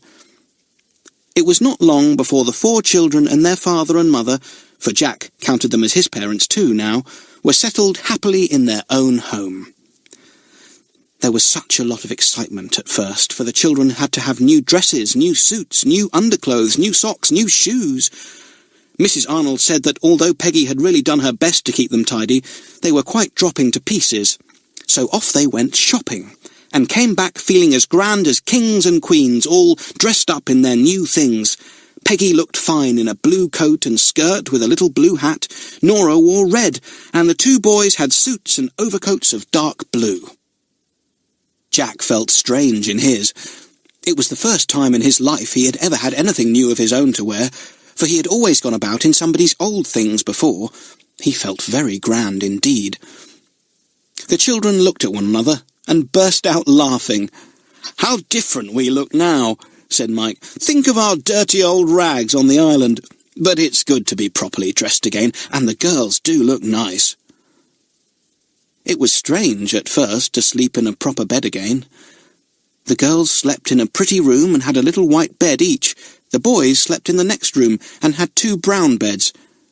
At first, they all wondered where they were when they awoke in the morning, but after a few days they got used to it. Christmas drew near. They all went out to buy presents for one another. It was most exciting. They went to London and marvelled at the great shops there. They watched all kinds of ships and boats sailing along in a big tank. They saw model trains tearing round and round a little countryside, going through tunnels, stopping at stations, just like a real train. It was all very exciting after living such a peaceful life on the island. Christmas was lovely. They hung up their stockings at the end of their beds, and in the morning, what fun they had finding the things packed tightly in the long stockings. In the girls, oranges, sweets, nuts, soaps and bath bubbles, and in the boys were all kind of things too. Bigger presents were at the foot of the bed, and how excited all the children were unpacking them. "This is better than Christmas in the cave," said Nora, unpacking a great big smiling doll with curly golden hair. "Oh, Jack, did you really buy this for me? Oh, how lovely, lovely, lovely." Soon the bedrooms were full of dolls, books, trains, balls, aeroplanes and motor cars. It was the loveliest Christmas morning the children had ever had, and certainly Jack had never in his life known one like it. He just simply couldn't believe his luck. "You deserve it all, Jack," said Nora. "You were a good friend to us when we were unhappy, and now you can share with us when we are happy." There was a Christmas tree after tea with more presents. And as for the crackers, you should have seen them. Red ones and yellow ones, blue ones and green ones. Soon everyone was wearing a paper hat, and how the children laughed when Captain Arnold pulled a cracker and got a tiny aeroplane out of it. "Well, you can't fly away in that, Daddy," cried Peggy. "You won't ever fly away again, Daddy, will you?" said Nora, suddenly frightened in case her father and mother should fly off again and be lost, so that the 4 children would be alone once more. "No, never again," said her father. "Mummy and I have made such a lot of money out of our flying now that we can afford to stay at home and look after you. We shall never leave you again." It was 4 happy children who went to bed that night.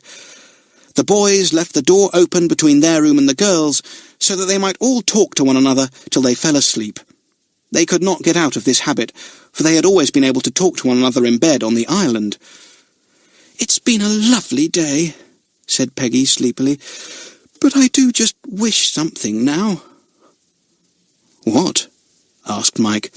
"I do just wish we could all be back in our cosy cave on our secret island for 5 minutes," said Peggy. "So do I," said everyone, and they lay silent, thinking of the happy days and nights on the island. "I shall never, never forget our island," said Nora. "It's the loveliest place in the world, I think. I hope it isn't feeling lonely without us. Good night, Secret Island. Wait for us till we come again." "Good night, Secret Island," said the others. And then they slept, and dreamt of their island, of the summer days when they would go there once more and live merrily and happily alone in the hot sunshine, of winter days in the cosy cave, of cooking over a campfire and sleeping soundly on heathery beds. Dear Secret Island, only wait, and you shall have the children with you once again.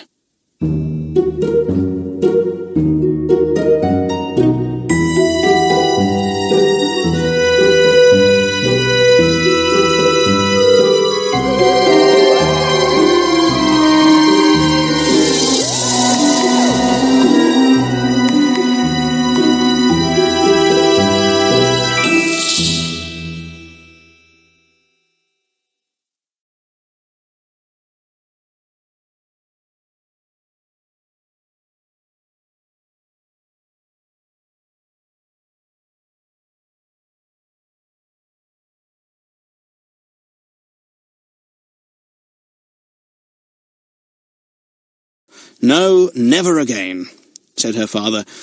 "Mummy and I have made such a lot of money out of our flying now that we can afford to stay at home and look after you.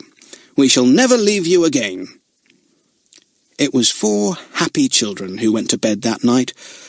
The boys left the door open between their room and the girls', so that they might all talk to one another till they fell asleep. They could not get out of this habit, for they had always been able to talk to one another in bed on the island. "It's been a lovely day," said Peggy sleepily, "but I do just wish something now." "What?" asked Mike. "I do just wish we could all be back in our cosy cave on our secret island for 5 minutes," said Peggy. "So do I," said everyone, and they lay silent, thinking of the happy days and nights on the island.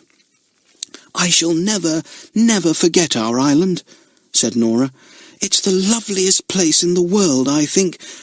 I hope it isn't feeling lonely without us. Good night, Secret Island. Wait for us till we come again." "Good night, Secret Island," said the others. And then they slept, and dreamt of their island, of the summer days when they would go there once more and live merrily and happily alone in the hot sunshine, of winter days in the cosy cave, of cooking over a campfire and sleeping soundly on heathery beds. Dear Secret Island, only wait, and you shall have the children with you once again.